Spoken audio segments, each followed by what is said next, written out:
happy with getting this series, but that'll be determined at a later point. Last night, Jared Allen, 22 points, 19 rebounds to lead the Cavs. Cleveland advances to face the Detroit Pistons, who also needed 7 games. Goodbye, Orlando.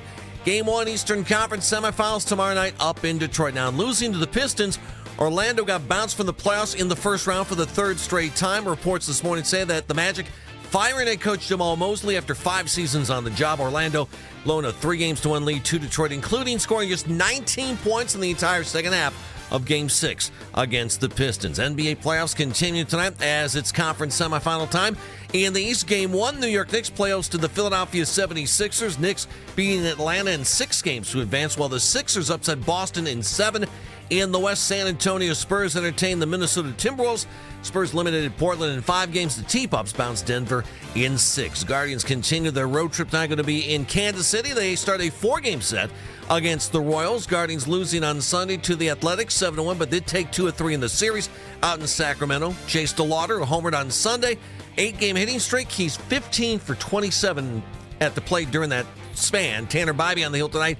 Still looking for victory number 1 this season. 0-4, a 4.08 ERA. Can now find 92.3 The Fan on YouTube. Subscribe to our YouTube channel.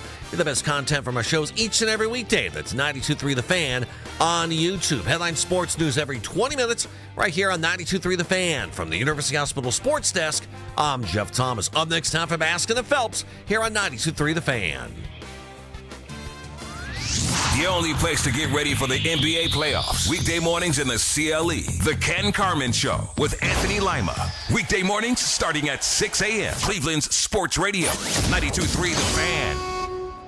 Talk sports with guys in the know. It's embarrassing. I mean, are they not embarrassed? It's time for Baskin and Phelps. Cleveland's Sports Radio. 92.3 The Fan. It's what everybody was hoping for. Number 1 against number 4. Get ready. Second round of the NBA playoffs. Cavaliers against the Detroit Pistons, the team with the best record in the regular season in the Eastern Conference. And it will be fun, and it will be competitive. Welcome to Baskin and Phelps. Jeff Phelps, Andy Baskin. Good morning. Good morning. That was a lot of work, man. Watching the Cavaliers, that was a lot of work. A lot of up and down. For you? Yeah, I felt it was very stressful. Both Really? games this weekend, especially the luckiest shot heard around the world on Friday night. So, but now I feel like I'm a little bit more relaxed. We get to go have a day off here. I feel like we get a chance to travel. We go over to Detroit. It's a quick little trip. Now we get into it. Game 1 tomorrow. Yeah. And then every other day for 13 days. Wow. If you need Game 7. Wow. So they're playing every other day. The Cavaliers taking care of the Toronto Raptors last night and had a great third quarter to do it. Congratulations to Jared Allen. Anybody who would like to call and say you should trade Jared Allen, you don't need the bigs, blah, blah, blah, blah, blah. 216-474-0092. Oh, you are calling him out, Jeff Phelps. Well, it's, Andy, if you watch, as LeBron would say, the game of basketball, big guys usually seem to, it seems to help. If you're 6'10", 6'9", 6'11", seems to help. And if you can play some defense and grab some rebounds, that seems to be a good thing for your team. And Jarrett did that yesterday. 21 points, 19 rebounds. He was outstanding. 22 points. 22 points. Yeah, he got an extra free throw in on it. His third quarter, he had a double-double. 14 points, 10 rebounds, third quarter, when the Cavaliers came out after halftime and smoked them 38-19 in the third quarter. And as you know, I've been a Jared Allen fan since the day we acquired him. I liked him when he was in Brooklyn, and he just did a really nice job yesterday and did his 22 points with all of 11 shots. So you want to be efficient, great. Got to the free throw line a bunch. Good for him. If he had made more free throws, he'd had an even bigger day. But the series was challenging. A 4-against-5 series should be challenging. Supposed to be. And I thought they did a nice job coming back and winning that game. It helped that Emmanuel Quickley was out all series, starting point guard for the Toronto Raptors. It helped that Brandon Ingram in Games 6 and 7 was a spectator. That said, you can only play against who's on the floor, right? It's true. So you got to beat him, and the Cavs did. I just have a lot of thoughts on this whole thing and how it all shook out and how it all went down. The key, though, I think you hit, Jeff, is that even if you're a fan, you have to realize it was a 4-5 matchup.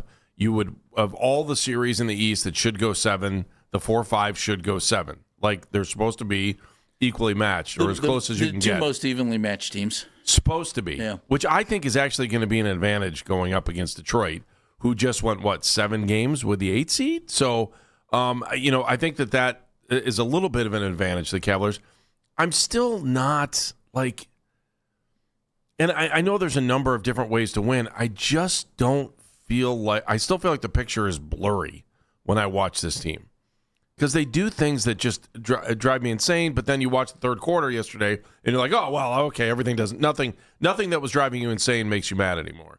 Especially because they came out a little bit cold yesterday, and they had to work their way back into the game by the second quarter. But by the end of the first quarter, I thought, they did what they needed to do to at least push things forward. Because I was worried there for a minute early on. You're like, oh, man, is Toronto going to be able to score every time they touch the ball? And it's difficult to kind of watch. It was a hard game to watch, I thought, especially early on. I don't understand the officiating in some of these games. And it wasn't just a Cavaliers game; it was other games too. And then I always have to remind myself that when we watch these flagrant 1 or possible flagrant 2s, that we're watching in replay, and that it's slowed down, and it always looks worse than maybe it was in real time. But it's frustrating sometimes to watch in the NBA. It is, because the level of consistency. It's like watching an umpire before they had the ABS system. And then if you run out of challenges early, then there's just so many. I have a lot of mixed emotions about what we just witnessed. But at the end of the day, the Cavaliers win. They go on to play Detroit. Let's see what's next, because I'm looking forward to it, especially with J.B. Bickerstaff on the other bench. Kenny Atkinson had some great comments after the game. Here's a little thought about the way his team approached this series and what they learned. Oh, I mean, again, I think it's a mental toughness thing. That was a tough loss in Toronto, right? Getting beat at the buzzer like that, and then we don't start the game well, right? I think some of it was like nerves and some mishaps, and again, the crowd starts to get nervous. I've seen that go the other way, right? Where you crumble or we're not making shots. It really didn't look great. They get up 10, 12 points, So just it's really the mental aspect of this game, and for this team, I thought we took I said it after, forget what game that was, Game 5. We took another step mentally, I think, this series. I don't think you can help but like Kenny. He's real direct in his comments. I like him a lot. I think he's a fine coach, and he's fortunate that they won this series. Right. Because at halftime, it's tied, Jeff, and I'm thinking he may lose his job if they don't win these next 2 quarters. Yeah, I would agree. And by the way, that. the pressure is going to be on in the next series too, because the Cavaliers are not going to. I mean, if you're in the front office, you're like, we got rid of this other coach. Now we're here, and we thought we could do better. Did we? You get to find out right now. Well, you just mentioned, it was tied up at halftime, and the Cavs had to come back to tie the game up at halftime because they were down double digits in the first half of this game. Here's Kenny. No, we were really struggling until then, and it is a big difference. I could hear when we went in that locker room, it was like you heard the chatter, right? Everyone becomes more enthusiastic. They're more attuned to what we need to do better. There's an enthusiasm to what you're talking about at halftime. Sometimes you go in 6-8 down, and everybody's, your sternum's down, the spirit's not right. But that run got our halftime mojo better, right? The conversations were better. They were more positive. That was huge. And that's critical. Downward sternum is the worst thing you can possibly have. I don't even know if they make a pill to fix that. And then they came out and doubled them up. Our sternum is down? Doubled them up have you in the ever third heard that? quarter. Have you ever heard anybody ever say that? It's got to be a New York thing. But you think? I don't know. I don't know. All I don't know, care. They won. It's the difference. Well, yes, they did, didn't they? 38 points in that third quarter. And again, Jared Allen was outstanding in that third. Overall, and again, you can only play who the other team puts out on the floor. Right. Would it have been a different series if Quickly was in there? Yeah, probably would have been. Doesn't mean the outcome would have been different, but it certainly would have changed the way things were played. Think of it this way: 40% of the Toronto starting lineup, normal starters, missed games 6 and 7. They pulled off one of the wins. Could they have won yesterday if Ingram was out there? Even just Ingram, yeah, maybe, but they didn't. Yesterday, that third quarter really did them in. Overall, Kenny Atkinson on the series as the Cavs actually got it done. I think a lot of what I just said, I think just, fighting through, not perfect. I don't think we played great, quite honestly, but the playoffs isn't about that. It's about advancing, right? It's about winning, finding a way. So I think,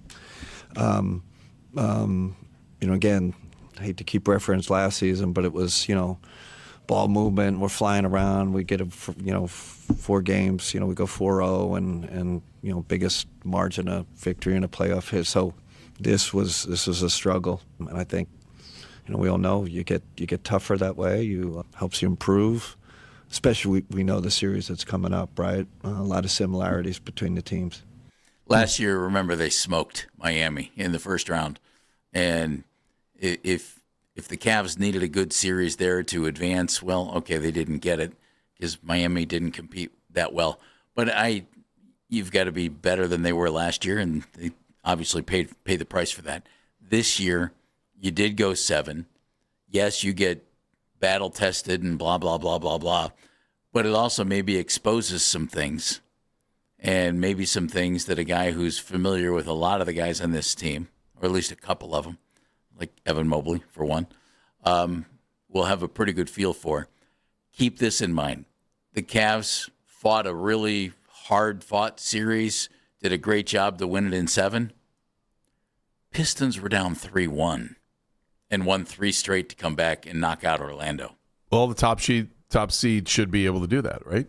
Well, teams don't come back from 3-1 very often.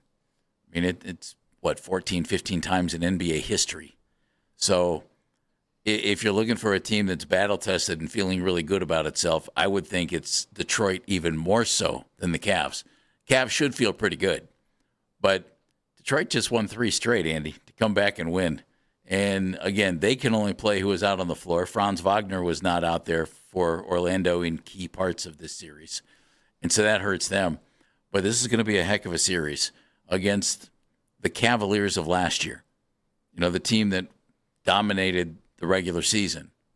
Now, can that team dominate the playoffs? They didn't in the first round. They, like Kenny, they as Kenny said, we found a way to advance.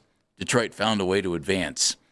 I think the Cavs have more overall depth, but I think Detroit has big-time star power in Cade Cunningham.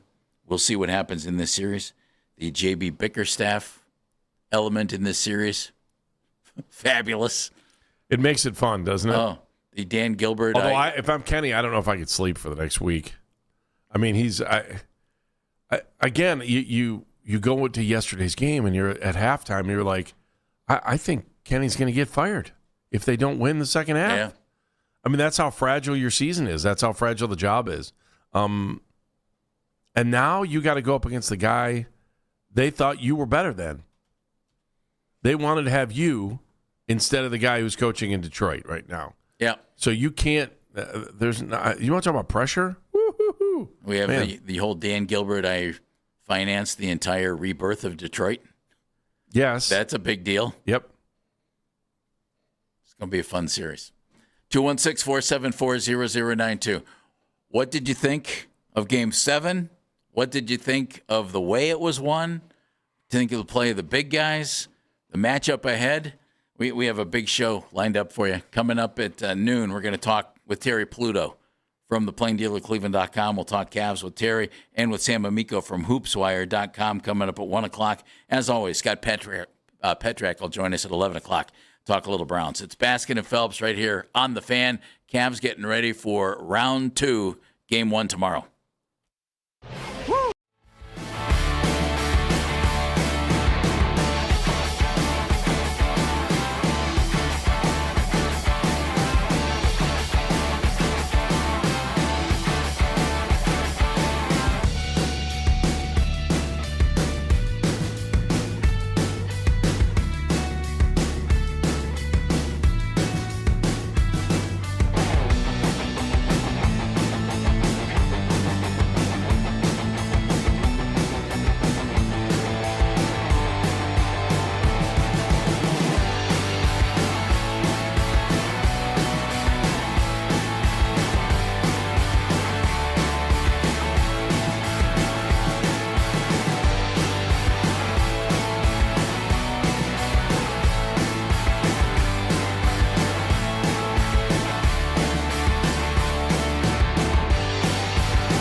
man, I mean, really took us over the top, right? That third quarter performance, best I've seen him.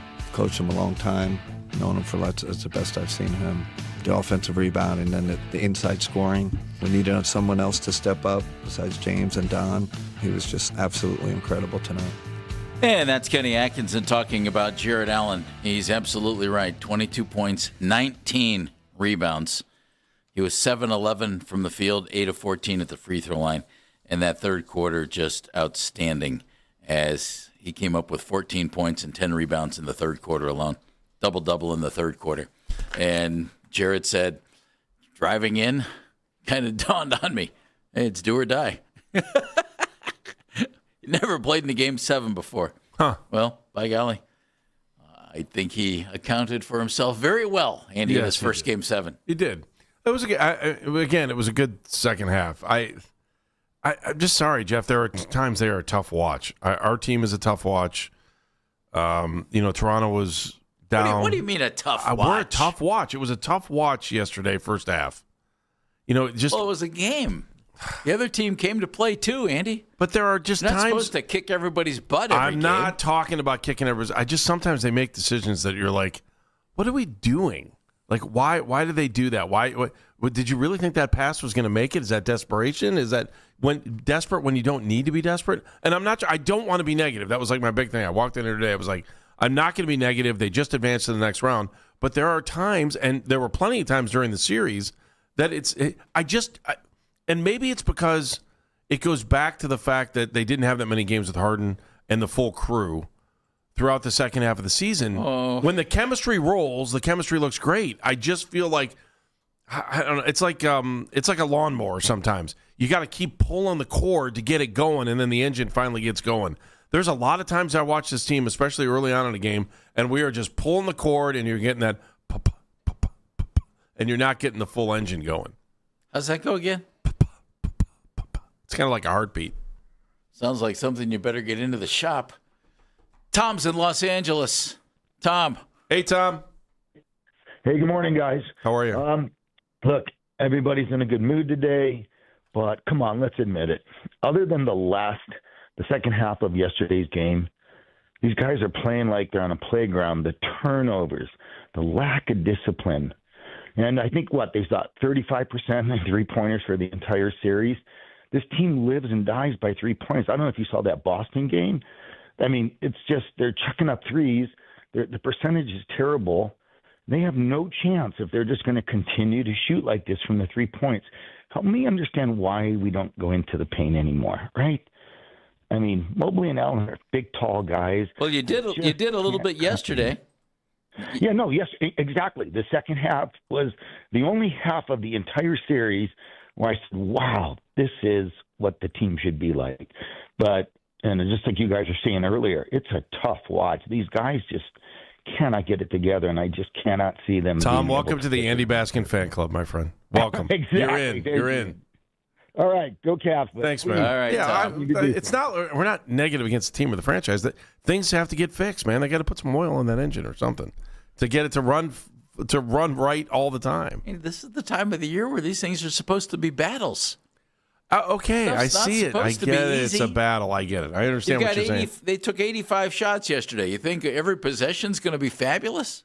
I think you should care on every possession. Well, yeah, like we don't care on this one. Jeff, Here, there are plenty of times they've come down the court sloppy, and he was right. Andy, welcome to the NBA. Yeah, I'm just saying they can be better. How's that sound? Well, can't and they're everybody? They're gonna have to be better to beat Detroit. Maybe. You're saying they can play worse? Detroit was down 3-1 to a team that just fired its coach. Did they win? Did Detroit win? Are they there? Andy, do they have the opportunity to play? Can I channel my inner Kenny Atkinson? Sure, go ahead. Well, we didn't play real well, but, in the playoffs, it doesn't really matter. The key is to advance. Detroit advanced. As Kenny told us earlier, the Cavaliers advanced. The gel he's using is just a little bit different than the gel you're using. That's all. I don't use gel, Andy. Are you sure? Oh, I'm real sure. Because I do see what is left standing on end that looks like it's been manipulated a little bit. Needs to be cut then. Apparently I got a couple of strays. Ken's in Brooklyn. Hello, Ken. It's a crescent moon. Good morning. Was that guy watching the same game I was? I don't Kenny, know. I watched the same game. I saw a lot of things he was talking about over the series. Okay, Andy, Over the I'll give you the series. turnovers. I get it. I was sitting there at the beginning of the game going, uh-oh, okay? But middle of the second quarter, something clicked. And you know what? That guy to sit there and on the left coast and just stay there if that's the way you're going to be, please. Are you serious? You called to rip the guy that was on before us? No, no. They were I've on got hold points, the same okay? amount of time, Andy. Yes, so- I understand. I've Mayor, got listen, points. Mayor. Mr. Mayor. Wait a minute. Time out, Mr. okay? Mayor. All right, here. You know, the first play of the game, I believe it was, Jared Allen went to the hole and missed a jam. I mean, Yeah, but it got everybody fired up. Did I miss that? Was that a mirage? No. Okay, I'm going to tell you what, guys. If this team, and I know it's a big if and nuts and candy and nuts and all that stuff, okay? But I want to tell you something. If I get that out of Evan Mobley and Jared Allen, look out. Because those guys had some stones yesterday, all right? And you know what? You talked about Orlando getting, Jamal getting fired. You know what? The general manager ought to go with him because he traded 4 first-round picks in a swap for Bain, which is ridiculous. Yeah. So he was Michael Jordan or somebody. And then that was the same move that New York made, too. But anyways, the general manager should be canned, too, because that team can't shoot, and neither can Detroit. At least we have guys that can shoot the ball. I like our chances against Detroit. And don't forget, we're playing a team coached by J.B. Bickerstaff. That's why he's in Detroit. All right? I have confidence. Yeah, it's been shaky. Okay, they haven't played very well. But this is the playoffs, and this is the way it is. And anybody in this town that wants to trade our bigs, you need to go see a shrink and get your head examined because those guys, Jeff, what don't you do? You don't trade bigs, Ken. Thank you. Good night. Talk to you tomorrow. This has been a press conference from the mayor. Ken's going to be. We're going to hear from Ken a lot, and I'm glad of that coming up this week. 216-474-0092 is the number to join us. Jared Allen was tremendous yesterday, and Evan Mobley very solid. The one thing about the series that bothers me a little bit, Andy, and again, you could say the same thing to me that I would say to you, that I did say to you earlier, and it's this. Mm-hmm. Welcome to the NBA. This is the way it goes. I saw at times, it was times, just way too much of Donovan Mitchell and James Harden, but especially Donovan. And Donovan is tremendous. I mean, he's just dang good. Quit trying to make the hero shot. You don't have to do that. Run the offense.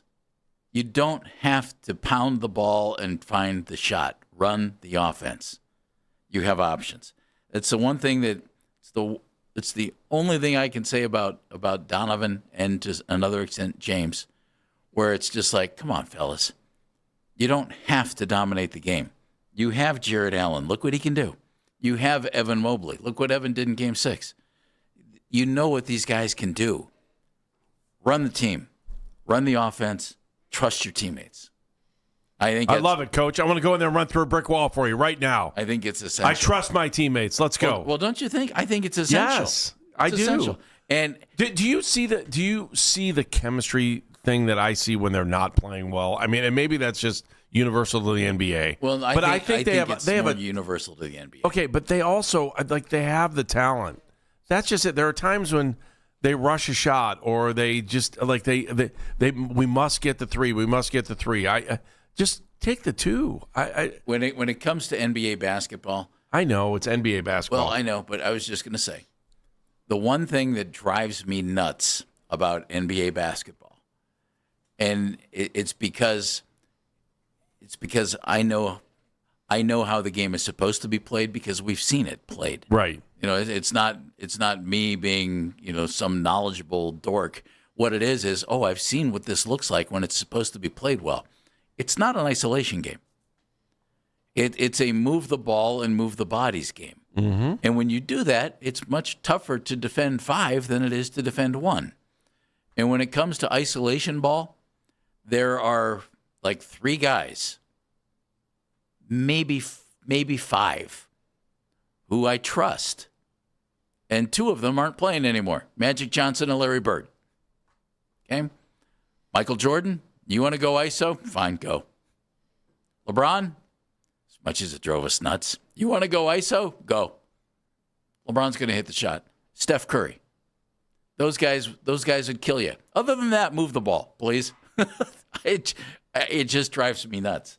And I think the Cavs are so much better when Donovan moves the ball and gets his shots in the flow of the game. Same thing with James Harden.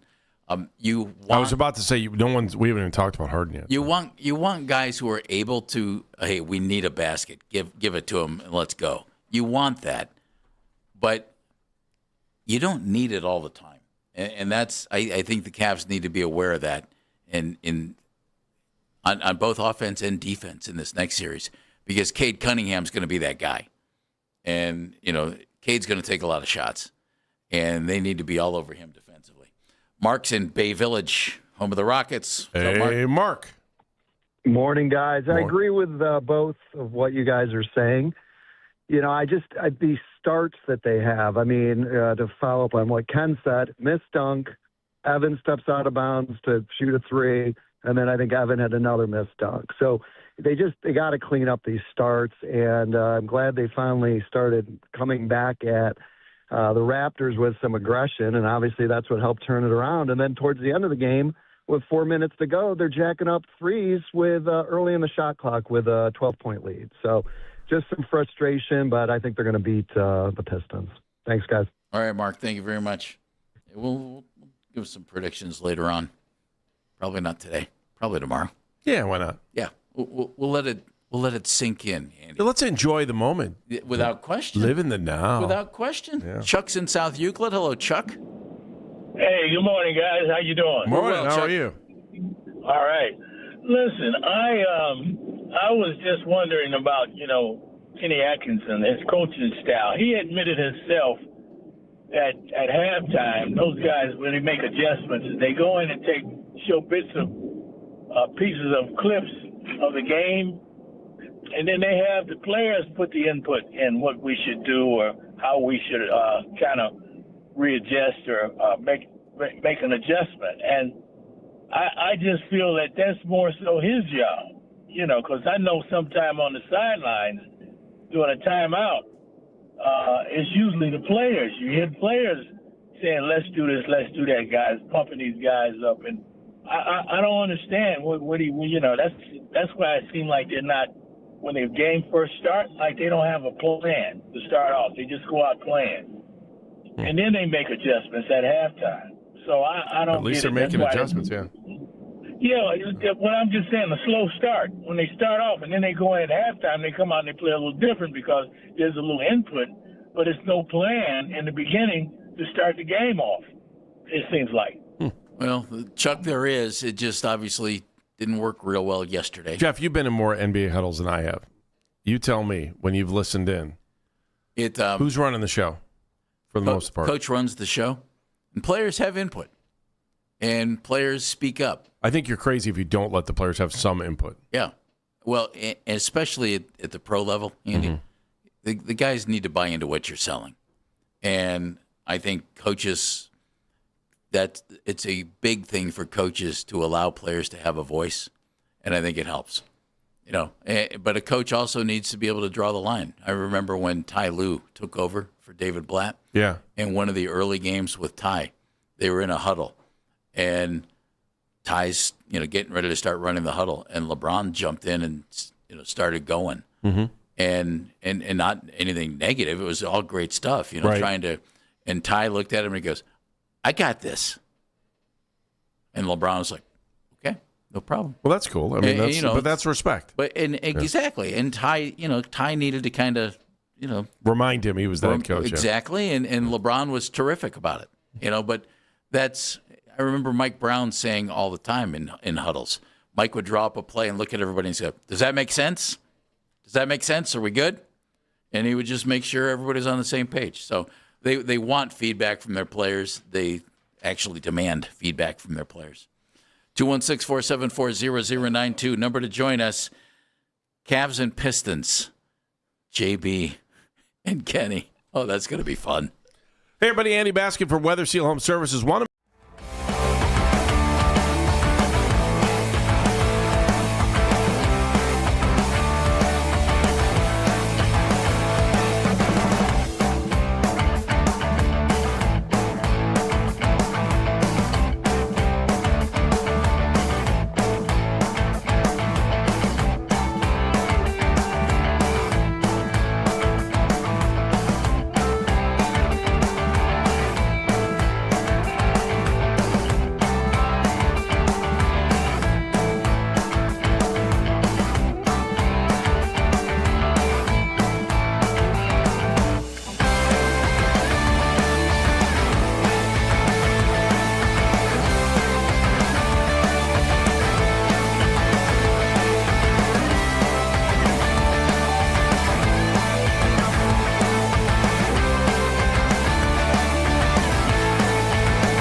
20 minutes right here on 92.3 The Fan. From the University Hospital Sports Desk, I'm Jeff Thomas.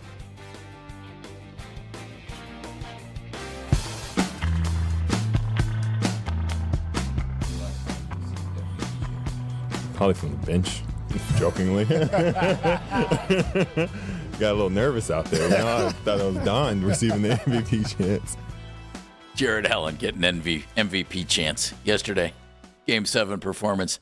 He deserved them in Game 7. He did. No question about that. He was really, really good. Really good. Not enough to change some narrative about him. I get this email from Robert this morning. Robert sends me emails all the time. Robert, I enjoy these. And he calls me Mr. Phelps in every email. Why, I don't know. He says, Mr. Phelps. Because you feel like his teacher? Allen should be able to play this way in every game. Either the coach or Mitchell or Harden need to punch him in the face to get him going. Feels that way. How'd they know that's what we do to Andy before the show? Every day. Every day? All right, now I hate you idiots. Let's go. Yes. Punch him in the face. You know, because I come in, I'm the mild-mannered one, the very, like, let's just play this straight. Let's just make sure we're only facts, blah, blah, blah, blah, blah, blah, blah. And then they take me in the back room. They try to beat me up. Now, do they win? Never. But I give them credit. Now you're the hockey guy. 0 for 6 years over here. Just got to drop some gloves. You That's just throw down. You just throw down. Still got my teeth, undefeated. Although I was at a track meet. We had a track. You're going to love this. I was going to beautifully go into the soundbite with Jared Allen based off of what Robert said. Look, that's on me. We're going to watch the film. We'll get it fixed. No, you got to hear this one.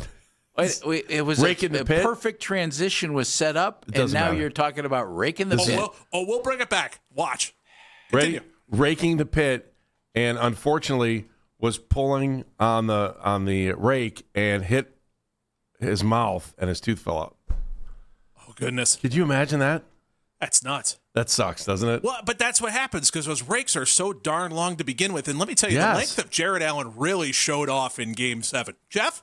There you go. Dan, thank you very much. And he kept all of his teeth as Robert says in his email, Allen should be able to play this way in every game. Either the coach or Mitchell or Harden need to punch him in the face to get him going. See? There's the narrative about Jared Allen, right? Jared doesn't play hard enough. He's a soft player, blah, blah, blah, blah, blah. Jared had a few comments about all that. Here's what he had to say. I love it when we plan this stuff out. Not really. I always feel like in this league, when you get a certain label, it always sticks with you no matter what. No matter how hard you try to change it, it's always going to follow you around. And I think that if I play on my mind with wanting to change a narrative that was placed on me about prior performances, that's going to weaken my strengths going forward and always try to weigh me back. I've always been the guy that always just move forward. Things happen in the past that go my way, that don't go my way. You know, that's just part of playing basketball, being at the professional level. Just be my best going forward. Man, Andrew Berry sounds good as a basketball player, doesn't he? I love that guy. No, except guess what? Wait, we have to play that game. Don't we have to play that game at some point? That was really funny. Except guess what? Jared actually tells you something. Oh, that's true, too. Let's play the game everyone loves. Jared Allen or Andrew Berry. All you got to do is listen to the words. Was there anything in there? Yes. Jared Allen. We get anything out of that? No. Andrew Berry. Maybe Allen will tell us who the quarterback is. I must tell you, I love when people call, and I love when people send me emails. Allen sends me a lot of emails. Allen, after Game 6, subject line, Harden. He has no right playing out there in the fourth quarter. Dribble, dribble, dribble, dribble, and dribble. Terrible. He lost the game for us, basically. And he sent me one he after. He lost the game for us. Then he sent me one after Game 7 yesterday. Harden. He is basically useless. They're playing much better when he's not in there. Maybe next year. Thought the game was over, huh? Isn't it funny how, I mean, James Harden is one of the best players in NBA history. And people, including Dan, just shred him. Jared Allen is one of the better big men in the NBA. Okay, I'm not going to say he's top 3, top 5, whatever. He's one of the better big men in the NBA. And as the mayor and I agree completely, you don't trade bigs because you can't find them. And the Cavs have 2 good ones. But, man, do people like to complain about them. You should see the coaching advice I get throughout the game. I went back today. Like, I used to text you guys during the game. Something big has to happen for me to text you guys. The fact that Dan and I didn't return your text kind of got to you. Not really. I just didn't even notice because I'm not paying. I just want to be heard. I don't really care what you guys have to say. You run into the same problem that I have, which is your significant others and family members go, I don't care. I don't Find care. someone who cares. I call it Jay Billis theory. Follow no one. Millions of followers. That's why I love Jay All right, Billis. well, look, what coaching advice are you getting? Get the ball in the post to Allen and Mobley early. Make the D collapse. Toronto is swarming our guards. Bigs need to loosen them up. BR. I'm not going to give you actual names. Here's another one. We can't even sink a free throw. They're playing defense hard, but man alive, they can't do anything on offense. These are all first half texts. The free throw shooting in this series was atrocious for both sides. If the Cavs play this way against the Pistons, what happens? If they play the way they played in this series, they're done in 5. A comparable type of a series. I think they're done in 5. Although they did piece together 2, 3. I think they pieced together 3 good games total. The games they won, the odd games 5 and 7, they put together a half in both of those, and in both of those games, a half was good enough to win. Yeah. The first 2 games, I thought they were rock solid all the way through, and then Cade's better than Scotty Barnes, right? Yes. Just from what we've seen to this point of his career. So. He's a different type of player. But I would Who say... would you pick in a pickup basketball game first? I would take Cade. Okay, so would I. love Scotty Barnes. I do too. I probably would take Cade. Yeah, he's just a better overall scorer. Cade's a really good all-around basketball player. Yeah. But really good. I mean, Jalen Duren is a tough physical center. It's going to be an interesting matchup against Jarrett and or Evan. The one you circle is Tobias Harris. Who, by the way, I think is such an underrated player. Channing Frye's cousin. But he tends to fade. You know, he kind of like all of a sudden he disappears for a while and then he comes back and then he disappears for a while, comes back. Bill Simmons always used to put it better with Tobias Harris. He'd refer to him as the cat. Because as you know, like the cat every so often will like jump on your lap and want to, be pet and all that kind of stuff, and then the cat will go hide for a while. And then all of a sudden out of nowhere, it's like, oh look, the cat wants to play. Well, but let me just throw these at you. Which is always how I felt watching Tobias Harris. I don't want to go too much numbers on you here. In the series against Orlando, Harris was good. He averaged over 21 points and 8 rebounds a game in the 7-game series. He was really good. So between Duren, who's a big physical guy at center, who didn't score a ton in this series against Orlando, but was a physical presence, and Tobias Harris, I think our big guys are they're gonna be occupied. They're gonna be occupied. And does this mean anything? It might. I think something to keep an eye on, and we'll get more into the matchups and everything. Terry Pluto is going to join us at noon. We'll get his thoughts on the Cavs and Sam Amico at 1, and we'll get really into this coming up tomorrow for Game 1. But Asar Thompson is their young second or third year guard, and his brother Amen Thompson plays for Houston. He's 6'7", and that is going to be a matchup I think to watch. He was okay against Orlando. He averaged just under 9 points a game, but he rebounds like crazy. And who's going to guard him? Is that going to be Donovan, or is Donovan going to be on Duncan Robinson, who can, of course, shoot it like crazy from 3? The matchup in the backcourt, who does Donovan guard, I think is going to be an interesting one to watch because he's going to be at a severe height disadvantage. I would assume it's going to be Harden against Cade Cunningham, and that will be must-watch basketball. James is better on D than people give him credit for, and he's sick. Oh, now see, Mennigan's rolling his eyes.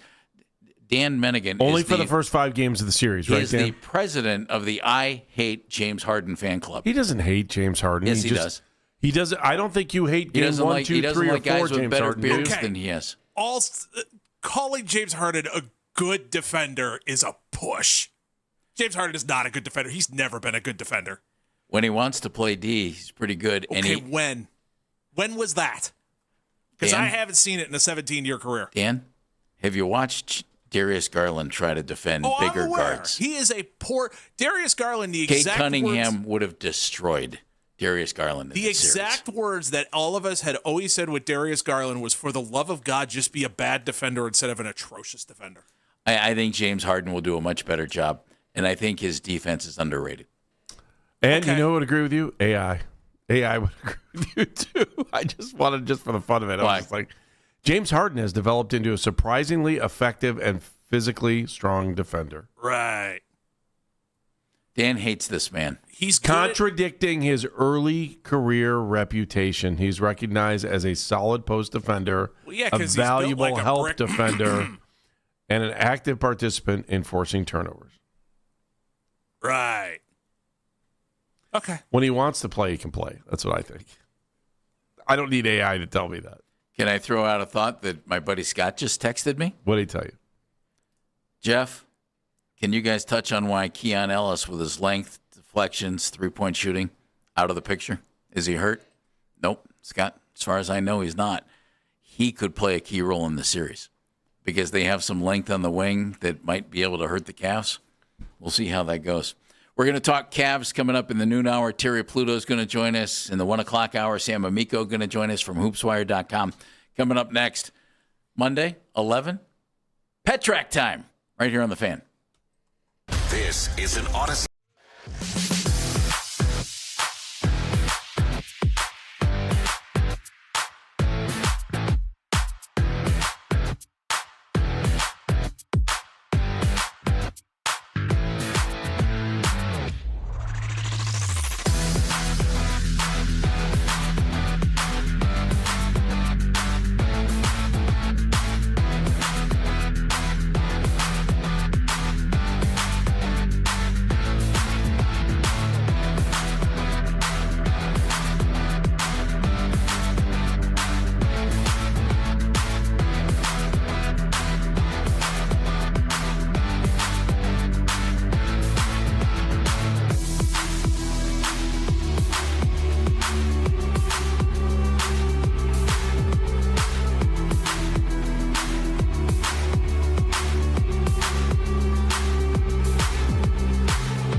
Your mornings are about to change. We're going live and local starting at 5 a.m. Join me, Jeff Thomas, for the Fan Warm-Up Show. You get those late West Coast scores you may have missed and all the latest news and rumors from the CLE. Hey, if you're up that early, you may as well worry about Cleveland sports with me. The Fan Warm-Up Show starting at 5 a.m. only on 92.3 The Fan.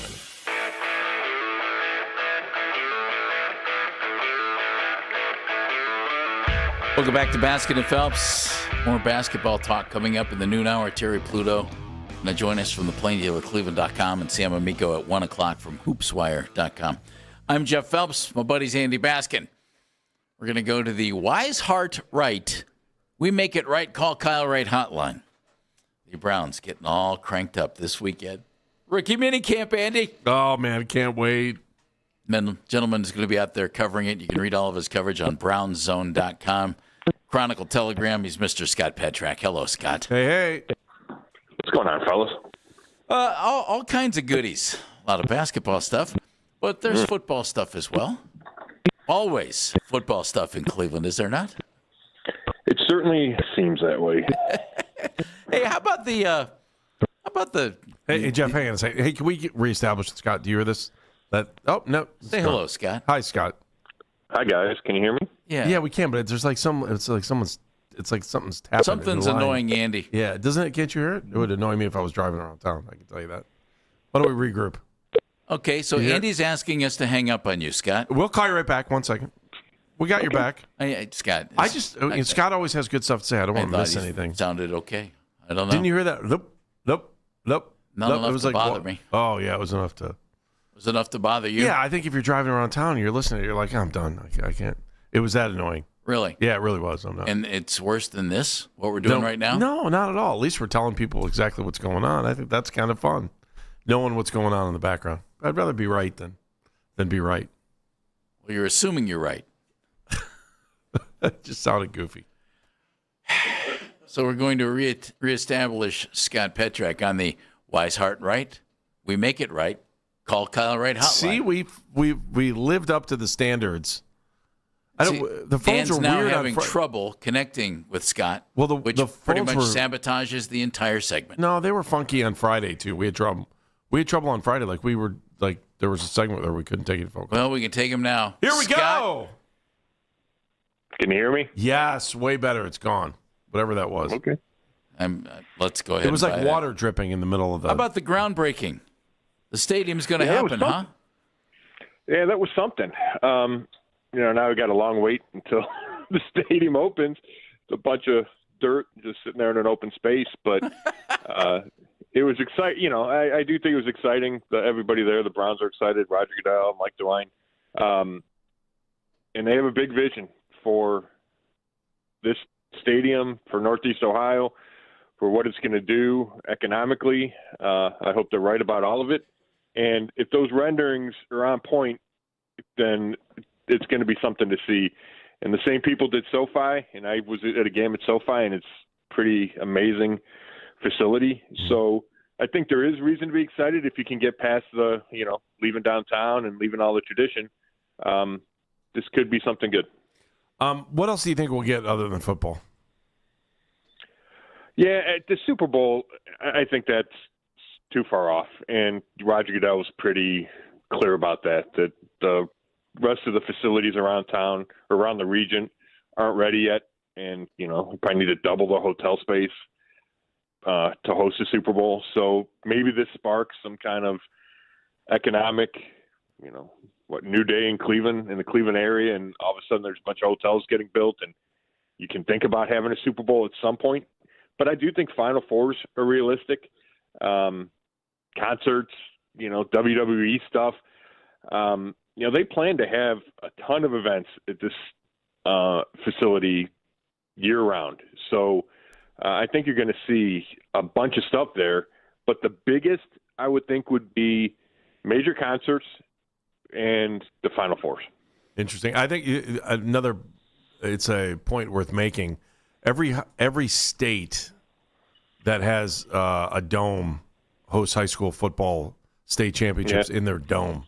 It'd be interesting, but just because it's the Hall of Fame, I wonder if that would be a deterrent to having them move into that for the high school state championship. I just thought it was As two guys who have endured the December football games at the Hall of Fame Stadium. Yes. All for the Dome. There you go.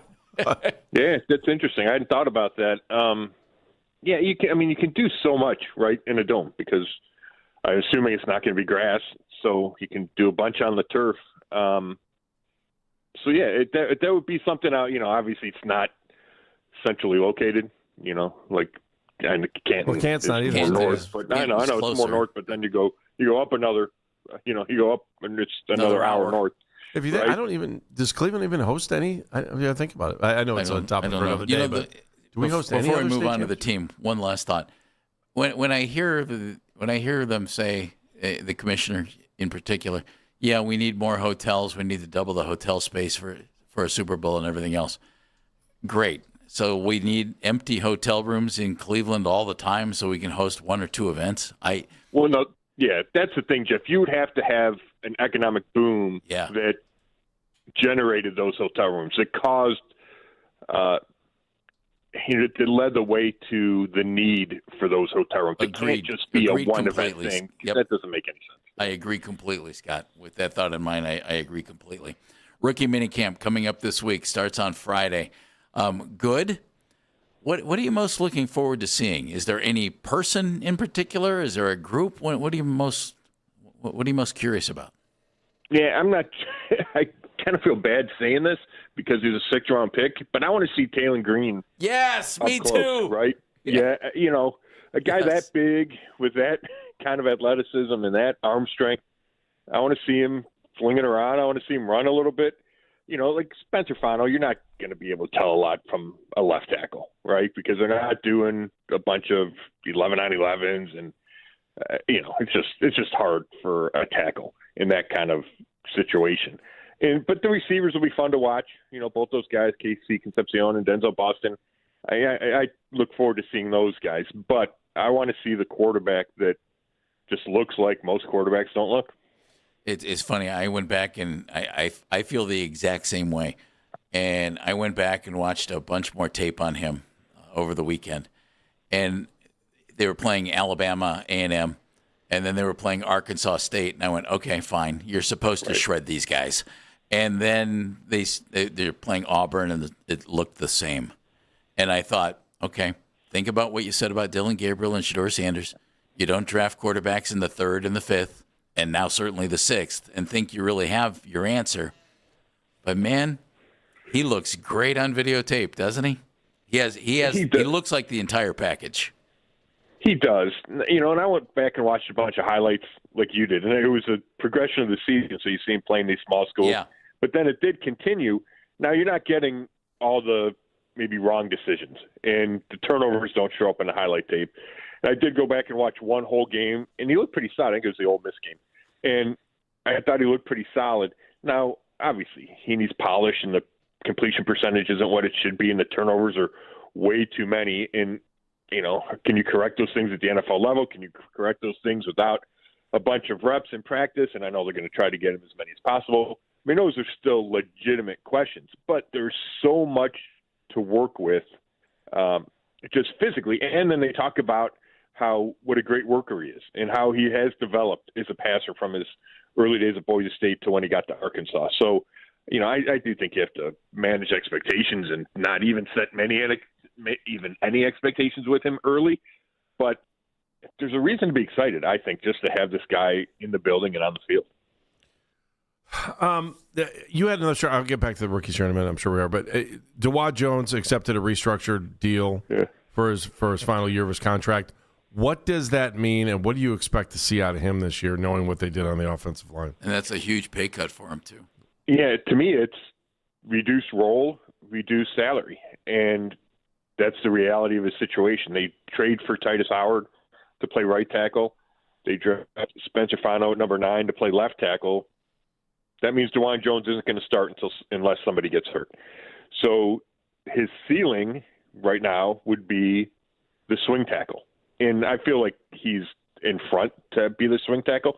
They did draft, Austin Barber in the 3rd round. He will compete for that role.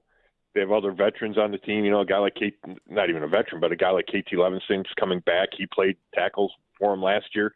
So it's just the reality of DeJuan Jones' situation that he's been hurt too often to really establish himself and give the organization confidence that he'll be able to make it through an entire season. And maybe this is the right role for him for at least this year. You can be the swing tackle. If he has to play, you know, if guys get hurt, he steps in and he can play, and there's not the same workload on him, and he can get through a season, and then whether it's here or somewhere else, he can go try to establish himself as a starter. But it makes sense if you're trying to save cash and you're trying to save salary cap space from a Browns perspective, that, yeah, that's too much to pay for a, you know, whatever he is, 6th, 7th lineman on this depth chart. Let's reduce it. He gets some guaranteed money. It feels like he's got a spot on this roster. But it's a step back, which I think is just where he is given his injury history in these first 3 years in the league. It's a great example of how fleeting things can be in the NFL, Scott. You know, as you said, 6'7", 340, whatever he is, good feet, you know, good footwork, moves well for a big guy, but you didn't produce and you weren't on the field, and now you're on the outs. And, you know, good luck to you moving forward. It shows how tough that game can be. It does. And, you know, if somebody gets hurt, maybe he steps in and he plays great, and then the conversation changes, right? Yeah. That's completely possible. But, yeah, you know, when the Browns went in this offseason committed to making over, you know, the extreme makeover of the offensive line, you didn't know how they were going to feel completely about DeJuan. Did they stop one position short and say, hey, we have DeJuan Jones, he can play one of the tackle spots? They didn't approach it that way. They felt like they needed 2 new tackles, and that's how I felt too. And it's, you know, I'm not saying it's DeJuan Jones' fault. The injury last year was bad luck. You know, it actually is relatively kind of a dirty play. You know, the Packers guy went low. He winds up tearing a knee ligament, and the hamstring comes off the bone. It wasn't his fault. But when you have 3 straight years where you're hurt, the team just can't go into a season expecting you to stay healthy for the whole year. And, you know, that's just the harsh reality of this league. You get any nasty grams from Shiloh Sanders? No. Okay, good. I don't think so. Good.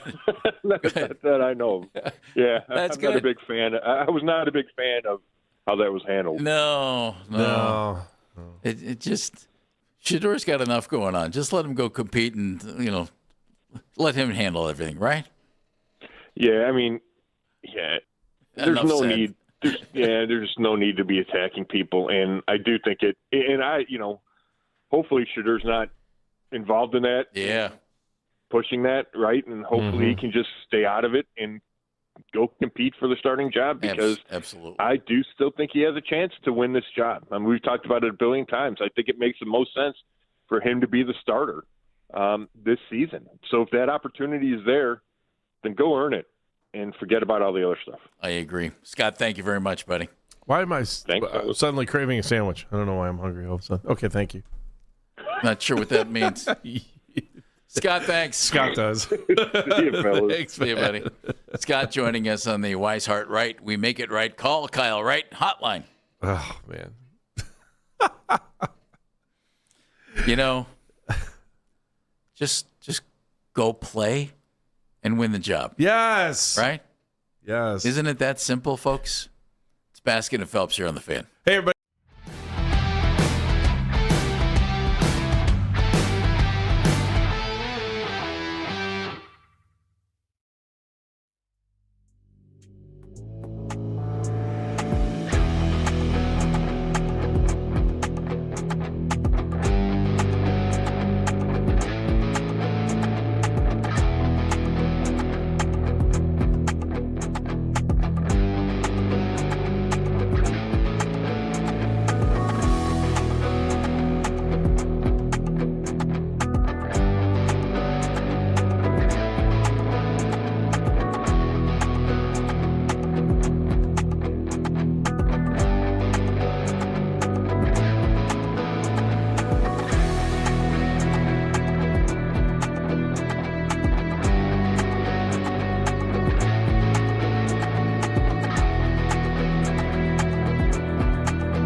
series with the Royals out at Kauffman Stadium. Tanner Bybee still looking for his first win of the season. He's currently 0-4 with a 4.08 ERA. He'll be on the hill for the Guardians tonight for their 7:40 first pitch. You can listen to the Fan Rewind weeknights from 11 p.m. to midnight. All the best segments from all our shows, and you can always listen on the Odyssey app. Headline sports news every 20 minutes on 92.3 The Fan. From the University Hospital Sports Desk, I'm Meredith Kane.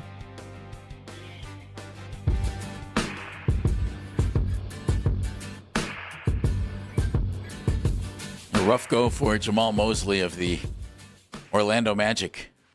Jamal was a former assistant coach here in Cleveland. He was on Byron Scott's staff. Yeah. And good young coach. And I'm sure he'll get another head coaching job. I think Jamal did a nice job there. But you get knocked out in the playoffs in the first round 3 years in a row, Andy, you're not going to. What if the Cavs don't come through in the second half yesterday? We could be talking about the same thing. Well, you could be. And they were up 3-1. You know? Mm-hmm. They were up 3-1. They lost Franz Wagner, but they were up 3-1. And Jamal's now out. Our buddy Joe Prunty, who was with us all the time on the show. Right. Joe was top assistant right there in Orlando with Jamal. They worked together here in Cleveland. Right. So wish nothing but the best for those two guys, two really, really good people in the NBA. As always, you can listen to this show and all of our local shows on The Fan on Apple Podcasts, Spotify, or wherever you get your podcasts. Guardians, Andy, Jeff? had to play in the stadium that is now home of the Athletics. That's normally a minor league ballpark, and it's a situation that can be tough for a pitcher. And Parker Messick yesterday throwing the baseball well, according to Stephen Vogt, and looking good, but did give up 3 home runs in that game. A little different type of a setup out there. But that's okay. You'll have those things that happen. But the Guardians doing a nice job. They are sitting tied for first, Andy, right now. A month into the season? All is well, right? You win the series in Oakland. You took 2 out of 3. Mm-hmm. And you start a series with Kansas City tonight. Just kind of, it's the, what is it? The slow opening? Is that what they call it in the restaurant biz? The slow opening? No, it's you can't. Here's what I was What's it called? A soft opening. Soft opening. Yeah. That's what's happening You to this season. can't win the World Series in April, but you can sure lose it. Well, and they haven't won it, and they haven't lost it yet. So that's a good thing, is it not? Yes, it is. Which I thought it was interesting. Which is what you're looking for. What? I'm looking forward to Terry talking to us at noon. Terry Pluto is going to join us at noon. Did you happen to catch what he had to say about Bazana and why it took so long for him to get here? I don't know if you. It was a quick little thing on the parts of it. Tell me. Yeah, it was just part of it was the hierarchy of the clubhouse, and that you don't want to agitate other players in your. I can't wait to talk to him about this at noon. But I thought Terry made some good points. It's the unwritten rules of baseball where you don't want to see. You think the guys need to bide their time before they can get to the bigs if they're only hitting like 230, despite the fact what their on base percentage was. But you know, I just thought it was really interesting, and I know we're going to talk to Terry about basketball coming up at noon too, but it was one of those unwritten clubhouse rules, according to him, that maybe it would have kept him back a little bit because they wanted to give other guys a shot before him. Like and so, Arias and Rocchio? That's exact. Well, not Rocchio so much, but Gabe Arias? He got hurt. Yeah, and so when Arias got hurt, you have to kind of wait for the natural progression. You brought up Brito. Brito was his point, was that Brito had to come up before he did, which is Brito insane. had success, though, in the minors and had played really well and was a highly thought-of but prospect. Then they felt like they had to send him back. Yeah. And so Terry's point in the piece is interesting because I can't believe we still live in this day where we're worried about ego. But you could, he talked about if they would have brought Bazana up too quick, that you could destroy a clubhouse that way because now you've got, the golden child in the clubhouse. And it probably wouldn't have done him any good either if he is put into that position. If he wasn't ready. Yeah. That's the whole thing. Yeah. And from just meshing into the clubhouse situation. It's super interesting because it goes into, and it's not like he wrote this gigantic article about it.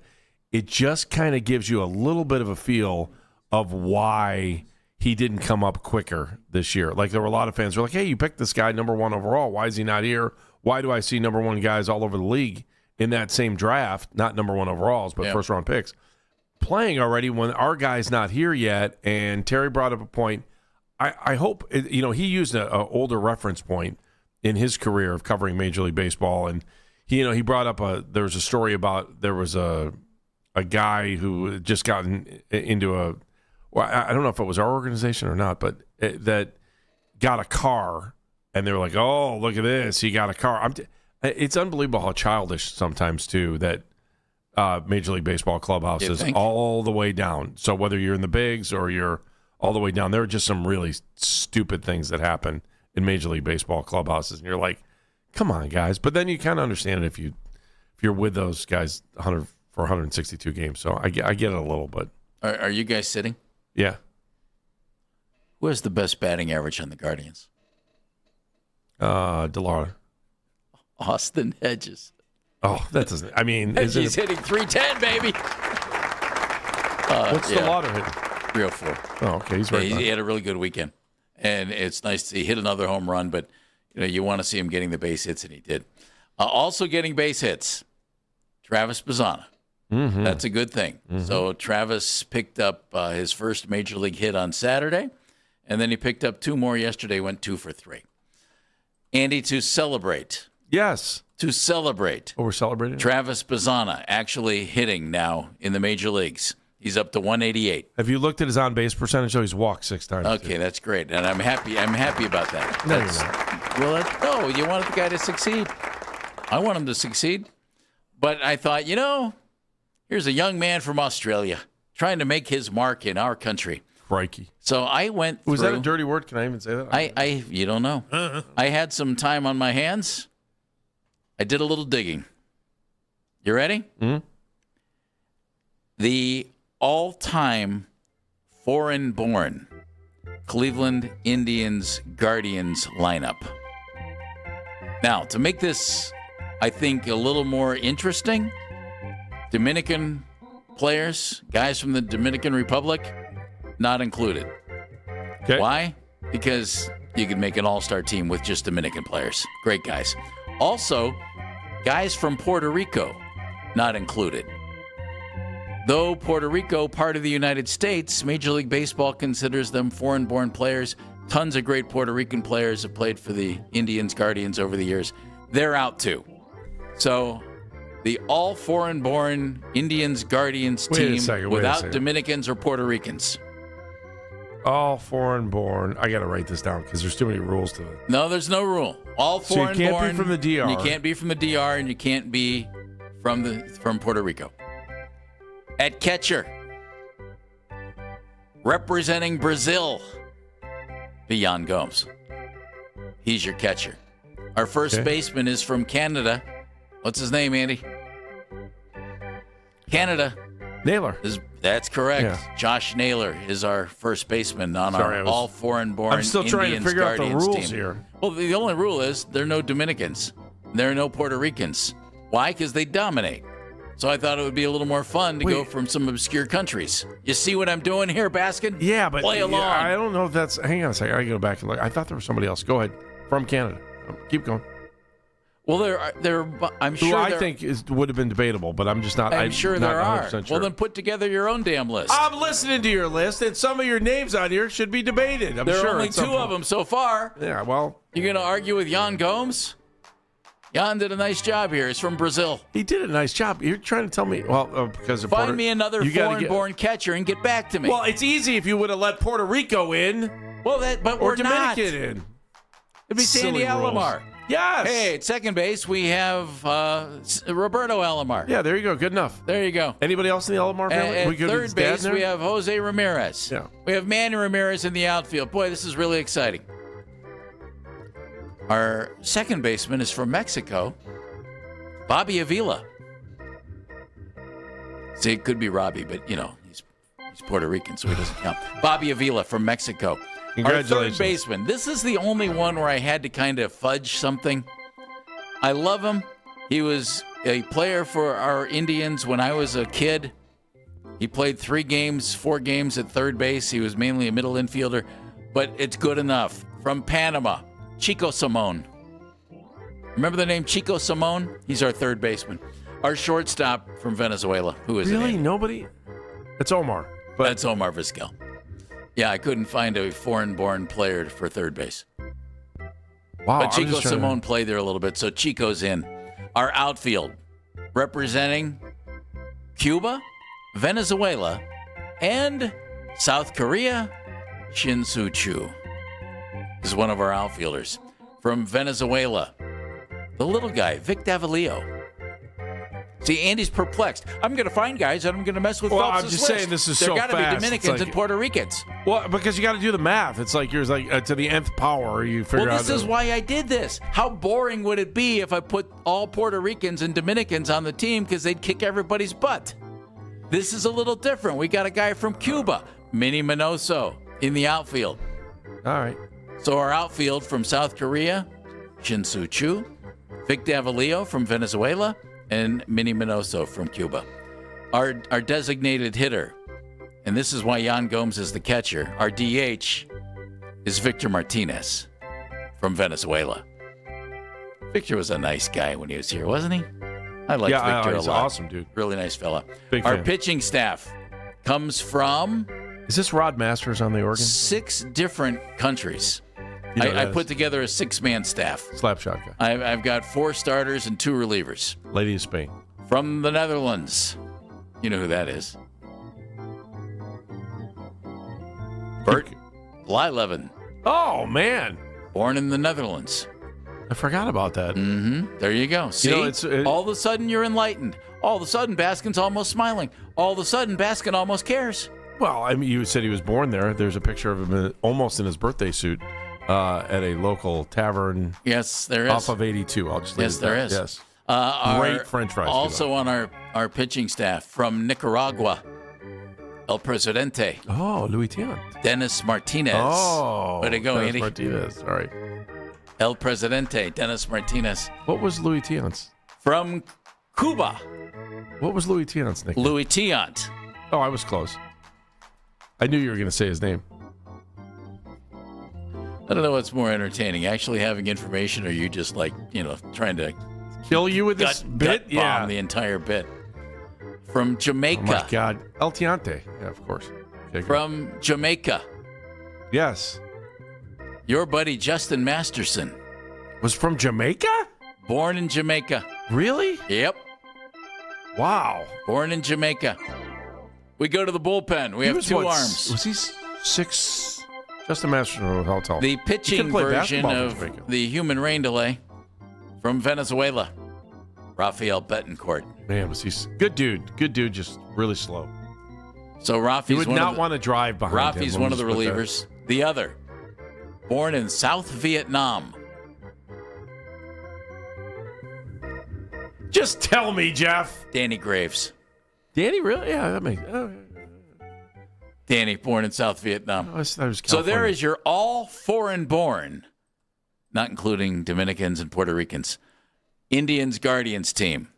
Yan Gomes at catcher from Brazil, Josh Naylor from Canada at first, at second, Bobby Avila from Mexico, Chico Simone from Panama at third, Omar Vizquel from Venezuela at shortstop, Shin-Soo Choo, South Korea, Vic Davalillo, Venezuela, Minnie Minoso, Cuba in the outfield, Victor Martinez from Venezuela, your DH, and your pitching staff. Blyleven from the Netherlands, Dennis Martinez from Nicaragua, Louis Tiant from Cuba, Justin Masterson, Jamaica, Danny Graves, South Vietnam, Rafael Betancourt from Venezuela, all to celebrate Travis Bazzana getting his first 3 major league hits in the last 2 games. That's great.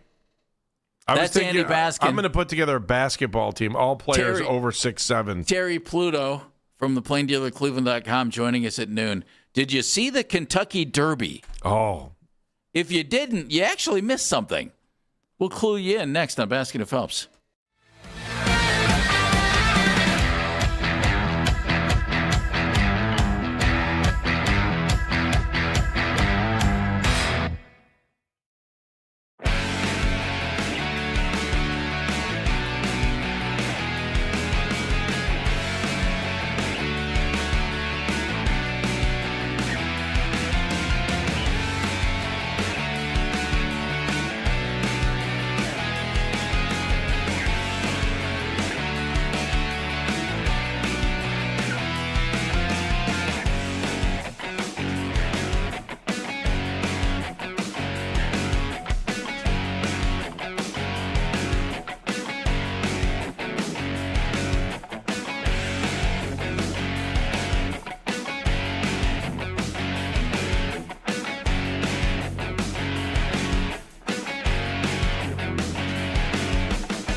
face the Royals for the first of 4 games in Kansas City. Tanner Bybee still looking for his first win of the season. He's 0-4 with a 4.08 ERA. He'll be on the hill for the Guardians tonight for their 7:40 first pitch at Kauffman Stadium. Want to catch highlights from the Fan from throughout the day? Get over to 923thefan.com or favorite the Fan on the Odyssey app for all of today's headline segments. Headline sports news every 20 minutes on 92.3 The Fan. From the University Hospital Sports Desk, I'm Meredith Kane.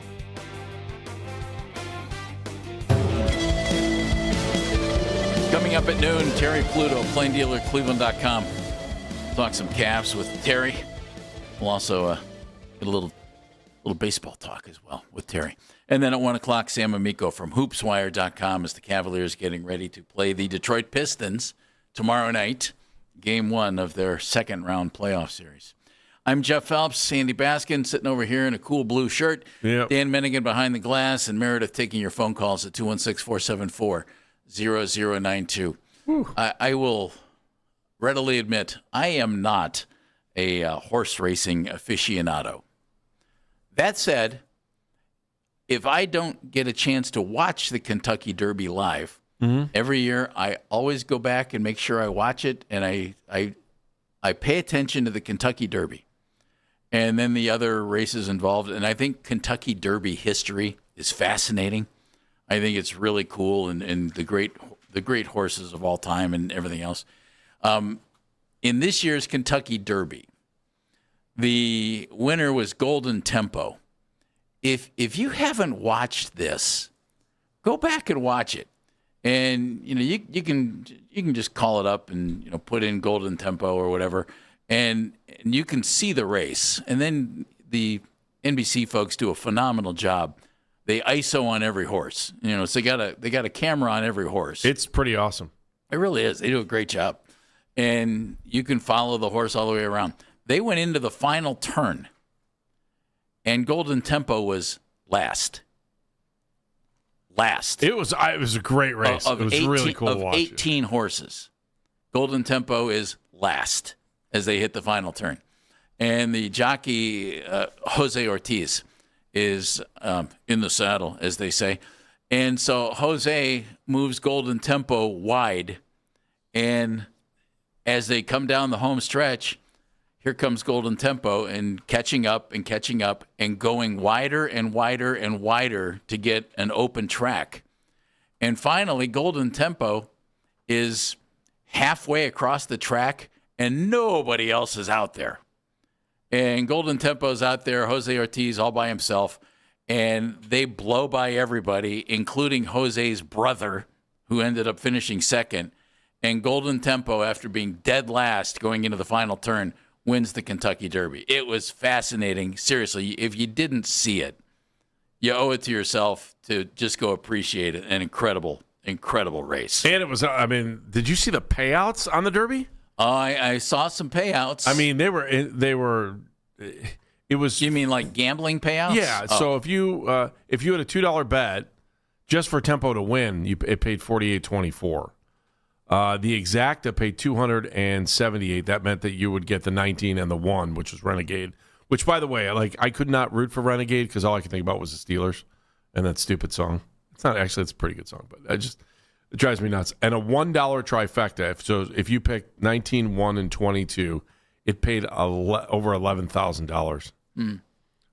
The superfecta, if you got all 4 of the first one, so 19, 1, 22, and 12. Paid $94,000. Amazing. Wow. But yeah, you got to pick the numbers. But you pick the horse, you pick the numbers.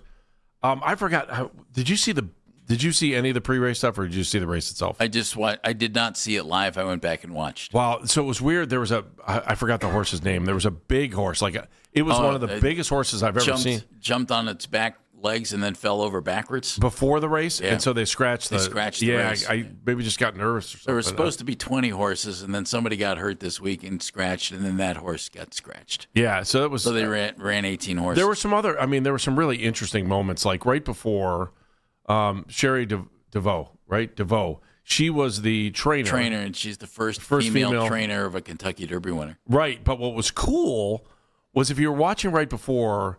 Susan Miller, who worked for NBC at the time, I don't know if you saw any of this. This was awesome. So Sherry's like, she's kind of nervous and she's walking. And, they do some interesting interviews on that. Like, that was the first place I ever saw a horseback interview where there's a reporter on a horse talking to the jockeys afterwards. Yeah. They catch up to him, which I always thought was fascinating. And then they do the walk before they get to the gate. And Susan Miller, who's a longtime jockey, was interviewing her. And then Susan just kind of didn't want to talk about the race. And then she was just praising Susan Miller for giving her the opportunity, for being someone that she looked up to, for just being this monumental person in horse racing, and that she just idolized her. And it was just such a cool moment because if you didn't know anything about it, like I didn't know anything about any of this stuff, right? And I'm listening to this interview and I'm like, this is fascinating. And DeVoe is like telling Miller all of this stuff. And Miller is just so humbled by it. But then she's like, hey, this isn't about me. This is about you. And it was this really like cool moment before the race. It was there's TV and then there's like real TV, and that was real TV. That was awesome. I loved it. I thought this was interesting. Apparently, first place prize money for the Derby was $2.48 million. And then Jose Ortiz, as the jockey, apparently standard 10% of first place. So he ends up with $310,000, okay, for a couple of minutes of work there and risking his life, obviously. However, I found this, it's like, a quarter of his purse, $310,000, will go to his agent. So the agent gets $77,500. And then 5% of the purse, $15,500, goes to the valet who assisted him with his riding gear. Really? It's according to the Irish Star. And then after all the payments are all finalized and everything, he'll get $217,000, which is, good work if you can get it, but it's also dangerous work if you get it. And then, of course, the figure decreases once he pays taxes. So he had a good weekend, though, Jeff. Kentucky imposes a 4% income tax. So there's that. But he won. I wonder how much. What was it? What was his take home? $200,000 before tax. And then he won $90,000 the day before in the Kentucky Oaks. Gotta like that because he won both. I've always thought it was interesting that jockeys in the Kentucky Derby will race other races even the same day on the card. That happens all the time, doesn't it? Here, yeah, I know, but it's the Kentucky Derby, Andy. You would think, I'm good. Jeff, at the end of the day, you got to make a living. At the end of the day, can we be super honest about this? The horse is doing all the work. Tell that to Willie Shoemaker. Those guys, though, I was talking about this on Friday. I can't remember what it was. A cartoon that they had this. Where's Steve Cawthon when you need him? They had a cartoon that was a post horse racing press conference. I want Ronnie Franklin on Spectacular Bid. Let's go. Are you done? Congratulations that you remember all these names. And they have the horse on the dais doing a post race press conference. What'd the horse say? Well, the horse was like, I ran a really good race. It was funny. He goes, ran a really good race. It was tough. That last furlong was just, it was hard. And then the jockey comes up on the dais, and then they start firing questions at the jockey. They're like, how'd you win the race? And the horse was like, oh yeah, you won the race? Come on now. All right, I've told that story twice now. I don't want to tell it anymore. Well, Golden Tempo probably doesn't win if Jose Ortiz doesn't move him to the outside. How do you know? He could have found an opening. You drive a car to work every day. Do you ever find the outside and go? You're able to do that. I bet a horse can do that too. If you're telling a horse to get into a race, you think the horse knows how to race? Yeah. What are these greyhounds chasing a rabbit? You do it every day. Are these greyhounds chasing a phony rabbit around a track? I think we sell the horse short on some of these races. Going to put a hamster on the back of the greyhound? We do. I think we sell the horse short. Hamster's going to run the race? They get a note back. They're covered. Think about this. Everyone else gets all the money. They get oats. Well, and then if you win the Kentucky Derby, you also, and I don't want to go too far down this rabbit hole because it'll get us yanked into a meeting on a Monday. Oh, you get the best. You get the best result of all. You're right. Yeah, never mind. You are put out the stud. All goes well. Got to say, if you got to go, you got to go that way. Mm-hmm. Again, not trying to get us pulled into a meeting, but it should be acknowledged. I do not know anything about horses. So I have 2 points. Okay. Number one, the house 2 houses away from me, they have a horse, and they built a little horse pen in back and a nice area for him and everything else. And in between is a neighbor, and I mowed the neighbor's yard for a couple of years. The backyard. Look at you go to help out. Jeff Phelps, and landscaper. They have apple trees. There are some apple trees, and I would go and take some apples and throw them over to the horse. Oh man! And the horse comes over and is, like I gave the horse like 12 apples one day. I hope it didn't do it in or anything. But the horse's name is Calvin. And if you know anything about horses, you'd probably know this. I don't, but Calvin knows his name, and so I'll walk out of my garage and I look up across. And there's Calvin out in the pasture, and I'll yell, "Hey, Calvin!" Calvin, without question, turns and looks at me. And it's a couple 100 yards away. Yeah. But Calvin always looks. He probably thinks you have apples. Well, I'm thinking, is he thinking, where are the apples, dude? Yeah. It's been a while. Where are the apples? Yeah, no kidding. Is he thinking that? And on a completely different and sad note, I never understand when a horse breaks his leg or an ankle or something. Why they have to destroy him. Is it so costly to try and repair it, or will it never get repaired? Remember, wasn't there the horse a couple years ago that won? They euthanized him on the track right after they won. Well, that one horse. Yeah, there was another. I don't understand. I don't know horse racing, so I don't know horses, so I can't tell you. If you know the answer to that, why do they have to euthanize these horses if they break a leg or something? I don't know. Well, I can look it up. Terry Pluto from the Plain Dealer in Cleveland.com. Talking Cavs, talking a little Guardians with us next on Baskin and Phelps.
Fan on YouTube. Subscribe to our YouTube channel and get the best content from our shows each and every weekday. That's 923 The Fan on YouTube.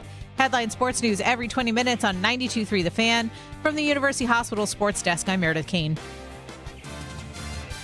You can now stream The Ken Carmen Show with Anthony Lima live on the 92.3 The Fan YouTube channel every weekday from 6 till 10 a.m. Subscribe to the 92.3 The Fan YouTube page now for free.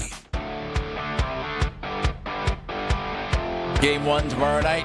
Cavaliers, Pistons. It's in Detroit. Game 2 coming up on Thursday. Every other day, Cavs and Pistons will play until one team wins 4 games. I'm Jeff Phelps, Andy Baskin. To my right, we go to the Wise Heart right. We make it right. Call Kyle Wright hotline. He covers everything in Cleveland sports as the columnist for the Plain Dealer and Cleveland.com. Former Indians beat reporter, former Cavaliers beat reporter for the Akron Beacon Journal, former Orioles beat reporter in Baltimore. He's Mr. Terry Pluto. Hello, Terry. Hi, Terry. You missed the Savannah Braves in 1978. Yeah, Jeff. How about that? Was it 2 years in Savannah, Terry? Uno. One year. And then he was back at the Beacon. Correct? Yes. So anyway, what else is... So there we are. Nothing going on. There's the Terry Pluto resume right there. Terry, we're wondering, what was the name of your first story that Along you wrote with in high school? 97 books. Yeah. What's the book count? 33? 30-some. I don't know. Okay. I really don't. When you write that many, you do lose track. Cavs took... Yeah, and some deserve to be forgotten, so that's always good. Cavs took 7 games in a hard-fought series against a Toronto team that didn't have its point guard and didn't have Brandon Ingram in the last 2 games. Doesn't matter. They won. They advance. What did you think of the way they played overall in the series? They won. I mean, that's about it, really. And the thing that I predicted the series would go 7. I'm not saying, well, I am saying that because I was right, but it reminded I was with me you there. also when they faced Orlando a couple of years ago. It was the same kind of team. They just seem to have trouble with these, the younger, more athletic teams that force turnovers and that.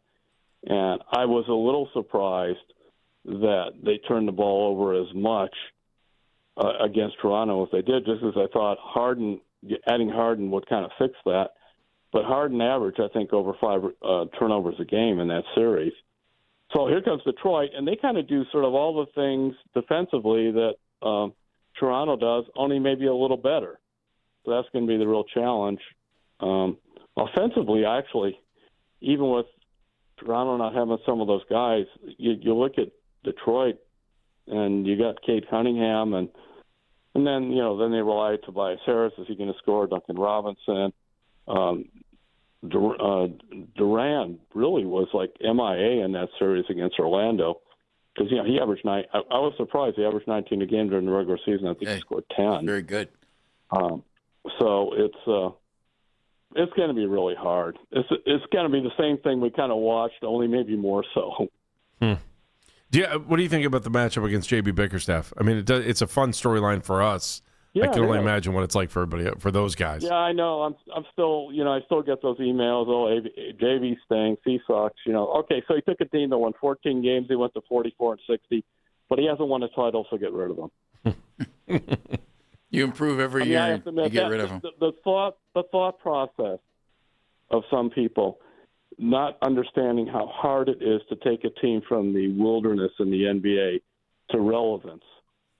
And it is. Talk to people in Washington. Ask them about that. How about people in Detroit hadn't won a playoff series for 18 years, until this. You can get bad and stay bad for a long time. And I happen to think Kenny's a really good coach, too. I like them both. It'd be interesting if they got 2 coaches a year facing each other. And so what? If one loses, do you fire them? Dr. Phelps, I have that question to you. Terry, you and I both know that's very possible. Scalpel? Oxygen. It's very possible. I would think JB's in fine shape, even if they lose, because they did great things this year. But if they do, then you could trade coaches. Like one time the Indians and Detroit traded managers. Joe Gordon for I forgot who the other guy, Charlie Dykes or somebody like that. They did in the middle of the season. I don't see that happening here. One thing I do wonder, Terry. The Pistons and Cavaliers Announce a trade. JB's back. Kenny, JB's enjoy back. the Motor City. Yeah, Kenny, see what you can do with K. Take him to the next level, whatever that is, averaging 40 points a game. I don't know. Can I? Maybe this is me being too nice of a guy. Go ahead. It always it frustrates me, and I find it fascinating that, and you get it all the time when people talk to you. Jared Allen's too soft. Evan Mobley's too soft. James Harden can't play in a Game 7. Donovan Mitchell taking too many shots. Do people not understand how special guys in the NBA are, especially guys who have actually achieved something? And we all talk about the deficiencies because that's what we do here, among talking about all kinds of stuff. But, man, it's hard to play in the NBA, and people don't seem to get that. Well, let's start with Jared for a second. One of the mistakes that Kobe made when he kept putting him in the core four is Jared Allen. I know he made one All-Star team, but he's not an All-Star. He's a really good role player. Agreed. He is. And really good. This is a guy who came into the league and was told all you need to do is rebound and defend. Don't even think about scoring or anything. And he was the first-round pick. He was he just wasn't anybody's superstar. And then, right now, last time I looked, he was the 88th highest paid player in the NBA. It's a ton of money, but, you do it in relevance to everybody else, not like compared to what, you guys make that like $20 million there, but not like the talk radio. Just for like 2 weeks. Sure, of a schlep. Yes. Yeah, but you get what I'm saying. And so by saying that, whereas your max players before were Garland and they were Mitchell and they were Evan. And, now you sub in Harden for them. Those are your max players. Those are your guys who should be stars. Jarrett's averages in the playoffs are 12 points and 9 rebounds for his career.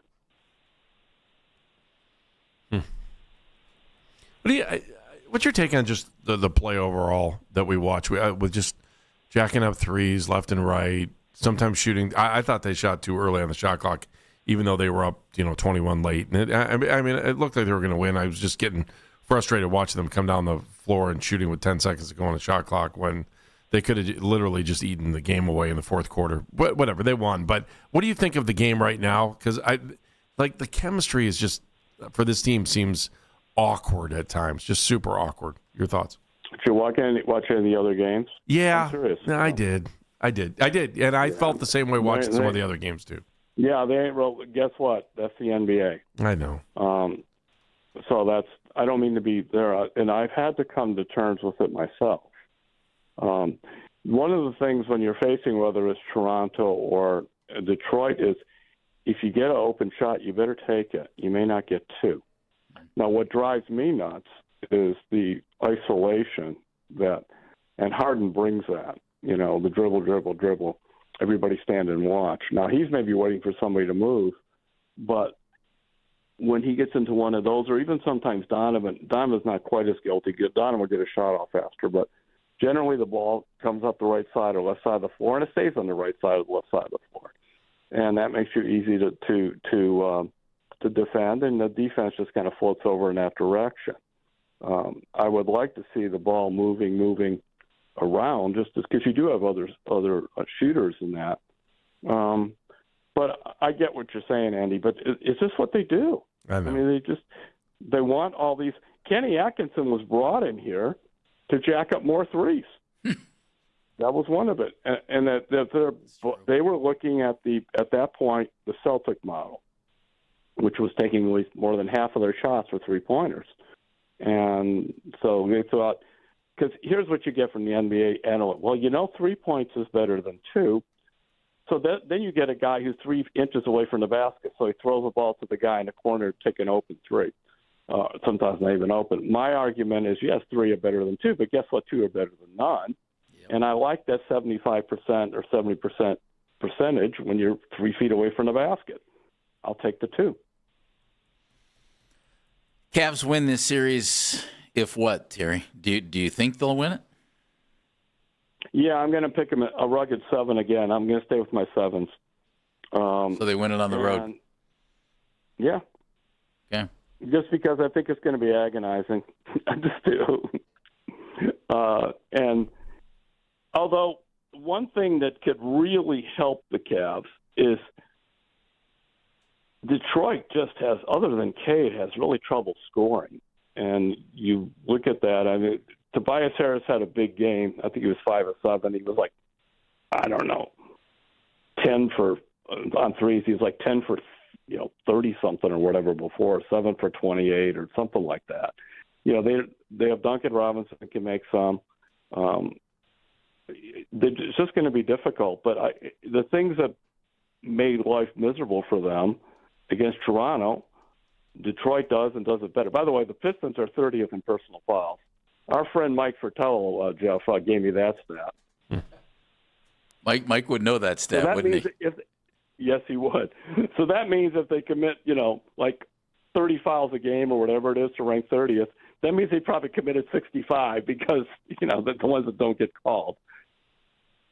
Hey, Terry, let me switch gears with you. I want to talk baseball with you because the story from this morning's PD, that Terry's Talking podcast, the story about Travis Bazzana and why it took so long for him to get here, I thought was awesome because I think some of it goes back to that old school baseball mentality on why I don't know if he was hitting well enough to be here in the first place, but I thought you did a great job of breaking down one of the reasons why he might not have been called up quicker. Can you just let everybody know a little bit about what you wrote? Because I thought it was great. And this is something I learned in Savannah, Georgia, in 1978, covered in AA, is when you're a high-round draft choice, and they had actually on that team a couple of guys who didn't end up doing much of anything in their career, but they were in the lineup, all that.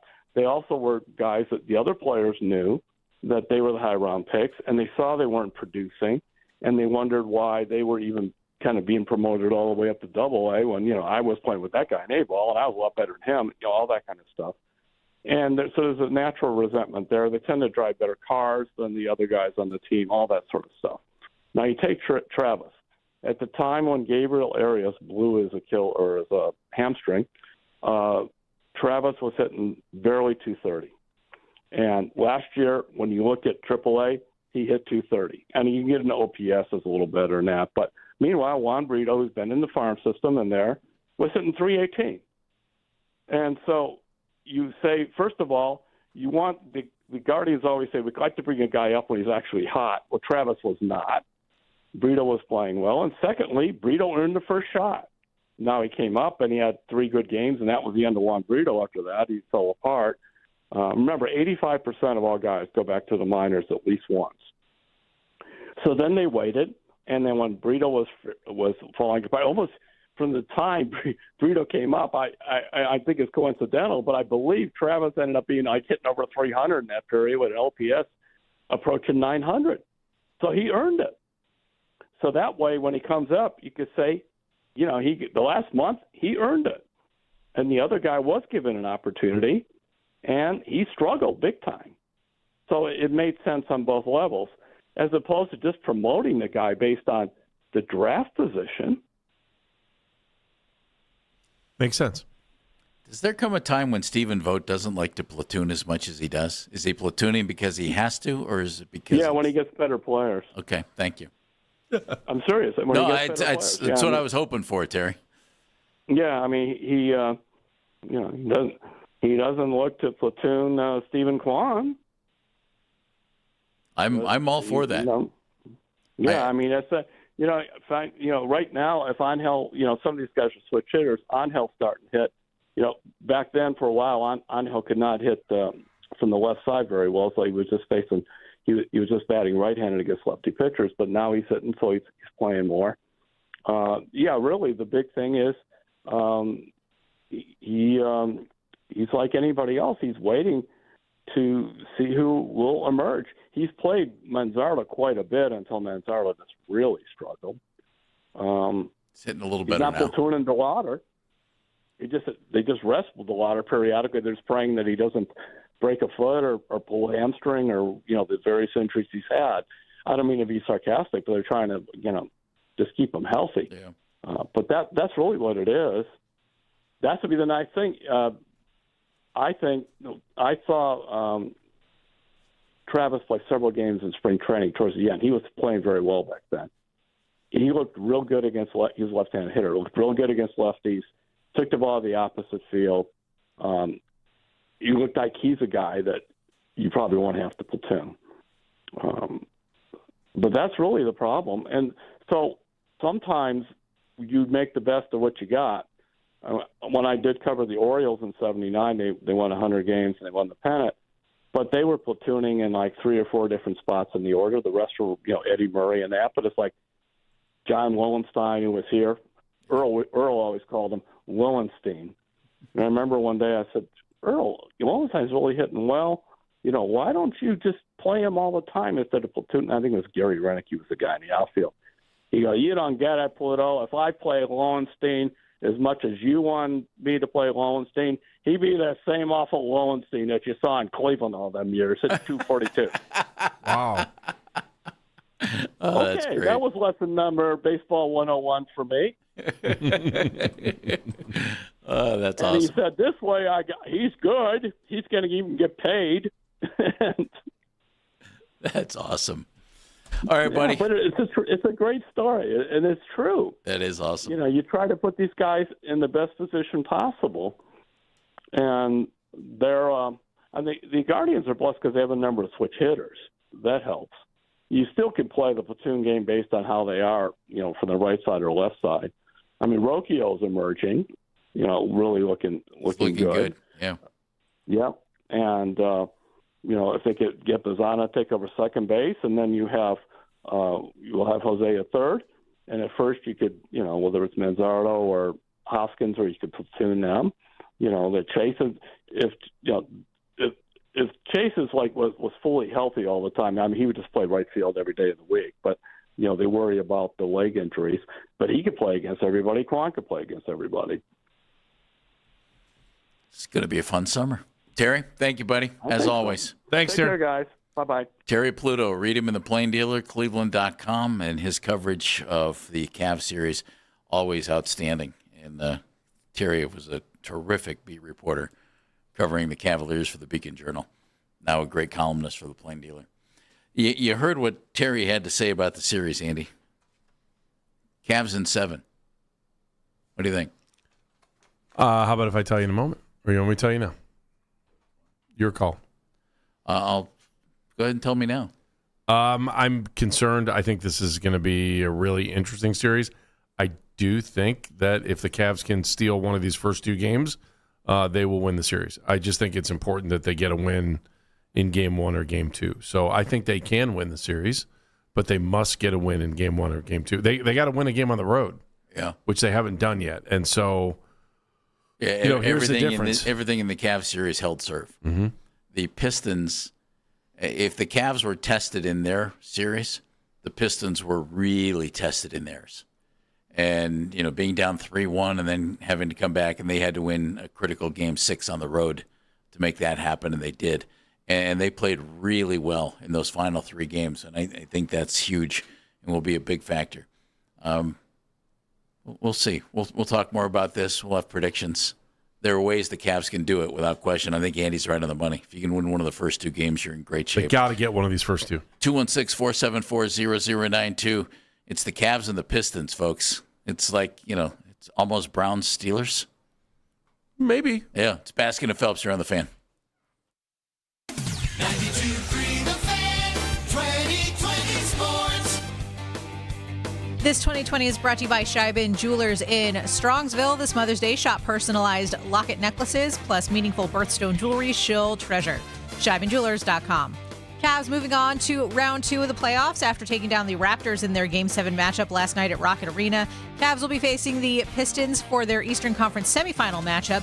Game 1 is tomorrow night in Detroit. Pistons in the second round after taking down the Magic in 7 games. Reports this morning saying Orlando has fired head coach Jamal Mosley after 5 seasons. Mosley brought the Magic to the playoffs in the last 3 seasons, but have been eliminated in the first round in each of those appearances. Some other NBA news. Shams Charania is reporting the Mavericks have hired Masai Ujiri as the franchise's new president. And conference semifinals in the NBA kick off tonight. In the East, the Knicks host the 76ers for Game 1 of their best of 7. Later on this evening, the Spurs will host the Timberwolves for their Game 1 matchup. And the Guardians are at the top of the AL Central. They're tied with the Tigers at 18 and 17 on the season. The team will kick off a divisional matchup tonight when they face the Royals for the first game of a 4-game series in Kansas City. Tanner Bybee still looking for the first win of the season. He's currently 0-4 with a 4.08 ERA. He'll be on the hill for the Guardians tonight for their 7:40 first pitch at Kauffman Stadium. You can listen to the Fan Rewind weeknights from 11 p.m. to midnight, all the best segments from all our shows, and you can always listen on the Odyssey app. Headline sports news every 20 minutes on 92.3 The Fan. From the University Hospital Sports Desk, I'm Meredith Kane.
That's 800-358-6868.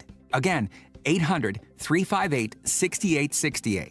If you can't listen to us live, we've got you covered. You can hear the Ken Carman Show with Anthony Lima, Baskin and Phelps, an afternoon drive with Nick Wilson and Jonathan Peterlin as a podcast. Full hours, full shows. Find it all on the Odyssey app, Apple Podcasts, Spotify, and anywhere you get your podcasts.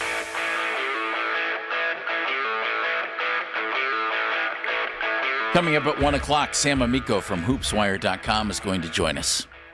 Talk some more Cavs and playoffs, and we're going to do headlines coming up at 12:40. I'm Jeff Phelps. My buddy over there is Andy Baskin. Number to join us is 216-474-0092. And this will be a good series. I'm anxious to see the competitive level that the Cavaliers come out with in games 1 and 2 in Detroit. You can be assured the Pistons will play some real serious defense. Oh. I mean, that's JB's deal. Yeah.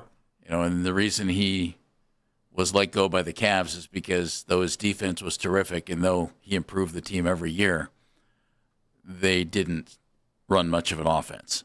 Sounds like the Browns. Didn't work real well. Although I don't know if they improved. And the you defense bring in improved. Kenny Atkinson, and the offense got better, and they were really good last year in the regular season and got knocked out in the second round. Not as good this year in the regular season. We'll see if they get knocked out in the second round or not. Isaiah's in Elyria. Hello, Isaiah. Welcome. Isaiah. Howdy, gentlemen. Hey. Nice to be on. Good to have you with us. I wanted to say, I was listening to you guys, and I just felt so compelled. I just really feel like it's a Pistons and 6 kind of situation. I was explaining it. It's kind of how I see it is like, and again, I think a good analogy, everybody's been saying, the Pistons are kind of like an overall better Raptors. They just do them a little bit better. I heard that a lot, and I kind of agree on that note.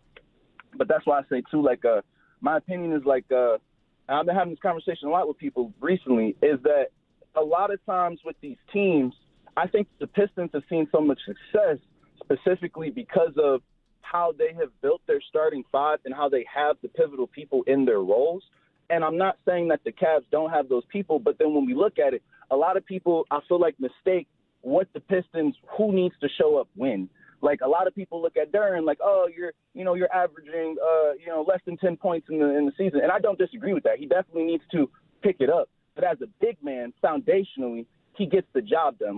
Game 7, and I will say, Game 7 against the Magic, he ended with 14. And I want to say, 5 or 6 of those came from the fourth quarter where, they really just, that's when it was a closer game in the halftime. And then when it got around third, that's when they really picked it up. You feel me? They showed some of that, intensity, and then they closed it out in a really good way.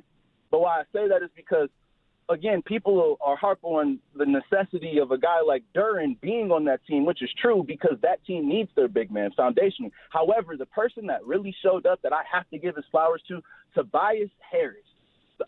He was really good against Orlando, Isaiah. Really good. Man, I'm telling you, it's the way he showed up. And I'm saying, man, I was watching that game live. Man, 5 threes, you're really getting the crowd hype, and that's what I'm saying. This is a Piston Stadium, Piston Stadium. So it's everybody, they already bring that intensity with the crowd, but seeing him be able to actually be that point for our team. I've told people, regardless, I'm not looking for Duren to do anything more than get those rebounds, get that physicality. And again, those points and those putback points, those are crucial. But no, when I want people showing up, the synergy between Cade and Tobias that night, it was beautiful. And I don't feel like it was just a Cade show. Well, with all of that being said, though, I look at the Cavs, and they've got Donovan, they got Harden, they got Mobley, they got Allen. But my one issue is that I don't feel like anybody is specifically I don't feel like they're really in their roles yet in this playoff series. Isaiah, I hear the music. Thank you for being with us. Thank you. Appreciate it very much. Now presenting the award for audio editing in a documentary based on small North American villages. Congratulations, you've won tickets on Spirit Airlines. Wow. I'm sorry. I see what you did. You brought current events right into the show. Oh, man, would that suck to have a ticket on Spirit? Oh, man. Jeff in University Heights has Would a have been a ticket pretty here good on prize Baskin and yesterday. Hello, Jeff. Thank you. I'd like to get my tickets on Spirit round trip, too. Yes. So, hang on. Can we not feel bad? Like those people are stranded right now? Yeah, well, I feel horrible for them. Horrible. Who I feel bad for, too, Andy, is the the 17,000 workers that are out of a Yes. job. Yes. As a matter of fact. Amen. That, in deference to the last caller, Isaiah, I wonder if it was that Isaiah Thomas that just called, because Tobias Harris, I mean, let's pump the brakes on this. Yeah, he had a great game yesterday. He had 30 yesterday, his best playoff game in his career. But actually, I think, there are no easy matchups.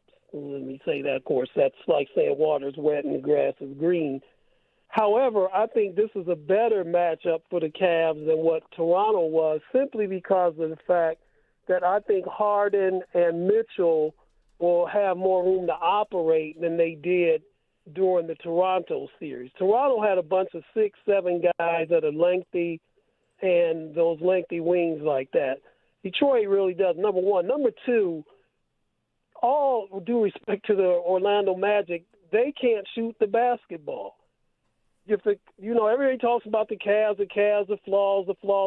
I listen to you guys on a daily on the Odyssey app because I'm working, so I catch you guys on the Odyssey app. Awesome. Appreciate it. But Orlando is one of the poor shooting teams in the league. If the Cavs were up 60-38 in the closeout game, I don't think they would have scored just 19 points in the second half. Conversely, Detroit struggles offensively as well. And I think that you have the bodies that you can put on Kate. Now, you're going to stop him? No, but you can start off with a Dean Wade. Then you can come in with a Keon Ellis, and then you can come in with a Dennis Schroeder, who, although and Max Strus for that matter, who, although may be shorter than him, can harass him and get under his skin. Who is their second option? Really, Jalen Duren? Okay, he's inside. Allen and Mobley should be able to take care of that. Tobias Harris, yeah, he had a great game, but is he going to do that consistently? So I think I got the Cavs in 6. All right, Jeff, thank you very much. I don't want to overhype Thompson, but keep an eye on Thompson in this series. I just think his size might make it an interesting matchup depending on who's guarding him. I also think Sam Merrill, Max Strus, I think that they had some really nice moments against Toronto, and they could be huge for the Cavaliers. They get that shot falling. They could be huge. I know it doesn't mean anything because LeBron's not here anymore, but do you remember the last time the Pistons... LeBron's not here I anymore? don't know if you know this or not. Dan, LeBron's not here anymore. You guys know this? 12:33 p.m. mention of LeBron. Okay. Did you want to put out an all-points bulletin? Well, we got to mark him in the log. We got to mark it in the lock. Oh, you do? I'm sorry, I missed that. The last time the Pistons beat the Cavs in the playoffs. It wasn't 2007 because the Cavs knocked them off. It was 2007, May 21st. I'm not the series. Oh, you mean one game? One game, yeah. Yeah, well, that's the last time they played. Yeah, 2007. Wasn't it? That's 12 straight playoff games against the Pistons. I like it. I love little facts like that. Little facts that mean nothing? Yeah, that means absolutely nothing. But, I mean, it's the whole jinx thing. It's like the whole, hey, wait a minute, can't we win a game against these guys at home? And then your fans get frustrated. It's a good feeling when you're on the other side of it. We have spent so many years being the other side. Oh, we can't win here. We can't get that. Can't get by these guys. If you're in Detroit, you're going to be like, okay, finally we have a chance to get by the Cavs. Do we? I would. If I was a Detroit fan, I'd be like, okay, this is different. This feels different. It's Baskin and Phelps here on The Fan.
Kauffman Stadium. Tanner Bybee still looking for his first win of the season. He's currently 0-4 with a 4.08 ERA.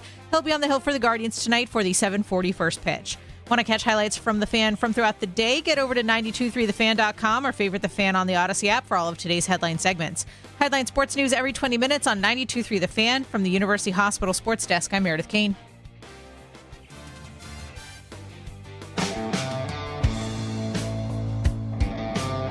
One o'clock, Sam Amico, hoopswire.com, going to join us. You know, Jeff, you can listen to The Fan anytime, anywhere on the free Odyssey app or by telling your smart speaker to play 92.3 The Fan. And now you can find 92.3 The Fan on YouTube, including The Ken Carmen Show with Anthony Lima from 6 to 10. You and me, Jeff, we can do this thing from 10 to 2 every day. Afternoon drive. Same two. Yeah, same two guys. Afternoon drive, then with Nick Wilson and Jonathan Peterlin from 2 to 7. That is live each and every weekday on the 92.3 The Fan YouTube channel. Subscribe to the channel for free and watch all the best content from your favorite shows on The Fan, live and on demand now.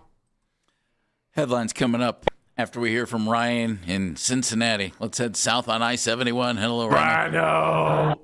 Hey, Meredith and gentlemen, thanks for taking my call. Hey, Meredith, you were correct. That Kentucky Derby, yeah, you weren't missing too much. I went there, obviously, Andy, like we talked about. Yeah. And the infield was one thing. Hey, man, I mean, I'm glad I got there a couple hours before race, unlike my buddies that got there at 1 p.m.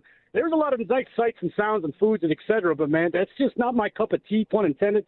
But, again, it was fun for the 2 minutes, I guess, especially if Better than the Muni lot, worse than the Muni lot. Come on, man, I'm all in on the Muni lot. That is my bread.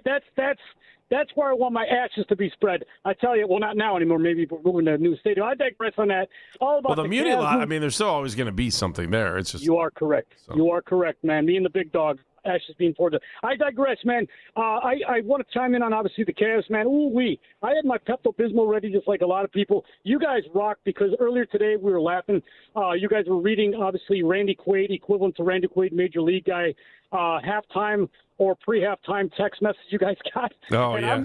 I'm right there with you, man. All these individuals that I watched the game with, they had the same concept, and people laughing about my Cavs. I'm like, I'm glass half full, man. We got this. And sure enough, we did, because I can assure you this is not prison of the moment. Water underneath the bridge now, but if hypothetically that were to go down as a debacle, I can assure you everyone's personality today would not be anywhere near as chipper as it is today, man. But we found a way to get through that and dominate that second half. I hope we do that against Detroit. Again, Detroit and us, we pair up very well with that team.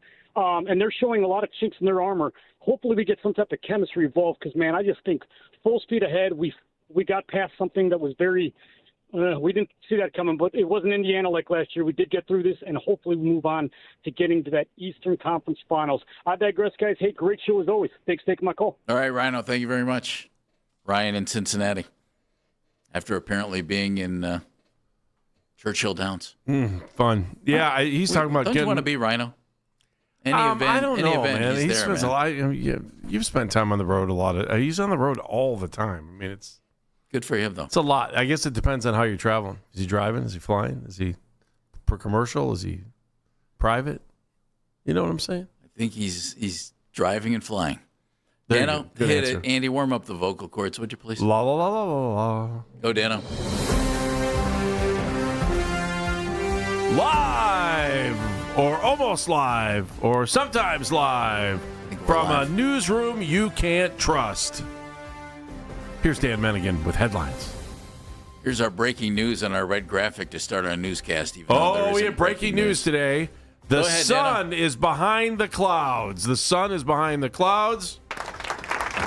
Let's go to another story for 40 seconds. Oh, let's get back to our big headline story. The sun is behind the clouds. Actually, I Congratulations. haven't been outside, but I see the sun There now. were not many clouds out there. I see the sun. yeah, right there's now. We'll sun call out there. today a win. There's shadows. It's a win. All right, gentlemen, let's go quick around the NBA because there were a lot of other games as well. Joel Embiid showed up, finished the Game 7 win over the Celtics, sending the Celtics packing.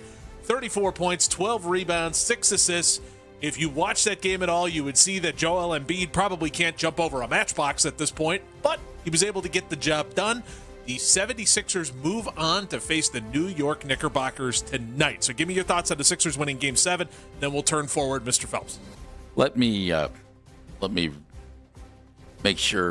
reiterate something I said earlier. Mm-hmm. If Joel Embiid is healthy, you don't want to play the Philadelphia 76ers. If he's close to healthy, you don't want to play the 76ers.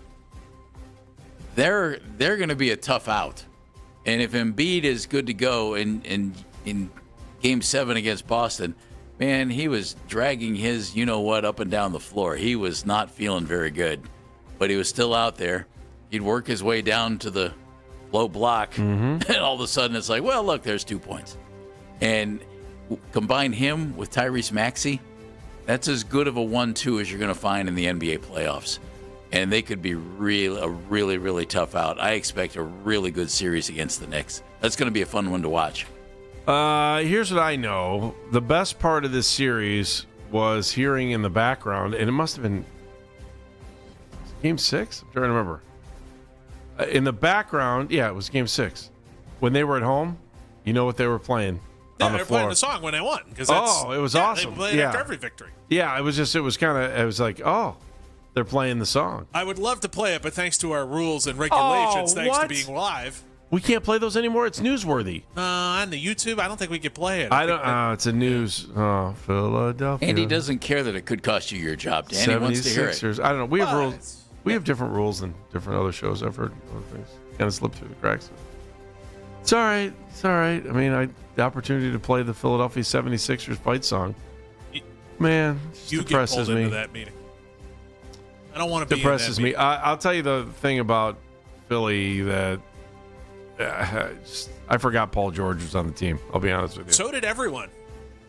And that was he one of came the worst through. contracts in basketball for a while, and then he got suspended for PEDs and came back fresh as a daisy. He's a difference maker, kids. Funny how that goes. Maybe that's the new key to all of these things. It's like the Roger Clemens at the tail end thing where you just sign him after the All-Star break. Yeah, I didn't see the bloody sock, but yep. Philadelphia scares me now, kids. Philly versus the Knicks, that begins tonight. What are we watching for, and what do we think will happen in this series? Philly should scare you. They do. If Joel Embiid is healthy, Philly wins that series. If Joel can play in even all but one game, if he misses one game, they'll still win that series. If he's out half the series, I'll take the Knicks. Yeah, I'll double down on what you said. Philly's really scary to me right now. What did you think about Jaylen Brown though? What he said? I'm not jumping the gun on you. Oh, we can head that direction. I would just also say watch for VJ Edgecombe because he's having a coming out party and I can't give him life. He's good. Maxey is terrific. Maxey and Brunson are going to that'll be a fun thing to watch. The whole flopping Joel Embiid thing. Yeah. Yes, Joel Embiid should have multiple Oscars for Best Supporting Actor. Guess what? Good for him. I just don't know what the referees are looking at right now. It's hard to watch. That to me is the part that's really hard to watch because I think Brown had a point, man. I'm not saying that his point on the agenda was correct, but all I'm asking for is consistency. And I don't know that the referees are consistent even with superstars in the playoffs right now. And not that should ever be the case, right? You always think, well, the superstar is going to get the call at home, and you could really call a foul on every possession in the NBA. You could, but the fouls are they're larger than life in the playoffs, and a lot of them are super physical fouls. Super It's physical. fantastic. It's the way it should be. Basketball's a contact sport. Sure is. And I understand you have to. Playoff basketball is always going to be tougher to go through than regular season basketball because if we played this way for 82 games, Lord knows the amount of guys who would be injured throughout the whole darn thing. Yep. If you really want it to be a contact sport, then I think you should. I mean, I hate to say go to 7 fouls, but I cannot stand when a player has 4. Mobley had one yesterday. I didn't even think he touched the guy, and they called a foul on him. I can't stand the point, and I have always felt this way. I'll never change that a referee can throw someone out of a game for not being egregious. Here we go. It affects the whole game. The referees have more. It seems like the referees have more power in the NBA than they do in most sports. Put a quarter into the jukebox. I mean, you can throw someone out of the game for not doing anything malicious. You can. 6 fouls, boom. They change. I can't stand it. They change the game. Guy gets a 4th foul, now all of a sudden. Hey, how do you think Toronto feels today? Jeff, do you have the money to overrun the touch tunes? I don't. Sorry if you don't have an intelligent take on this. That's fine. Andy just can't accept the game for what it is. Nope. Because the game should be better. if you want it to be a contact game, then you need to allow for that. We'll have everybody go sit in timeout for a while. Oh, that's called hockey. Yeah. Because we get soft Why don't parenting. you get? Yeah. Oh, soft parenting. It's soft parenting sport. So you go sit for a while, think about what you've done. Feel bad for yourself. All right, you are not talking about Don't hockey. take that stick and hit that guy in the throat. You'll have to go sit down. That doesn't happen. Guys don't do that. That's cheap. Don't take the end of that stick and stick it in the guy's gut. Those Make him guys, bend over. those guys pay the price sometime. Guys that feel like they need to All use right, the move butt along. end We of have their headlines. stick. This isn't Andy Rants about basketball. Slew footers. Guys who are too vicious in basketball get thrown out. In hockey, they just go sit and think about what they've No, done. I mean you can still get thrown out, but it's got to be a good fight. This I mean, is if you're not gonna Andy do it. Rants about basketball. Go, Dan. All I know Headlines. is, look, I'm having way I'm too just, much fun. I'm not I gonna take lie. my worst player. Well, like if basketball was smart, Segment's almost over. take your best basketball, take your worst basketball player, and just tell them to go after their best basketball player, and then just try to take them out. We got a minute and a half. All right, we'll So end what? with this. This It's is headlines. No, This it is isn't. slightly- It was Dan says something and Andy Rants. Well, isn't that what the show is supposed to be?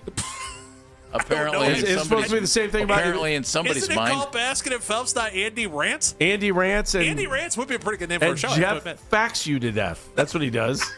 Yeah, heaven forbid we deal in something of substance. Oh, because All right, it we would will- be so great if we did Basketball everything sucks. like this. Yes. We will end with this. The And the Cincinnati other Reds thing have a is promotion. what?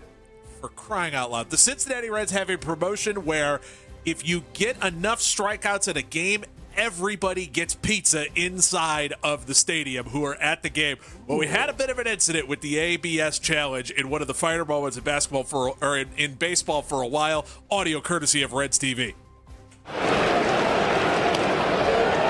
Just missed. ABS challenge powered by T-Mobile. The catcher has talent to call a ball. Stevenson's 1-1 tonight. Can he win pizza for those in the stands? The crowd ready to burst.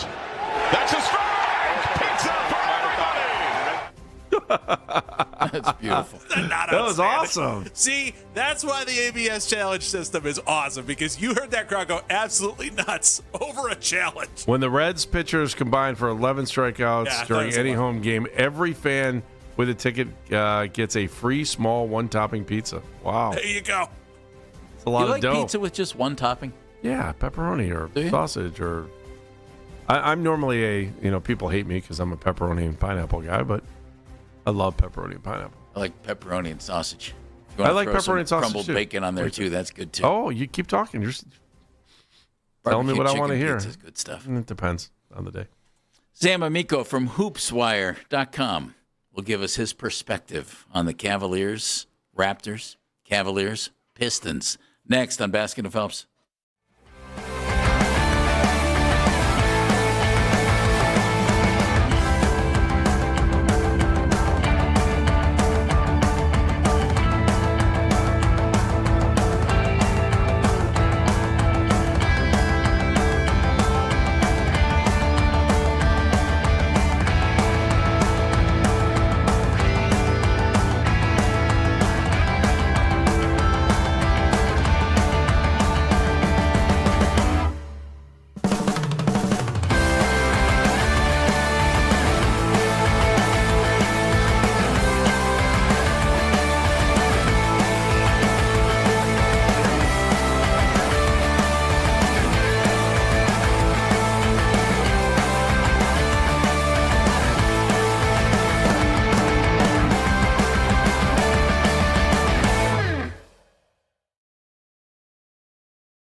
Headline Sports News every 20 minutes on 92.3 The Fan. From the University Hospital Sports Desk, I'm Meredith Kane.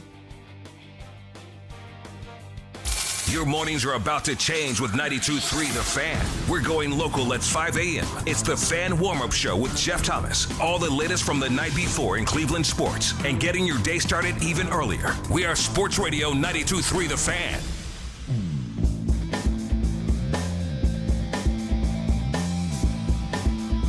Coming up in moments, we believe, Sam Amico from hoopswire.com will be joining us. But first, you know, Jeff. Yeah. We love giving things away over here. So 92.3 The Fan is looking for a winner. Enter the code word chicken.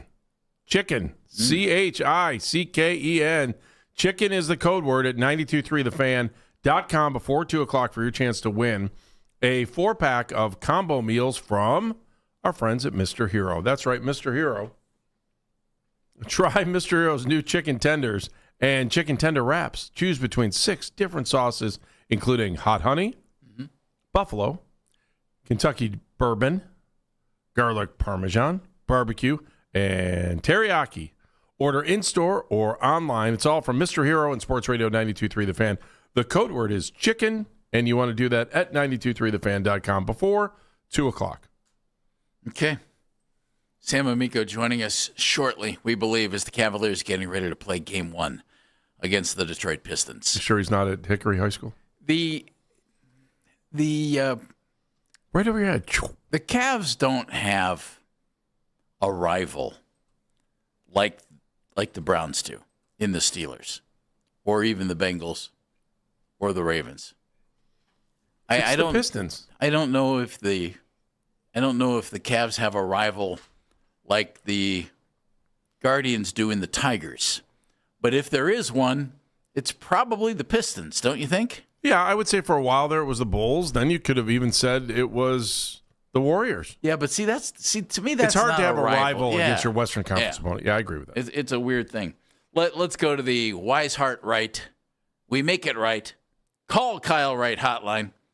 He is the president, CEO, guru, content creator, marketing specialist of hoopswire.com. You can read all of his coverage of the Cavaliers and the NBA right there. He's Mr. Sam Amico. Hello, Sam.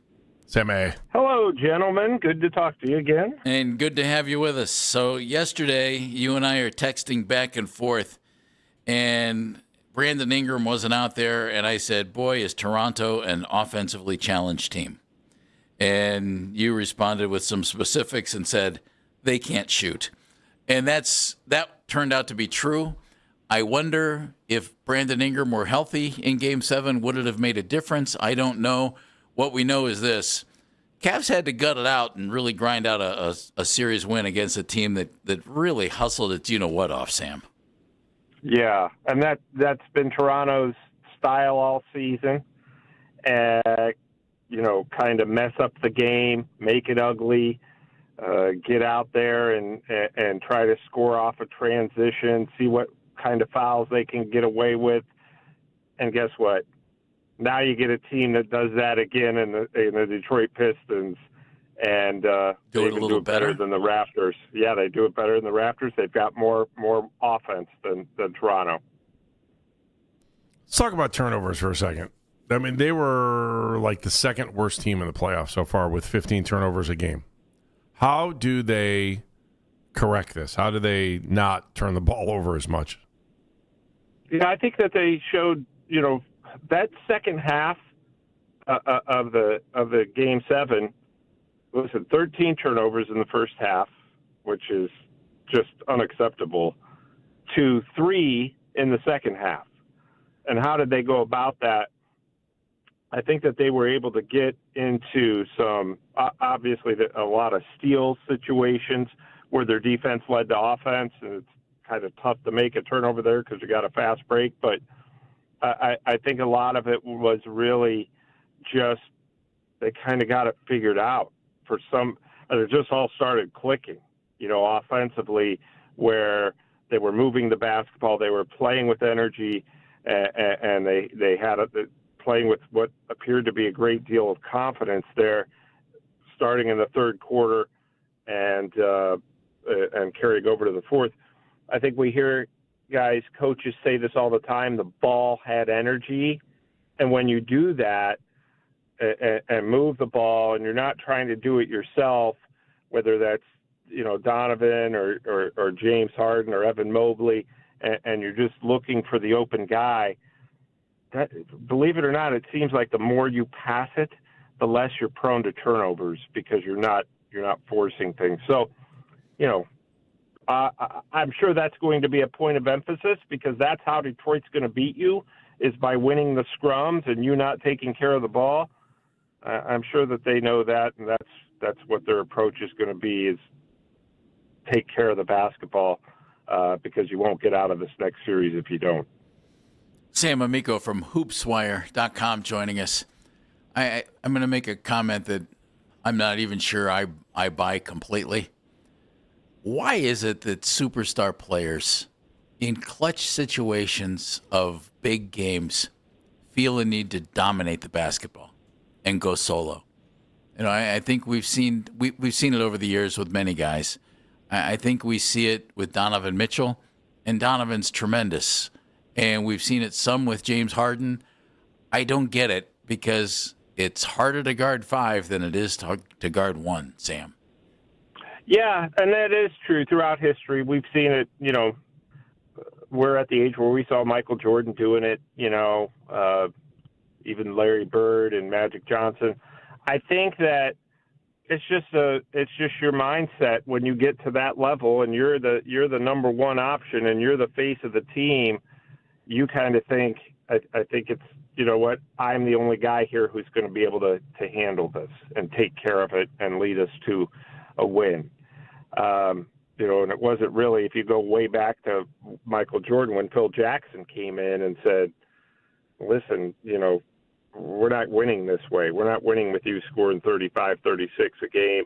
We've got to move the basketball and all that. So I think it's just human nature, whereas you kind of feel like the leader of the pack, you're going to be the guy who tries to dominate the ball. And I give Donovan Mitchell and James Harden both a lot of credit because I think that they've really, really tried in many ways to find the open guy. And last night Jared Allen kept ending up with the basketball in the second half. But it's just, that's something that they've got to continue to do. The most successful teams that we've seen over the past few years, just go back to last year, Thunder, Pacers, those guys, they moved the basketball. They had stars, but they moved the ball, and that's killer for defense when you're scrambling around. Sammy, I don't know that I'd want to be one of them, but for us and for fans, it's kind of fun to see J.B. Bickerstaff go up against Kenny Atchison. Talk about the pressure on both of those guys, and I feel like it's way more pressure on Kenny because I thought if they would have lost last night, Jeff and I were talking, today could be totally different if the second half hadn't gone the Cavaliers' way last night. Yeah, I wrote that this morning. It's interesting that if they had lost that game, we'd be having a very different conversation today about a lot of things, and it might even have started with the front office. So this is a high-pressure situation, and there's going to be motivation there from JB without question. And it's going to motivate his guys even more. We're going to hear about that a lot. Win this one for JB. It's just, anybody who's let go by a corporation and then is challenging that corporation in another situation, it's human nature. You're going to be fired up. Yep. You're going to have extra motivation there. So I don't know that there's a lot of pressure on JB because I don't know that anybody really expected at the start of the season. Nobody had the Detroit Pistons in the Eastern Conference Finals. A lot of people not only had the Cleveland Cavaliers in the Eastern Conference Finals, but the finals again. So, we know about Donovan Mitchell and James Harden and all their playoff, not getting out of the second round and all the narrative surrounding this series. Well, if they don't get out of the second round again, it's not going to be much different for the Cavs what the result of that would be than if they didn't get out of the first round. So there's a ton of pressure on the whole team, and that's they know that. I'm sure Kenny Atkinson knows that. And I'm sure they know as an organization at some point Dan Gilbert's going to say, why am I the only team, including next season, in the second apron? Why is this, and why are we not getting the results? That will be questions that will be asked if they don't get out of this series. Sam Amico from hoopswire.com joining us. Do the Pistons have enough offense to beat the Cavs? And regardless of that answer, if it's yes or no, if it's no, do they have enough defense to overcome their lack of offense? I would say no and yes. No, they don't have really enough offense. It's kind of a one-man show. They're like Toronto in that sense, in that they can get hot. The role players can get hot just as any role player can in the playoffs. We saw Game 5 with Dennis Schroeder in Cleveland. The Toronto Raptors weren't game planning for him, right? I mean, there's going to be guys that you don't expect that could step up. I'm sure Karis LeVert is in that group. The former Cav Javonte Green's in that group. They certainly have other guys that are capable of stepping into that role. But by and large, no, they played playoff style winning basketball year by doing the things that we just saw the Raptors do. They just have more talent. We're going to try to mess up the game.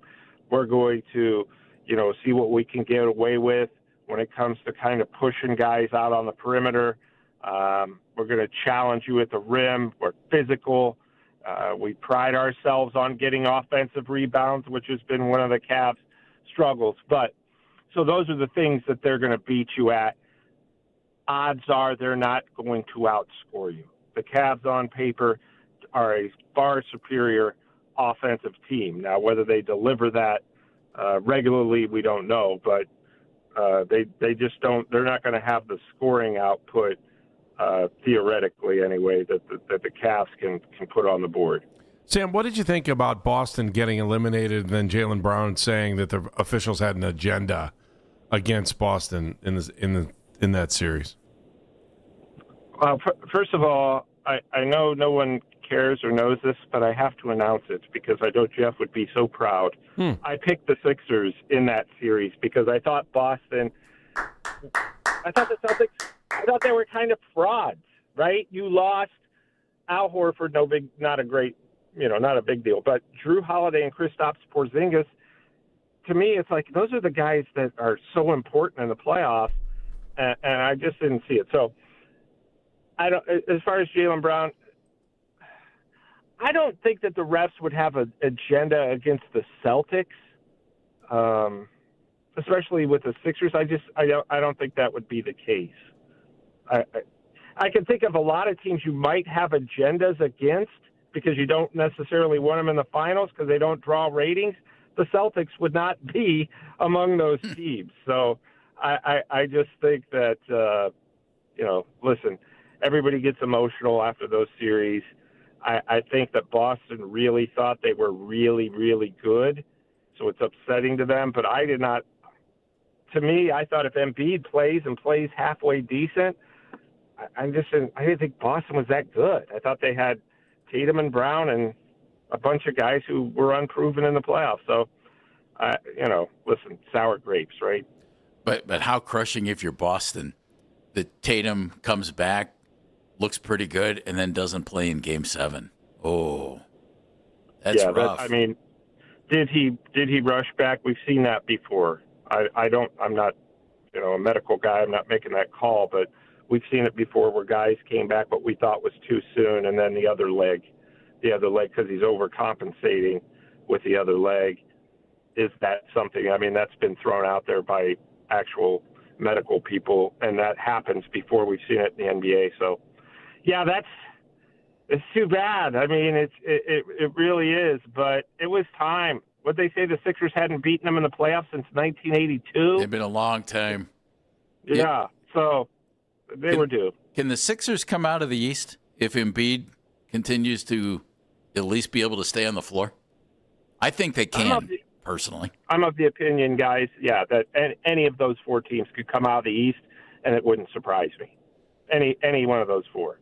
Cavs, Pistons, Sixers, Knicks. I think that this is kind of what the NBA has wanted, and it's what we've gotten the last few years with what the Miami Heat before Dallas. The Miami Heat is an 8 seed. Indiana Pacers is a 4 seed last year, and the Denver Nuggets winning the title a couple years ago. The Thunder last year. I think the NBA loves this, and I think it's good for the NBA that they have this kind of parity. And but yes, Jeff, to answer your question, I think the 76ers absolutely, if Embiid can stay healthy and stay on the floor, which is a huge if, they could get past the Knicks certainly, and then Cavs or Pistons in the finals, East finals. Okay, I like it. Can Jared Allen repeat what he did? Yeah, you know what? You don't have to repeat that night. Just do half of that most games. Wasn't he terrific last night, though? He was fantastic. I mean, he's had games like that this year. And you know what? Here's the good news for the Cavs. When he had a few games like that earlier in the season, and then when James Harden first got here, he was shot out of a cannon until that knee injury bothered him. And I think that this is a good sign, because last time he had this kind of confidence, it was the best stretch of his career. Yeah. So will he put together the best playoff stretch of his career? Now it's going to be a test with Duran and Isaiah Stewart and all those bigs with Detroit. All right, so give me the formula now for the Cavaliers to win this. Same thing. I hate to keep saying it but win the scrums, take care of the rebounding. That's going to be huge, which, we saw Jared Allen had 8 offensive rebounds. The Cavs are usually the team hurting on the defensive glass. So, you got to do that and take care of the ball. If you do those 3 things, you'll get out of this, and you'll get out of it in 5 or 6. You really will. They're that much more talented on paper, but you've got to take care of the basketball. You notice how in there I didn't say make shots, because I think if you do those things, you're going to score points because they have enough weapons to do that. But you've got to win those intangibles departments.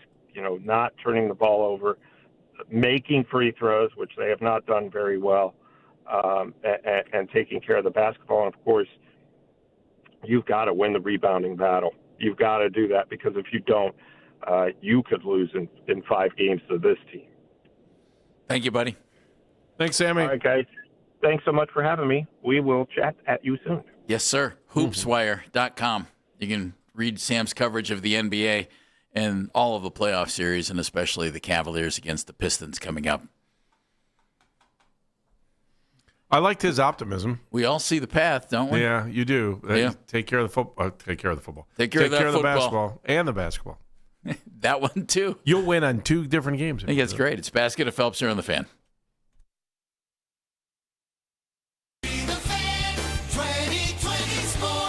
Cavs are advancing on to round 2 of the playoffs after taking down Toronto in Game 7 and winning their opening round series.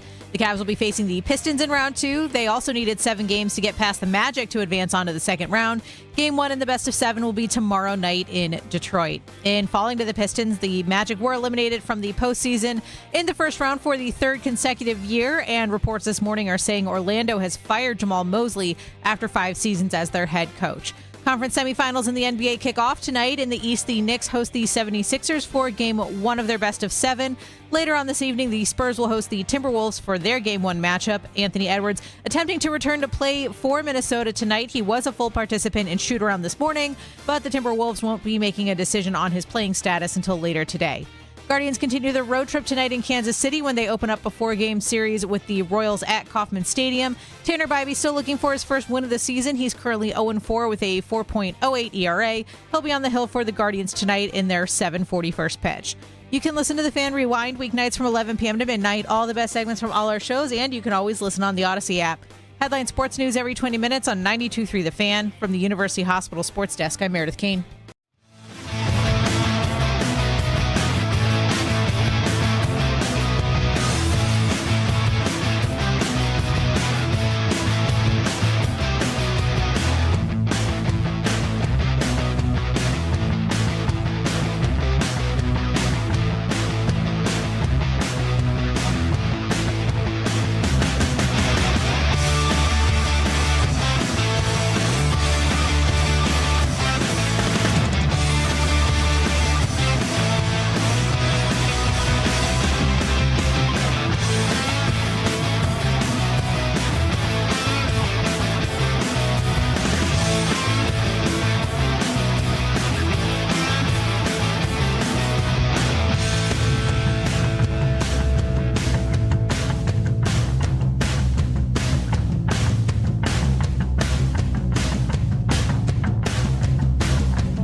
That Modelo you earned is just better. That Modelo is the Markable Fighter. Drink responsibly. Beer imported by Crown Imports, Chicago, Illinois. This is Browns head coach Todd Monken, and you're listening to the number one sports station in Cleveland, 92.3 The Fan.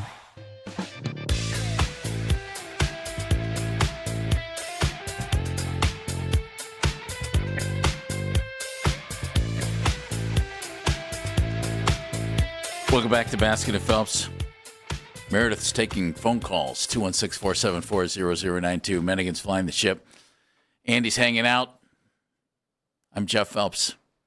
That's what I do, hang out. You know, the interesting thing to me about one of the many things about the NBA playoffs that are interesting, the first round gets milked like crazy. You know, an extra day off or two, they kind of spread things out. You got a lot of series. There's basketball all over the place because they can put them all. You know, you got a lot of series. You get to the second round, boom. Every other day, you're playing a basketball game. That gets going. Builds some momentum. Things get flowing. I like it. I like it a lot. I always have. I feel your energy, Jeff. You get rolling, Andy. Mm-hmm. It's better than back-to-back, right? Well, they don't play the back-to-backs, that's for sure. It's better than doubleheaders. Back-to-back would be terrible. In the NBA, it'd be brutal. The second game would be horrible. And Miami would win every series. They'd be the champions. Soon, Las Vegas would be the champions every year, too. If this series goes well and you get to the Eastern Conference Finals and you play the winner of the Knicks and 76ers and you lose, is everybody safe? How did you lose? Doesn't matter. Good. If you went up 3-0 and choked it away, then that would matter. But otherwise, I think if they can get to the Eastern Conference Finals, they're safe for another year. And that, what does Harden want to do? I think that's true. What does Harden want to do, Well, true. But what I mean is, are you safe? I mean the coaching staff. I mean the front office. Yeah, I think they're 4 games away from returning for next year, for sure. I mean, there's still a shot they could return next year after just being here. I think it just depends on how the series goes. Although, when the coach you fired is now coaching the team you're playing against, that changes the game a little, doesn't it? Yeah, I wonder. If you're the owner of this team, and that would be Dan Gilbert, and you're a lifelong Detroit guy. Who was there yesterday? So you're a former part owner of the Detroit Pistons. You have done a phenomenal job of investing in your adopted city, Cleveland, and a phenomenal job of reinventing downtown Detroit. Dan bought up... And Cleveland, too. Well, I just said that. No, reinventing downtown Cleveland, too. Well, and they're in the process of it, and they've done a lot of things here, but Dan's done a great job of investing here. Mm-hmm. But so many buildings in Detroit, some of those great old buildings from the auto industry days that they built or bought and renovated.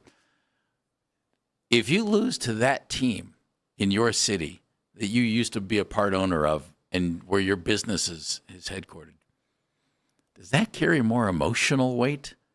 You think Dan would be able to eliminate the emotion of we just got smoked by the Pistons as opposed to we just got smoked by the fill-in-the-blanks, Indiana Pacers? Whatever. I mean, truthfully, I wonder if that factors into any of this. Truthfully, can Dan lose? Yes. Can he? Yes. I mean, if Detroit wins, it's not like it's bad for him. He's not a real Pistons fan anymore. No, but if the Pistons are winning, it's good for business in Detroit, isn't it? Well, I would think yes. So that's good for, and we all know Dan is very passionate about the downtown areas, whether it's Detroit or Cleveland. Very passionate about downtown Cleveland too. Wanting to light things up like New York. Sure. He asked himself, I'm sure, it was like, why can't downtown Cleveland be the same as New York, in some ways? And if the Rockefellers maybe stuck around a little bit longer, maybe we would have been New York. But in some ways, you can look at it and say he can't lose. I think he'd be angry, though, if his team doesn't win. To me, it's something more... It's more about what Sam was saying. You're the team in the second apron. You're spending the money. you want return on your investment. You believe that you have, paid for what could be the best team, at least in the Eastern Conference, right? And why wouldn't that come to fruition? What's the failure? If you don't, and if that failure outweighs the profits and ego, you'll probably get fired.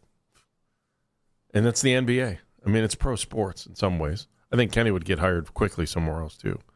Kenny's done a nice enough job here. He certainly would. Hey, they fired J.B. Bickerstaff. Boom, he gets hired, in days. David Blatt never resurfaced, but let's not forget, where he had been the coach of the team and what place they were in when they let him go. What place was that, Andy? First, wasn't he supposed to be the coach of the East in the All-Star game that year, too? It would happen right around the same time. I think that's actually true. Yeah, it was a real awkward time for that to happen. Yes, it certainly was, wasn't it? But is there ever a good time to fire a coach? I don't know that there is. Actually, the timing might be good. You should say to the person, is there ever a good time for you to get fired? Why don't you give me that date? We'll circle it. I think there's a very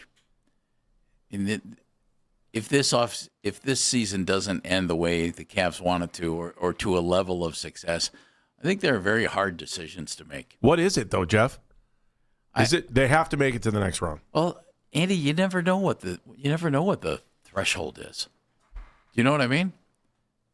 I mean, Dan Gilbert could think, hey, we played a really competitive series against Toronto. Let's just say they lose to Detroit in 7, okay? Yeah. Well, we played a really good series. That was terrific. But I like the direction, blah, blah, blah, blah, blah, blah, blah. You'd be hard-pressed. I would think you'd be hard-pressed to blow it up, whether it be the coaching or the front office or even the roster. Here's a funny game that we don't get to play, Jeff. We don't get to play billionaire. And if you're a billionaire... by God, I've been trying. If you're a billionaire playing this game, and then all of a sudden, let's just say the Cavaliers lose to the Pistons. Do you want to answer any text messages if you're Dan Gilbert from your buddies in Detroit? Hey, thanks for the coach. All it takes is a couple of those. I know it sounds petty, but you're like... That sounds petty. Right? But sometimes billionaires can be petty. I'd hate to think that Kenny would lose his job if they don't at least perform and I don't want to say put up a fight. That doesn't seem right. It needs to be a competitive series. If it goes 7, are you really going to fire him? If they lose in 7? I honestly think the only way you could actually think of firing Kenny Atkinson at this point, right, is if you got swept by Detroit. And blown out or just swept? Just swept. I'd agree with you. I think Kenny's a good coach. At what point do you... And JB was a good coach. I think JB's offense wasn't very good here. But JB was a good coach. Still is a good coach. Probably a better coach now. I just think when you have good people working for you, you're hard-pressed to make a move. It's going to be difficult. I just want to see him go out and win the series, and we'll worry about that when we get there. But, as Sam said, too, that today would have been much different if they didn't win the third quarter yesterday and the fourth quarter. Well, that was pretty serious. We'd be talking about something entirely different. I think that's absolutely the case. It's Baskin and Phelps here on The Fan. We have a dilemma coming up next. I'm Pat Boyle here.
season. He's currently 0-4 with a 4.08 ERA.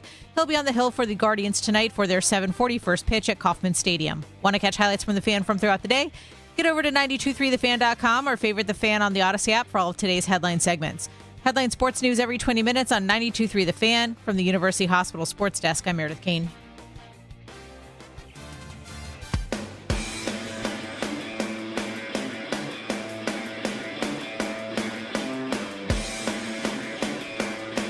Welcome back to Basket of Phelps, everybody. Jeff Phelps, Andy Baskin, Meredith, instead of 2020.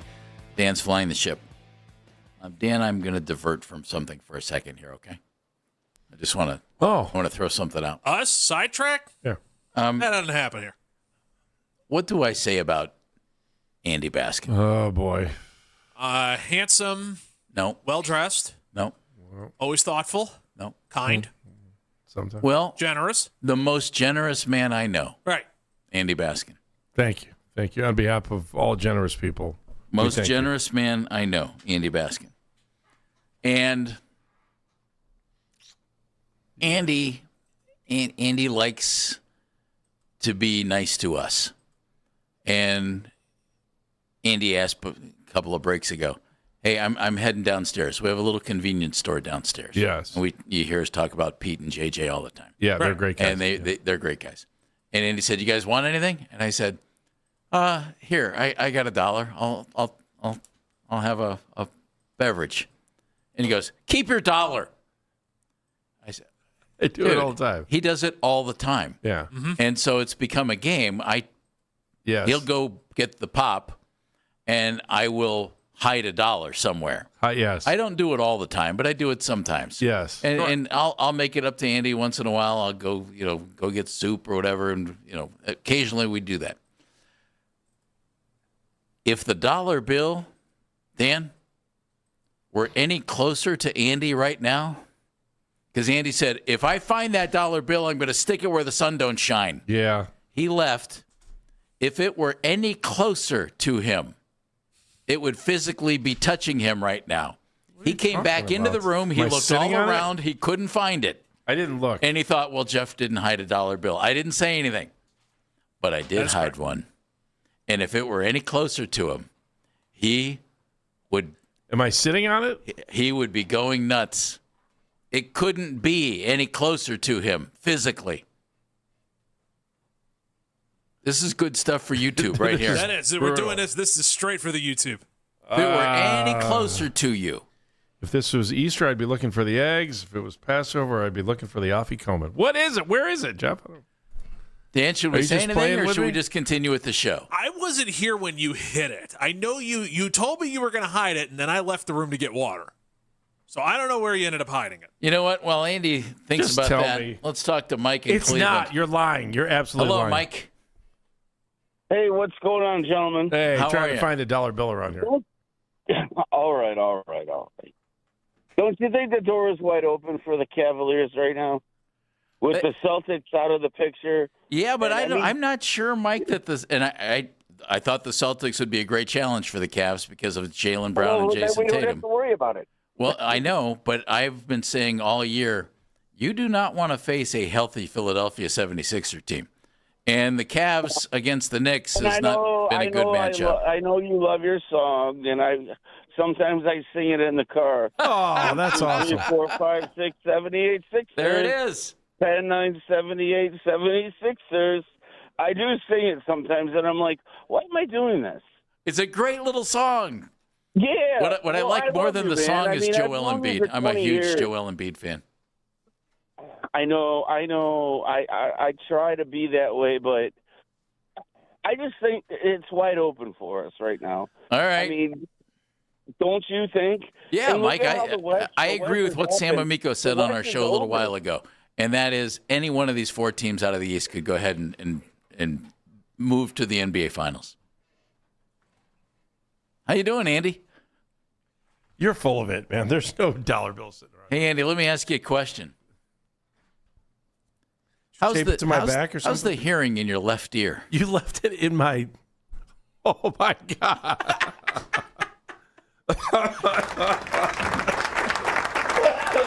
I thought you would notice it the minute you put your headphones on and couldn't hear. So here's the story. I thought my headphone was broken. Did you see me? Nice thing. There were 3 times I went like this. I was like, I can't hear. I don't hear anything. And then I'm like, man, I'm like, the best recommendation anybody ever gave me for headphones was Dan, because Dan and I both wear the same sets. Right. And I had like super, super expensive pair before, and I kept losing them, and I was just like, this is crazy. And then I could not figure out why my left ear wasn't working. Cheers, thank you. You do realize that half the reason I do it is because I have an account down there. And Andy walks it's in just and says, so easy. Hi, I'll have a pop, and he walks out the door. Yeah, It's that's like because I Norm at prepay. Cheers. I prepay. It is. It's Normie at Cheers. Run on the tab. Did you ever see the joke about Norm and running the tab and how nobody else in Cheers had a tab? No. And they made a huge deal about it. And the guy who was sitting next to him. I'll buy it tomorrow. That's fine. You buy tomorrow. So the guy sitting next to him was like, hey, can I get what was Ted Dance's name on that show? I forgot. Sam Malone. Hey, Sam, can I get a tab? He's like, no, we don't do tabs here at Cheers. And he's like, Norm's got one. He goes, well, that's because he's Norm. And so he's Norm. So Norm says, now there's like everybody at the bar. They're like, hey, I want a tab. I want a tab. Everybody wants a tab. And he's like, no, this is why no one else has a tab. And so the guy says so please, can I have a tab? And so finally, Norm sits down, and Sam looks at Norm and he says, hey, can I give this guy a tab? And he's like, you know what's special? You're the only one with a tab. And he goes, yeah, go ahead. Why don't you give him a tab and put my next round on it? It was so funny. That was a good show. Yeah, it was a good show. It didn't match the Open. You okay now? Yeah, I was trying. You recovered? What was weird was I just couldn't hear in my headset. And I was like, this is weird. I'm like, I might have to go to the doctor. Got to be a pill they can give you for that. Do they put penicillin in your ear? I'm not sure. Try. Lord knows they try. I took one of these blue pills and all of a sudden. Whoa, easy. Oh, boy. What? Easy. That's a meeting. It is a meeting.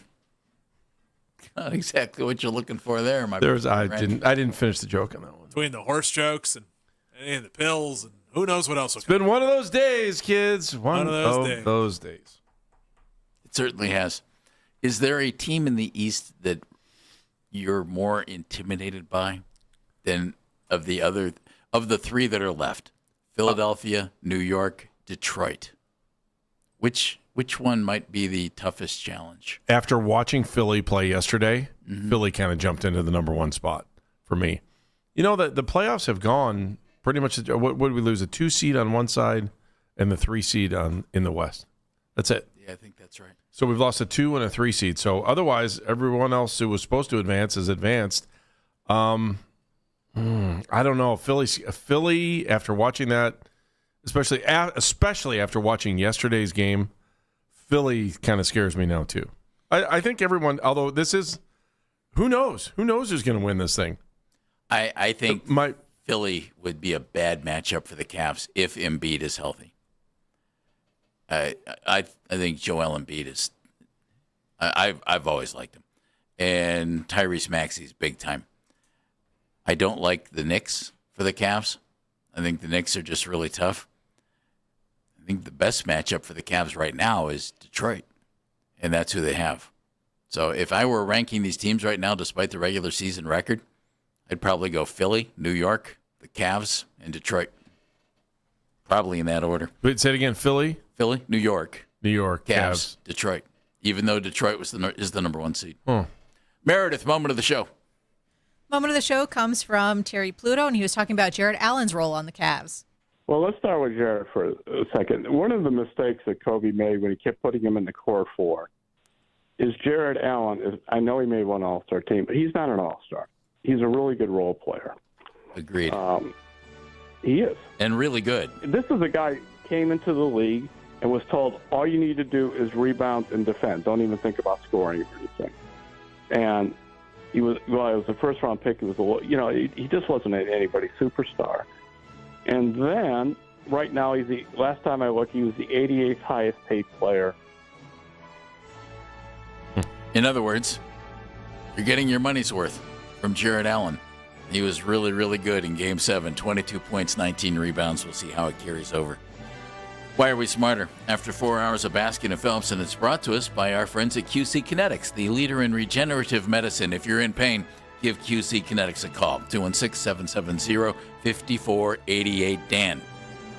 Smarter today, courtesy of Terry Pluto. A lot of good stuff in there, all about the Cavaliers, and a little Travis Bizzana, too. 92thefan.com, wherever you get your podcasts. And, of course, our social media mentions are powered by Shipen Jewelers, Cleveland's premier jewelers. Meredith? I will second that on Terry Pluto. I'm always smarter when I talk to our good friend over at the Plain Dealer. AB? I'm going to sidebar here for a second. It's just I was sad this morning when I read the news that John Sterling, the longtime voice of the Yankees, had passed away at the age of 87. I know I always made fun of the Yankees for being pompous because part of it was this whole Broadway kind of feeling that they had because, you'd watch their announcers come in and it was always like it was a Broadway show. It wasn't a baseball game. It was big. And John was the one that always did, "Oh, the Yankees win, the Yankees win." I think everybody knows how to do that. But he was also the voice of their biography show called Yankeeography. And I just remember having to sit in the stadium. You always hated him because you respected him a ton. No, I totally did. And he was always very nice. He was always very well dressed, too. And Yankee fans, I do feel for you for today because he was truly a legendary voice. Hey, if you missed any moment in our show, use the Rewind feature on the Odyssey app. It's powered by Integrated Restoration, your local experts in water, fire, and storm disaster restoration.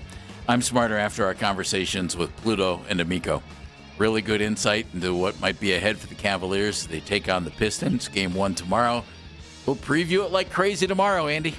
Yes, we Can't will. wait. I'm Jeff Phelps. I'm Andy Baskin. Thanks for listening. We're back again tomorrow at 10. Until then, be a hero, be a real hero, be an organ donor. Lifebank.org. See you, Cleveland. See you. We'll talk to you tomorrow at 10. Afternoon Drive. Next. Holmes at the belt. And now the 3-2 swung on. A pop foul back here. Ow! Ow! Ow! It really hit me. I didn't know it was coming back that far. Ball game over. Yankees win. The Yankees win. And that's the show. This is an Odyssey Sports.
It's going to jack and finish the deal.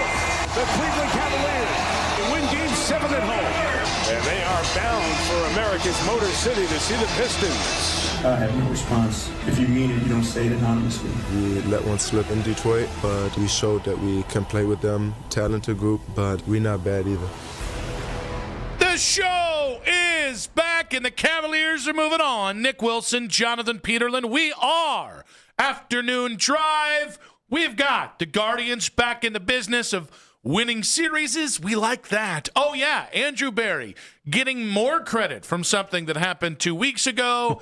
And as mentioned, thank you, Jared Allen, the Cavs survive and advance to the next round of the playoffs. That opened courtesy of the NBA on NBC and Peacock, and Mac Robinson on the board. Yes, we salute the Supreme Leader, because if we did not, there would be consequences. We got Jake Byrne, man of the 92.3 The Fan YouTube channel, and producing today.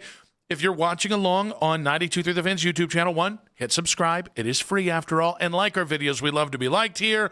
And then Matt Corrali, baby doll, on the 2020s. Hi, JP. Hello. How are you today? Very good. It's a lovely day outside. Things we're on the other side of last week in the godforsaken weather. And weather is 90% of my mood most days, so I'm feeling good. I've said it like 12 times, though. Like, oh, this is the week that it turns. This is the week that, and then it all of a sudden ends up being crappy again. Yep. So I'm not doing it this time.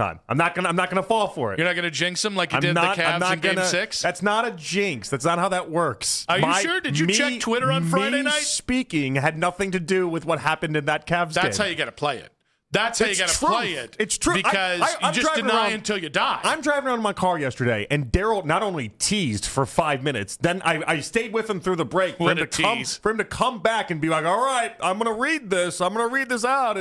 And do like a whole thing about like basically the Cavs never losing a Game 7 against the Raptors in Cavs history. Yeah. I think they're 10-0 or something like that, or even just home games, I think is the stat, right? And I'm like, Daryl, first off, awful tease, 5 minutes and then take it through a break and then pay it off. Like, miserable job by you, but also it doesn't matter.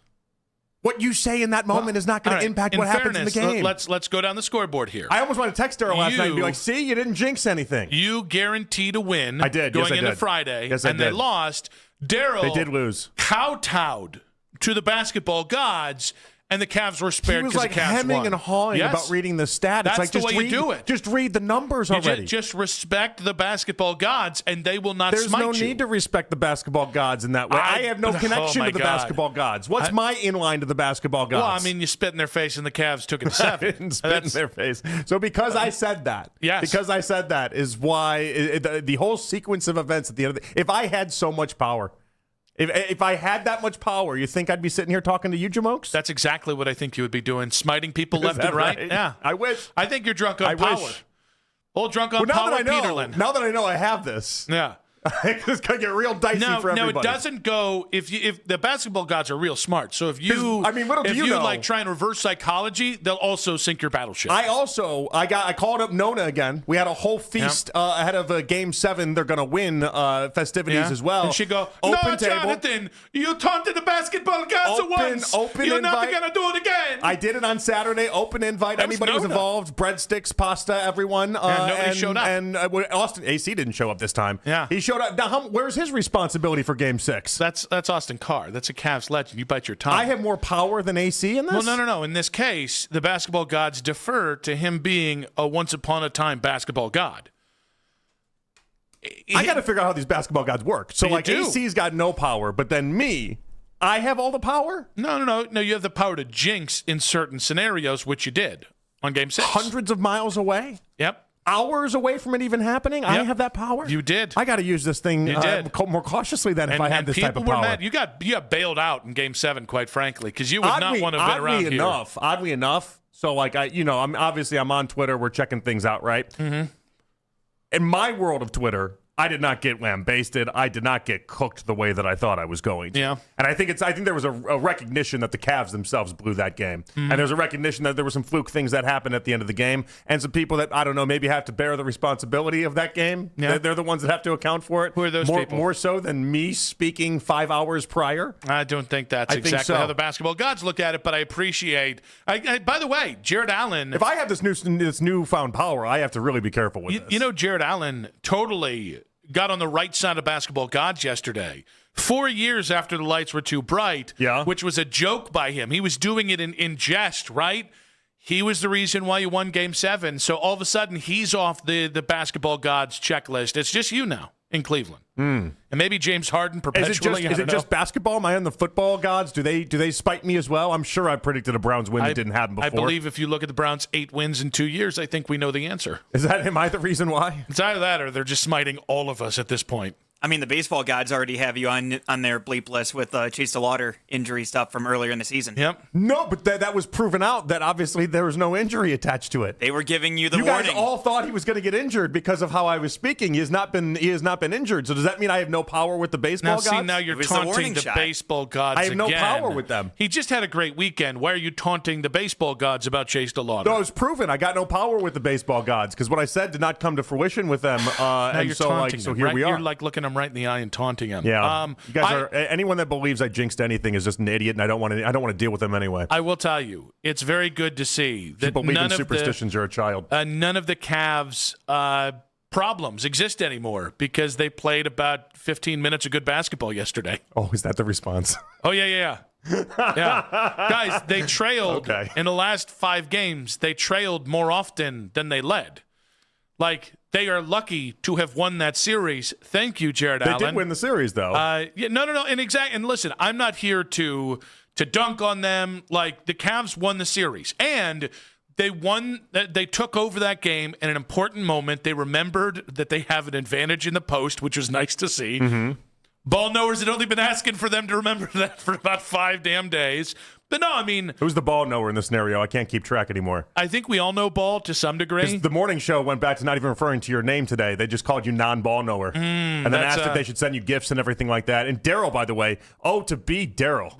Is he a spineless jellyfish again? Big-time spineless jellyfish. That man, when the team is down, he's the first one to kick them. Okay? Like, first one to just boot that team to the moon. And then all of a sudden they get a win and advance to the next round. And he's Johnny Go Cavs. He turns into Moondog. Now, play the hot hand. It's an insane level of wait, hold on, I just heard you for hours the day prior. You sounded totally different. All right, listen, there have been guys in the Cleveland media at Cleveland sports talk shows who have made a career out of flip-flopping and just living with the wave. You go, Daryl. They just live with the wave. Some of these guys. It's most of them.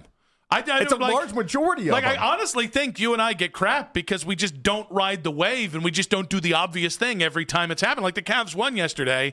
It didn't really feel like a series win. It didn't. Half of my texts were, do we even want to go to the next round? And the other half were, great, when we get to the second round, we're going to get out-coached and outplayed by J.B. Bickerstaff. Well, so the first half of that game was obviously disastrous. And then again, they did the same thing that they've been doing where right before the half and then out of the half, they just went on a run and it just made everyone feel good inside and everything was all back to being normal. There's a reason why Vegas doesn't have them as the favorite against the Pistons, though. Like, they're not the favorite in game 1. They're not the favorite in the series. And I find this so fascinating because I do think a lot of Cavs fans have just gone to this idea that we're just going to, sleepwalk through the Pistons series and everything's going to be all right, as if there were some massive advantage. Pistons and really Vegas don't see it that way. Yeah, and here's the thing. You took a Toronto team that does not shoot well from 3, and you turned them into the Boston Celtics when the Boston Celtics are actually making their threes. Outside of the final 3 games of their own series. That's why I had to differentiate. Yeah. But no, you were getting cooked by Battle and Jacoby Shed and Walter. Walter turned into Steph Curry for some of these games. A bunch of guys who I believe coming into the season were looked at as like, are they NBA guys or are they not? Mm-hmm. That's who cooked you in this series. And listen, Scotty Barnes was really fantastic. Kind of disappeared in the second half. Don't know where that went. But like RJ Barrett had a couple of moments in this game. Like I can't help coming out of this series though, feeling like you let that series become a 7-game series. And I don't think we should run from that feeling, because if you do, then you're going to be real surprised the first time adversity hits the Cavs in this series, because I do think this is going to be a long series. I think that the expectation is that it's going to be a long series. 6 or 7 games has got to be the expectation out of just about anybody that's going to talk about this series at any sort of seriousness. And so, yeah, like there's a lot about the Cavs that I liked about yesterday, and there's a lot about I liked about the second half, in particular Jared Allen, but you're far from running away with this thing. I don't believe that the Toronto series is just what they needed.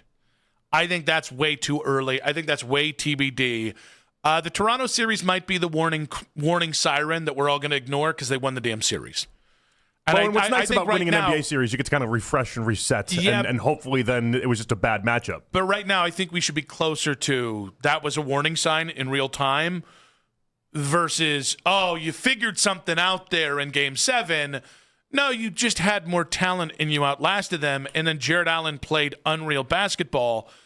You can disprove that take that I just said by taking command of this series and not giving it up, because this is far more of a traditional 1 versus 4, their style versus your style. Like, you should be able to have your advantage here. You are the better team by talent, by a wide margin, but it's talent versus a team that has played well as a team. I was texting. Well, so the Pistons, though, they have their same problems too, though. And if you're talking about like some of the warning signs, they can't hit shots. Well, that's one of them. Yeah, because Toronto couldn't either. They can't shoot the 3-ball at all.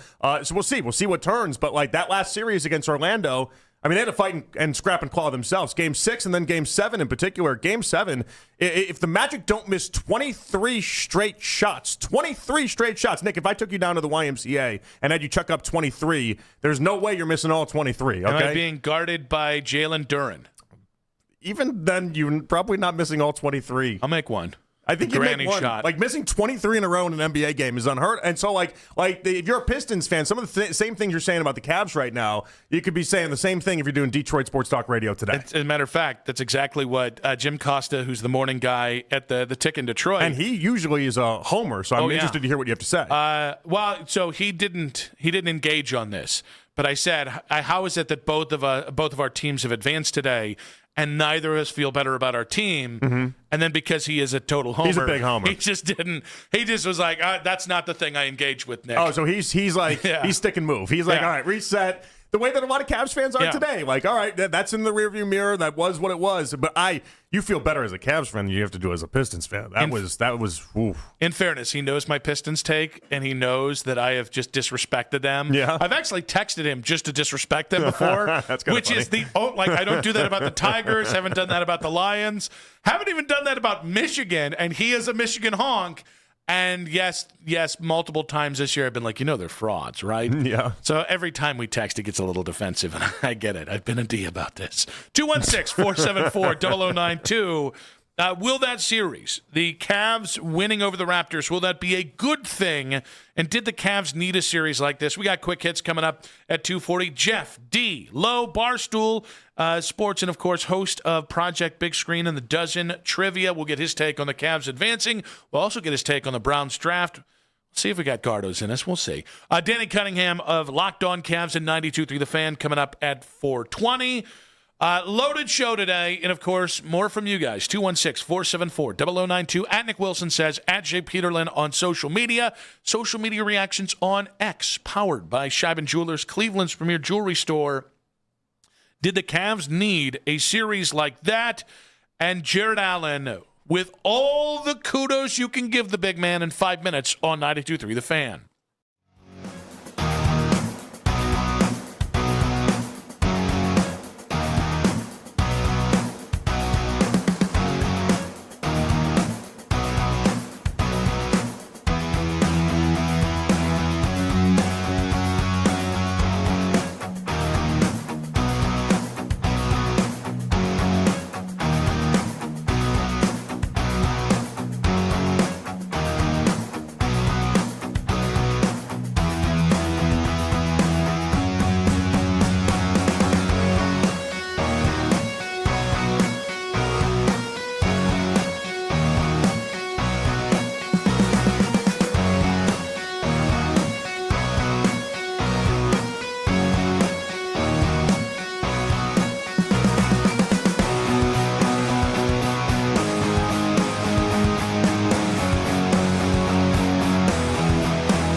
25 cents per gallon bonus on your first tank. You can cash out anytime, right to your bank account, or an e-gift card for Amazon and other brands. Just download the free Upside app and use promo code WAGON for a 25 cents per gallon bonus on your first fill-up. That's WAGON.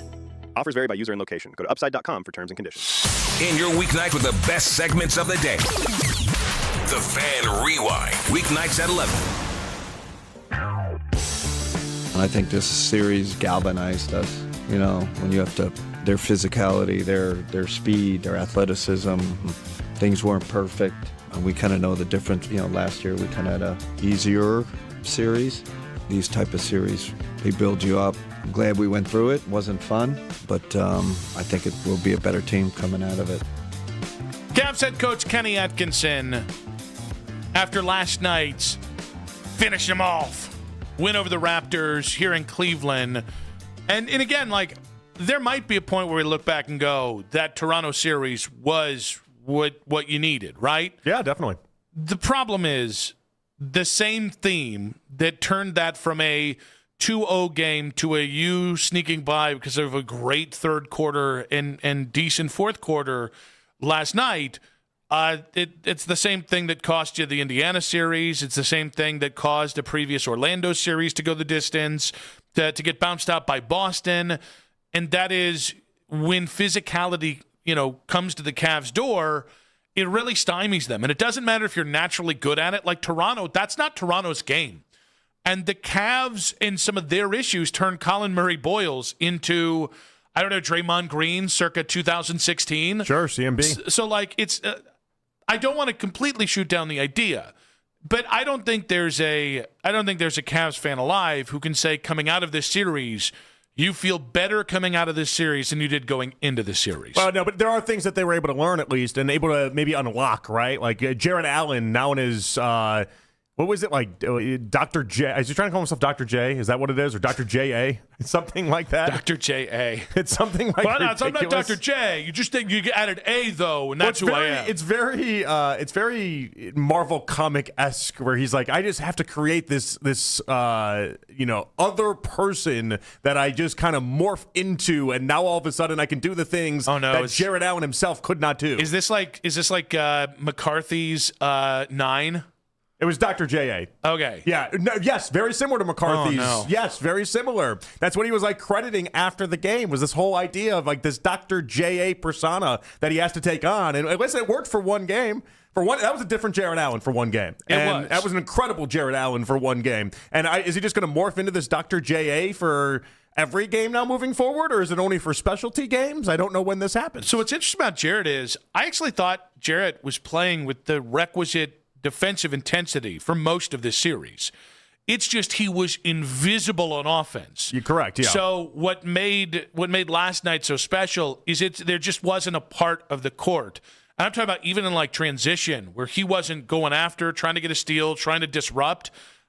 And it's that is everything every Cavs fan ever wanted. And the fact that it happened in a Game 7 should count more.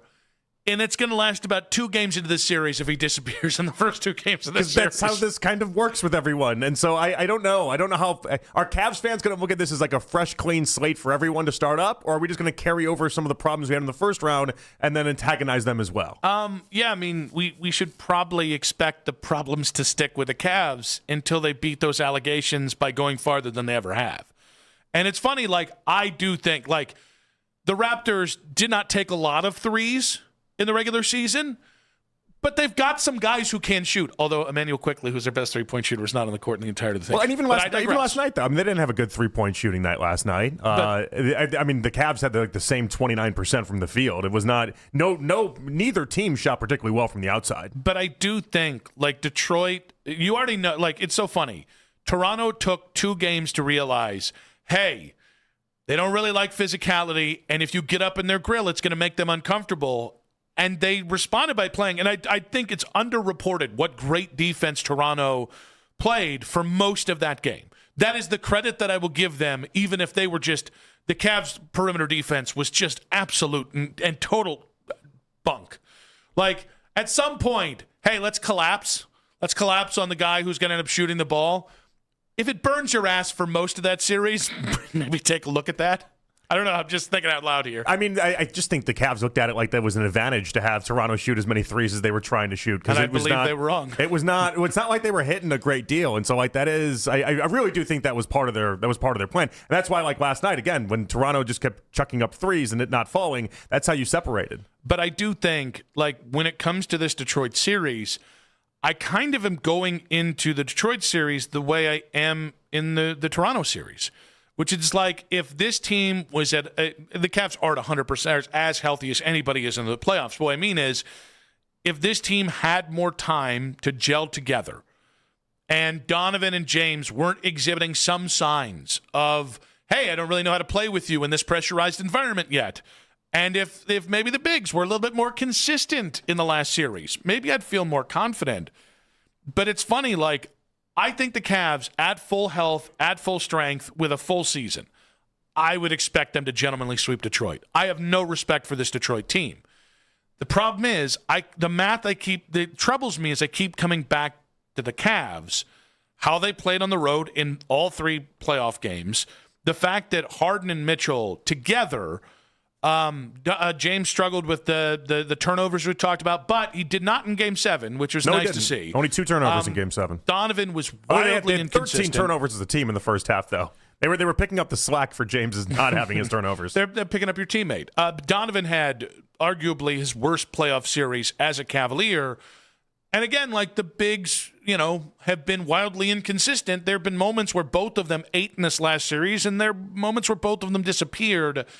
I don't have any better feel that they're going to do what I think they should do, which is beat Detroit in a 5-game series. Well, meanwhile, though, if you're Detroit, your lead superstar in Cade Cunningham is scoring a lot, but he's committed more turnovers in the series than James Harden just did this last series. You've mentioned Duren. Duren had been on basically a milk carton the entire series long, and you've talked about how you don't think he's a playoff player necessarily. For as many flaws as this Cavs team has, you're going up against a Pistons team that's 7 games against Orlando exposed a ton about what they aren't. How is what you're doing now for the Pistons, how is that different than what you did for the Raptors, who, in fairness, neither of us respected going into that series? Because and I can answer real quick, because I don't mean this as like an attack. You keep talking about the other team. I think all of our doubts should be on this Cavs team, and that really is what this next series represents. Hey, we actually did learn things. Hey, we needed the extra time to figure out how to play with each other. Yeah. And it should be commended. If you can win a 7-game series with that Donovan and those turnovers from James Harden, that's an incredible win to get. If I told you how bad Donovan would be at certain parts of this and the turnovers from James, but that's what this series is. Like, if you get up 2-0, which would mean you take the first 2 games of this on the road, which would be the nicest way you could start the series, I need you to finish off the series. Like, if you're in a position to finish the Pistons off, you need to learn what maybe the Magic didn't and maybe you didn't against the Raptors. And that's why I think, like, this Raptors series is that next great opportunity, and certainly a better opportunity than Toronto, because you've already got the first-round series out here.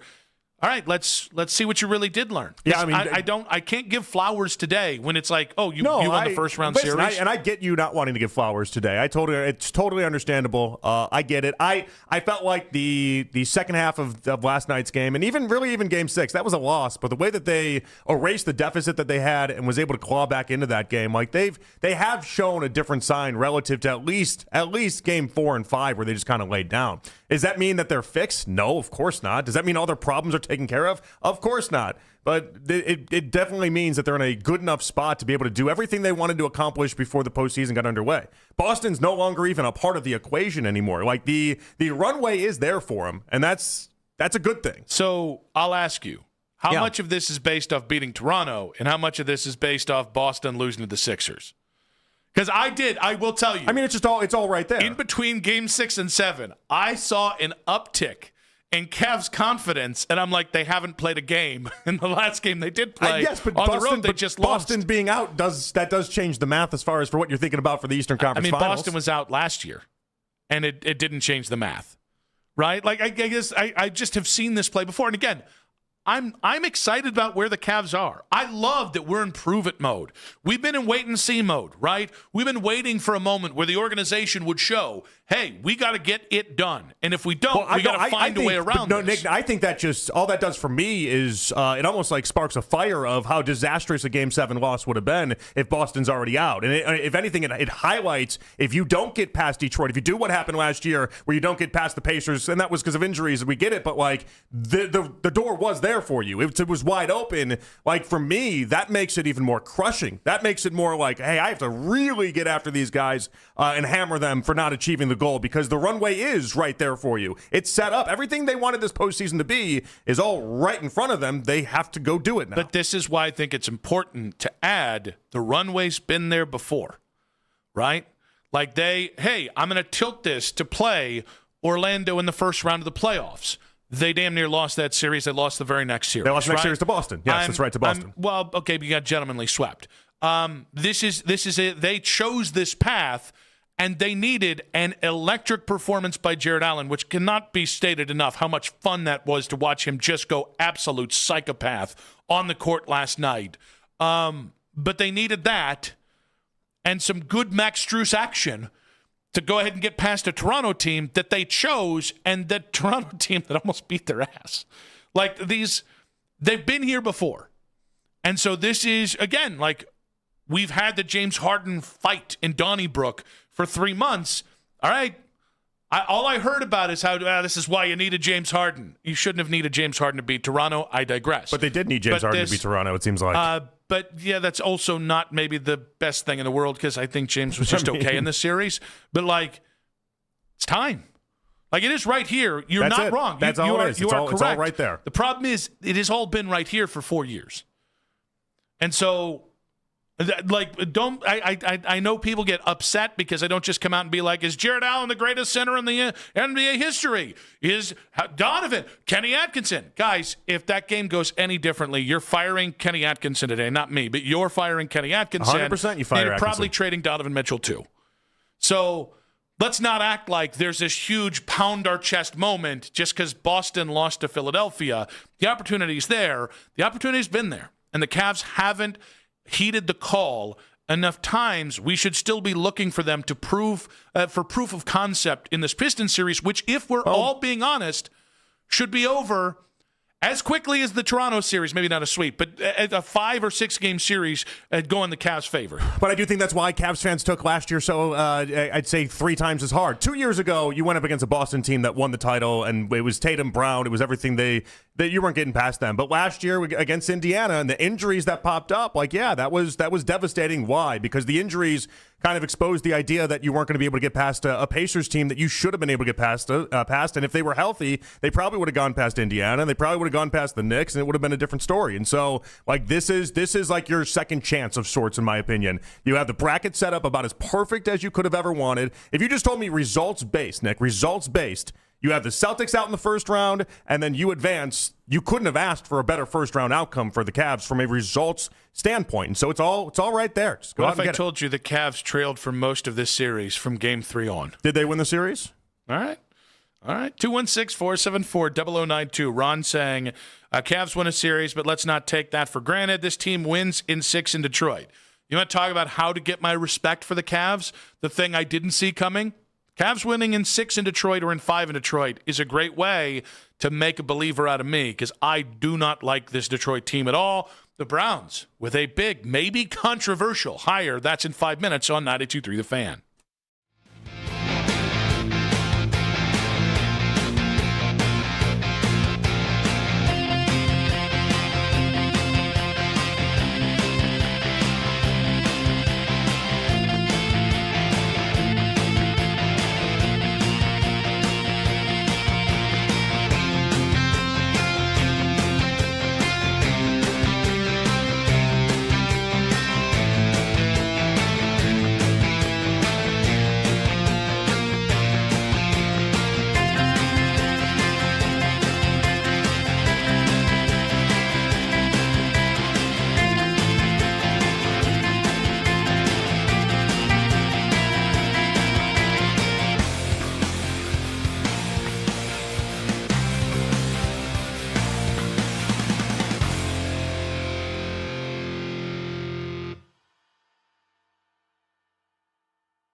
dependable delivery, Grainger helps her keep every facility stocked, safe, and running smoothly.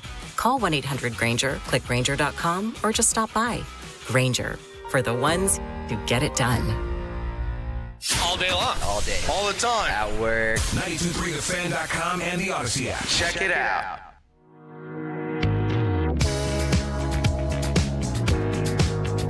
Back on Afternoon Drive, Nick and JP with you. We do have Jeff D-Low of Barstool coming up in about 20 minutes. We'll react to the Cavs win over the Toronto Raptors in Game 7 there. We survive. We advance Game 1 in Detroit is tomorrow night.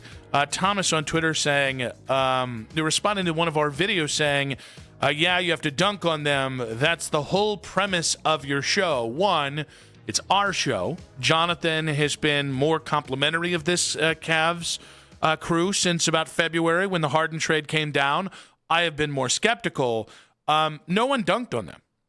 I simply admitted what we were all feeling for most of yesterday, which is you won a series, and then you come out of that and you go, well, I don't know how much better I feel about the Cavs. And there's a weird sensitivity. And we obviously, Lyman and I have gone back and forth, and there's some joking to it, and there's some annoyance with it as well. Like, the truth is, I have been a Cavs homer for the 3 previous years, and I've said it's going to be different every one of those 3 years. And so this year, especially when Mobley was hurt and Darius was certainly hurt, and you were winning, but it was like Donovan-centric, and there was a lot of bad basketball being played, I just am ready for the Cavs to prove it. And I don't think there's like... It's a great collision course, though, for your J.B. Bickerstaff hate that existed when he was here. It is. Like, if there was ever a series that would match up, your disdain for the Pistons, your disdain for J.B. Bickerstaff, this is a good series for that. And the funniest part about that is my guy Jim Costa, when we were texting yesterday, was like, yeah, some people here aren't too sure about J.B. Bickerstaff. And I was like, they're like, no kidding. Oh, I remember those days. I know, color me shocked. Let's go ahead and get into quick hits. From the latest news and rumors around the sports world to the sound bites you need to hear. Hurry! It's Quick Hits. I was going to lead elsewhere, but this is kind of gigantic news all over Twitter and in sports programming right now. Detroit ace Tarek Skubal will undergo surgery to remove loose bodies in his left elbow. Typically sidelines players for 2 to 3 months. That's from Jeff Passan. He should return before season's end. But obviously, he is an impending free agent, 2-time Cy Young winner. Are you counting Detroit out with this news? Not out. They still have Valdez. I think they're a game over 500 right now. Not out, but obviously it kills them. They're oddly enough, they were a 500 team last year in games not started by Skubal. Win-loss is not everything with a pitcher stat, obviously, but like their record in particular, they were just a straight-up 500 team on games that Skubal did not start. He's a clear and utter advantage. He's back-to-back Cy Young winner. He was going to go for the three-peat. He's one of the best pitchers in baseball. This is big. Yeah. Well, what's interesting is Valdez has actually been really, I don't want to say dominant, but very nice. Montero's taken a step forward. They got him to have what was supposed to be one of the best 1-2 punches you can have in the sport. Yeah, but right now you look at it, they're still 3 deep with how their rotation has gone. I can't count them out because the Central just looks wide open right now. I got a White Sox fan or two in my mentions saying, "Hey, this is our time," and I was like, "It's not. Wow, it's okay." That person's drunk. But he's a White Sox fan. I thought that was implied. Maybe. But no, this is one of those things where does it take them out of winning the Central? No. If Skubal can't come back at the end of the season and be Skubal, it does probably take them out of the idea of going farther than just a playoff series or maybe even going to the World Series. Now, maybe this does make him available for the Tigers to keep long-term, though, because he was going to get priced out, but it's been two Tommy John surgeries for him, and now this injury as well. He's a true success story after the Tommy John stuff for being able to actually achieve something. And the idea that he just keeps getting injured and things just pop up. If you're the Yankees or the Dodgers or one of these teams that was just going to load and back the Brinks truck up, maybe you think twice now. If you're the Tigers, you go to Tark today and go, hey, it's an awful way to go into free agency. We'll give you 1 year, $40 million for next year. Because you probably don't feel any more comfortable about signing him to a 7-year deal. Right. But maybe you give him it's the old Shane Bieber and then see where you are next year. It's Boris. He won't operate that way. Yeah, somebody's going to pay Scooble. Yeah, probably. All right, the Magic have fired Jamal Mosley. He ousted after blowing the 3-1 playoff lead to the Pistons. We did talk a little bit about this series already, but you missed 23 straight shots. They hit nothing in that Game 7. They hit nothing really in Game 6. Like, just an absolute collapse by Orlando, and they're probably going to be able to get their guy, Billy Donovan. I just badly won a 30 for 30 on what happened between Jamal Mosley and Paolo Banchero. I don't know if this is a Delonte West situation. Jamal Mosley did something that clearly just pissed Paolo Banchero off, and they never got back on the right side. But the problem was it turned everyone else against Mosley as well. Like, think about how it's one thing to just lose the best player on your team. It's another thing to lose the best player on your team and then lose everyone else. Yeah. Kind of hated for Mosley. Like, he had been like a guy that. Well, there was like a Banchero and Wagner split that was happening too. So like maybe Mosley was in the Wagner camp, and then that's kind of how that worked. You chose poorly. Yeah, obviously. I think Mosley was choosing whatever team would have him. That's fair. At that point, you know, he's like, hey, Wagner. Process of elimination. All right, you hate Paolo. He's kind of our best player, but if this is how this is going to go, and it's funny. I love Schnitzel. Him and JB Bickerstaff are like best friends. Yeah. And same guy. You have to be thinking to yourself, well, they look exactly alike, and they always wear the same. They always wear the same get up on the sidelines, but they're legitimately best friends. And JB's got to know today. He just took his best friend out. Now here's the thing: if you look into Billy Donovan, God, am I going to hate the Magic a little bit? Because Billy Donovan I'm telling you that's what's going to happen.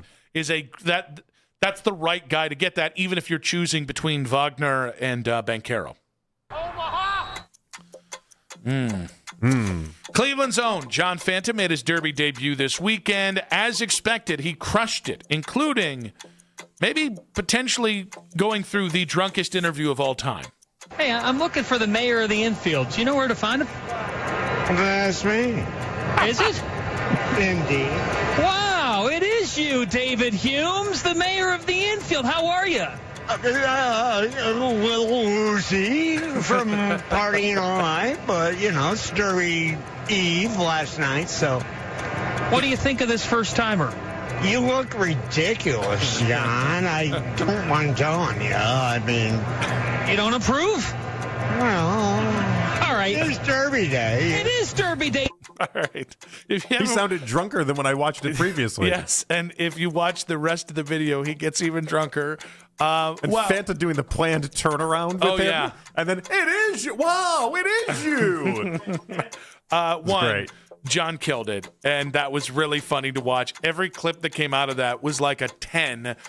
Two, I don't ever want to see a Kentucky Derby again without. That's the most Derby I've actually partaken in, because every 10 minutes it's now John Fanta with another drunk ass. Yeah. You got a dumb hat on. Once we knew he wasn't going to be doing the Donna Brothers role where he gets up on the horse and actually rides around the track, it was like, John, what are you actually going to do?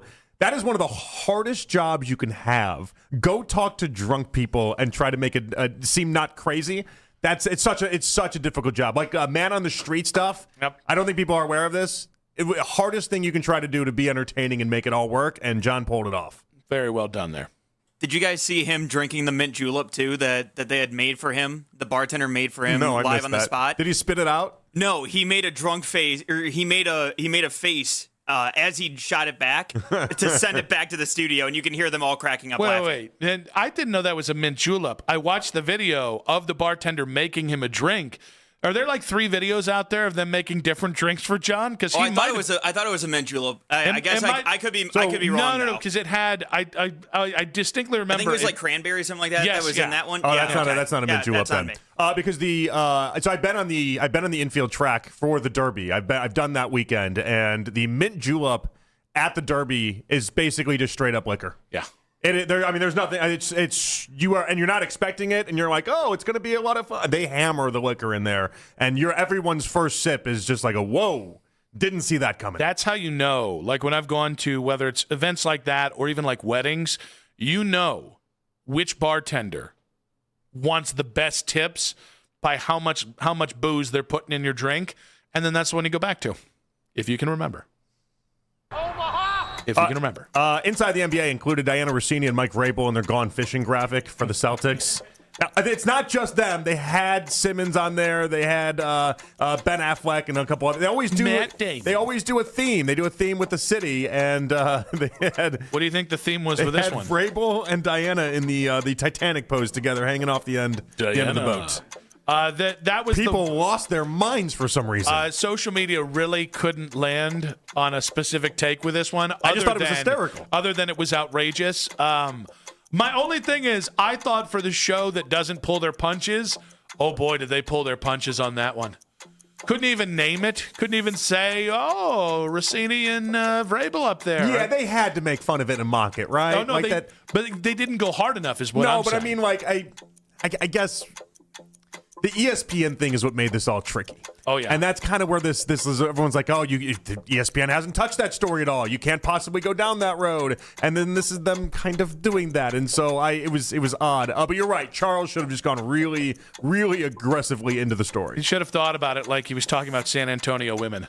Yeah, well. There's just disparate towns. You never know what town in Texas is going to get it from Charles, and it always comes down to what he thinks about their ladies. Which is tough, because you can find beautiful people everywhere, Nick. That's true. You really can. That's true, unless you're not looking. Now, is the idea that you can't find as many? Is that the idea? I think that was basically like, so if you have, let's say, I don't know, in San Antonio, you have...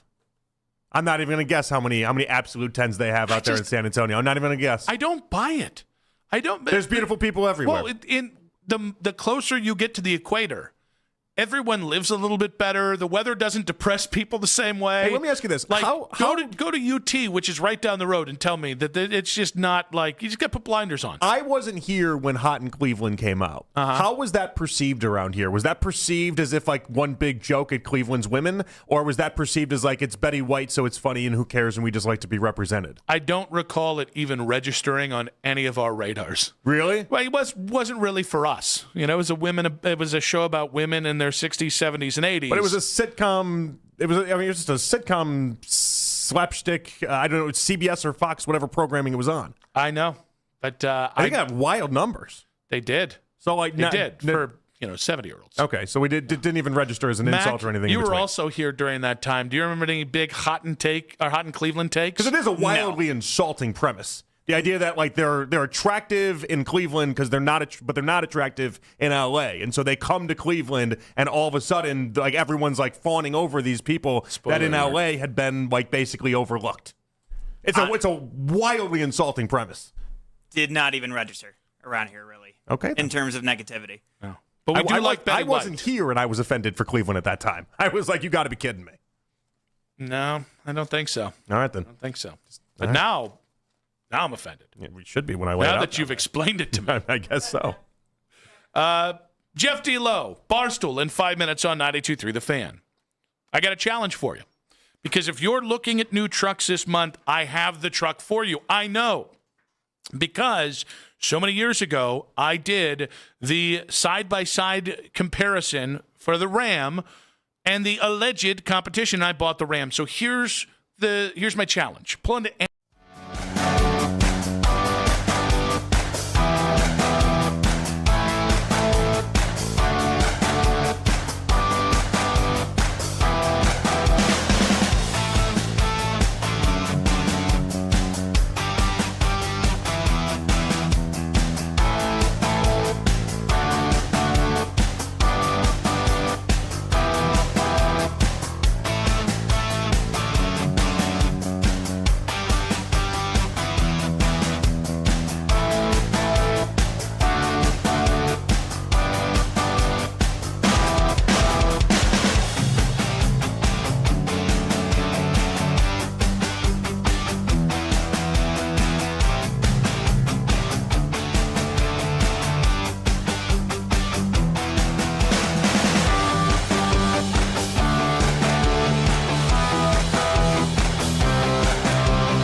Headline sports news every 20 minutes, right here on 92.3 The Fan. From the University Hospital Sports Desk, I'm Matt Corrali. No, the podcast isn't dead. It's just moved to the Ken Carman Show with Anthony Lima feed on the free Odyssey app. Of course, the emerging podcast scene is also brought to you by Extend Technologies. It's the 3 o'clock hour. I'm not wavering. I might be wavering. On Afternoon Drive. As always, you can listen to this show and all of our local shows on The Fan on Apple Podcasts, Spotify, or wherever you get your podcasts. Nick and JP back on Afternoon Drive. We will have to get to Andrew Berry being lavished in more praise. That's coming up in the 4 o'clock hour. We got Danny Cunningham, Inside Shot Substack, coming up at 4:20.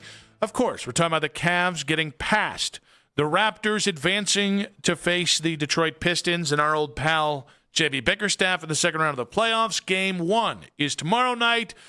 But to talk about the Cavs-Raptors series, maybe a little Browns draft as well, we head out to the Wise Heart Right, We Make It Right, Call Kyle Wright hotline, and welcome on Jeff D. Lowe of Barstool. He's also the host of Project Big Screen and the Dozen Trivia. Jeff, welcome to the show.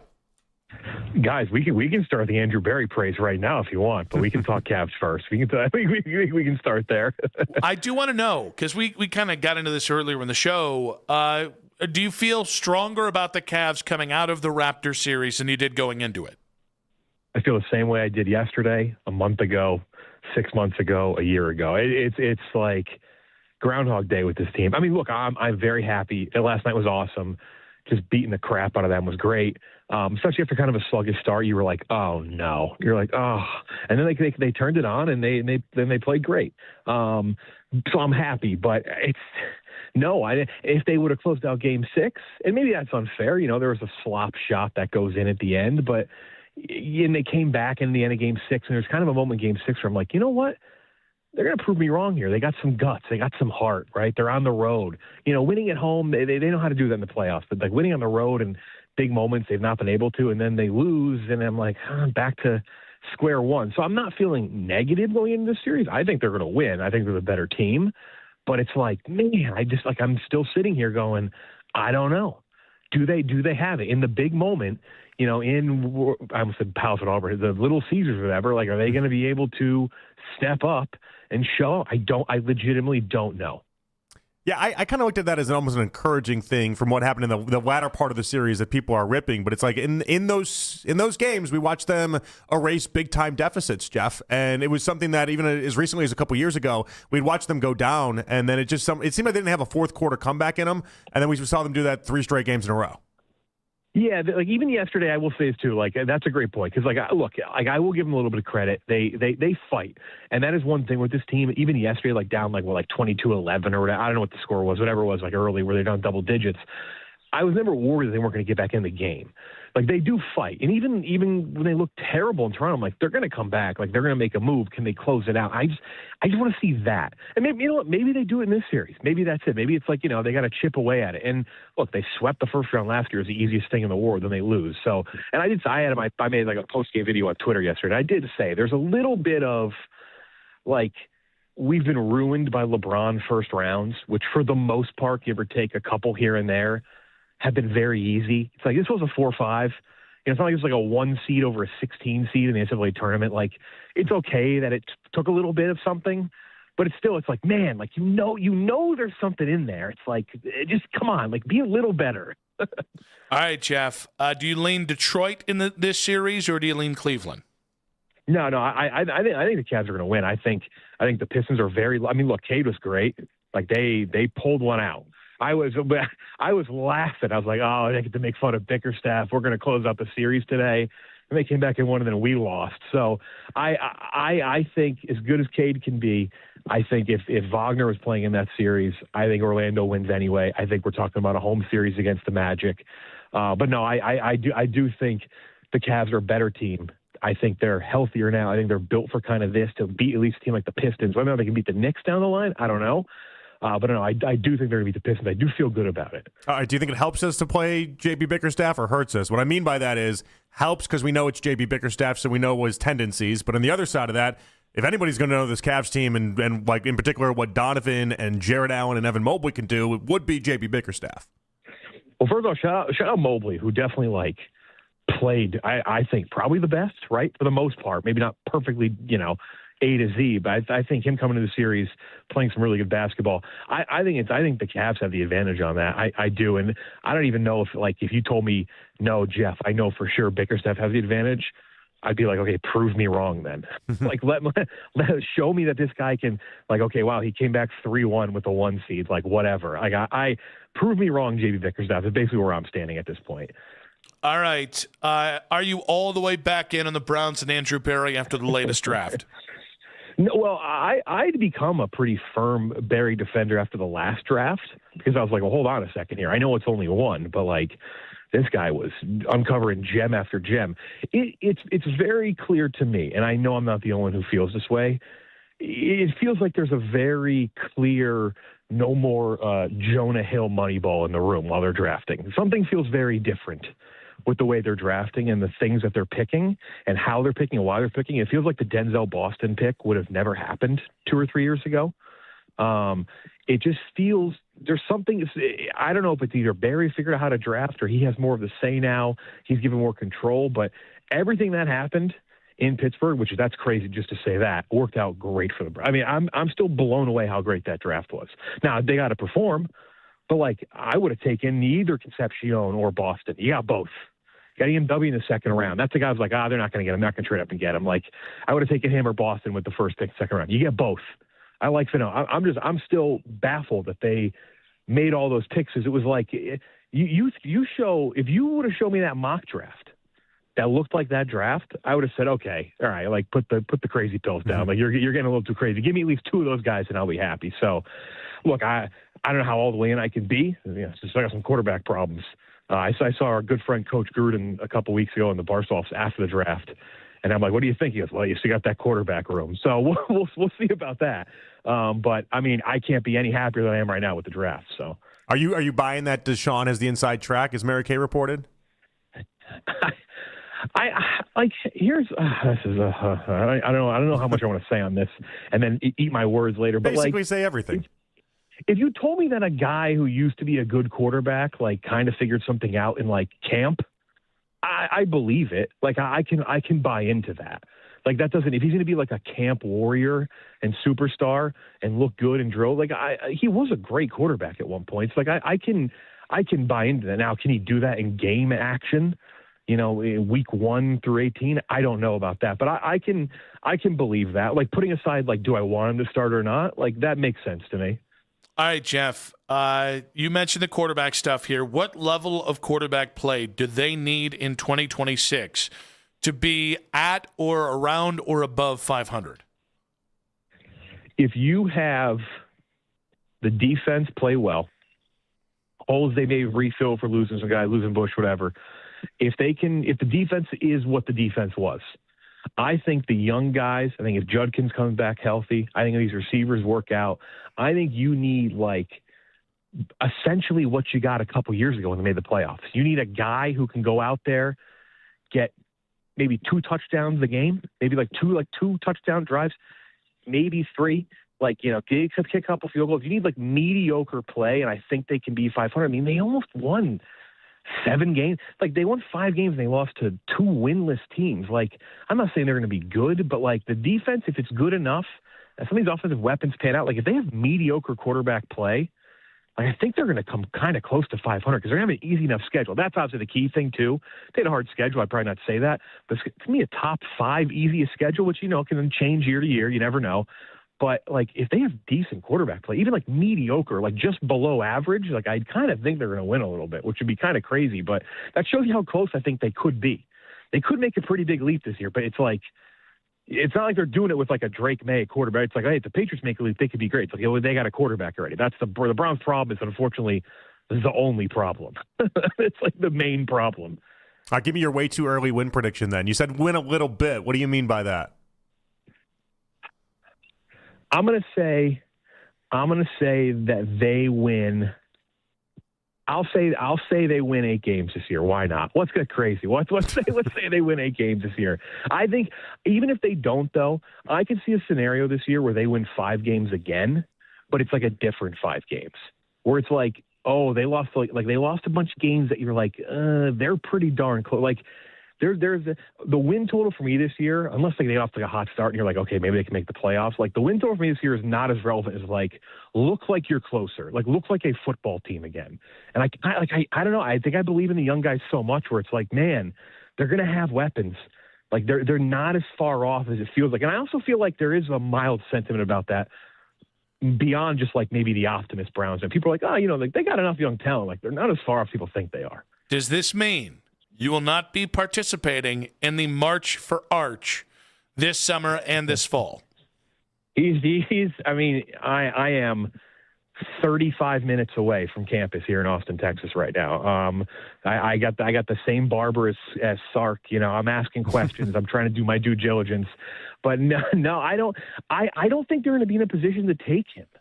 I just don't, unless maybe they try to trade up into camp. But I think any team that's in the spot to take him is probably them. I think he's going to have a big year. I'm not going to say I'm the biggest Arch believer, but I just kind of think it's going to line up for him.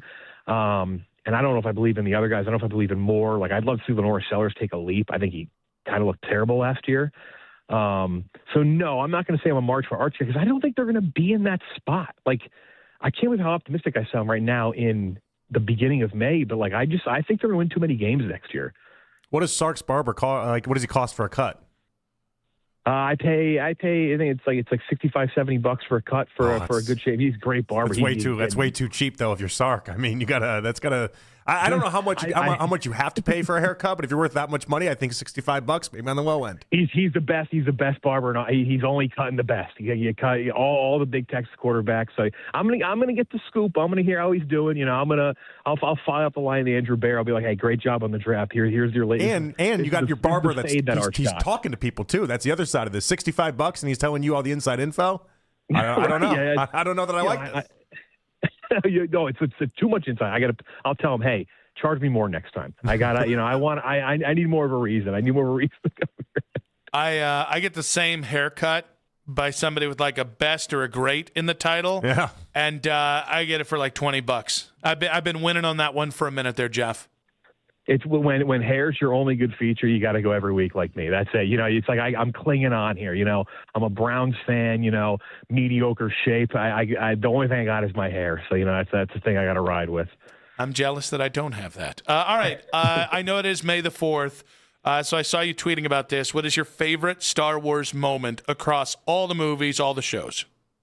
And again, this is I don't want to get too corny and tied into the Browns, but it's a quote about failure. That is why you failed. The Yoda quote, Empire Strikes Back. It's like the greatest mic drop moment. Luke saying, I don't believe, saying that is why you failed. That is it doesn't get anywhere. You have a little Muppet dropping one of the greatest lines in movie history. Empire Strikes Back is the greatest movie ever made. If it wasn't involving Darth Vader and laser swords, I think more people would say that. Not that people don't think it's great anyway, but it would be an easy, I think, 1-1 for people just because the story, everything, unbelievable. So I'm going to watch tonight. I can't wait. Anything with Han or Chewie for me, and I'm a pretty happy guy. Yep, exactly. I'm just an anti-Jar Jar Binks guy. That's all I am. I watch. If you've never seen, you want a good little Star Wars kind of off the beaten path thing to watch. Yes. If you've never seen the behind the scenes of the making of the Phantom Menace, it's on YouTube. You can watch it on YouTube. Just search it. Unbelievable. I actually am pretty sure they stopped doing super behind the scenes documentaries for movies being made because it exposed. Remember, the Browns had too much access with Hugh Jackson and Hard Knocks, and that was kind of it. You never got that much access again. That was basically the Phantom Menace. He opens up by saying Jar Jar is the key to everything. It's an unbelievable behind the scenes. You just see every mistake made left and right, and you're like, wow, this is why it was bad. Holy crap! And then he sold it to Disney. Great documentary. Yep. Yeah. All right, Jeff. Great stuff, buddy. Appreciate you. We'll catch up with you later this summer. Of course. Go Cavs, guys. Go Cavs. That is Jeff D. Lowe of Barstool. Project Big Screen and the Dozen. Trivia on the Wise Heart Right. We make it right. Call Kyle Wright. Hotline. We'll react to what he had to say and talk about the table being set for the Cavaliers or not in 5 minutes on 92.3 The Fan.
back on a prepaid MasterCard by mail-in rebate with the purchase of a set of 4 eligible Bridgestone or Firestone tires when using your CFNA credit card. Plus, save on other top tire brands with mail-in rebates through May 31st. Visit econrads.com for more great deals and schedule your appointment today.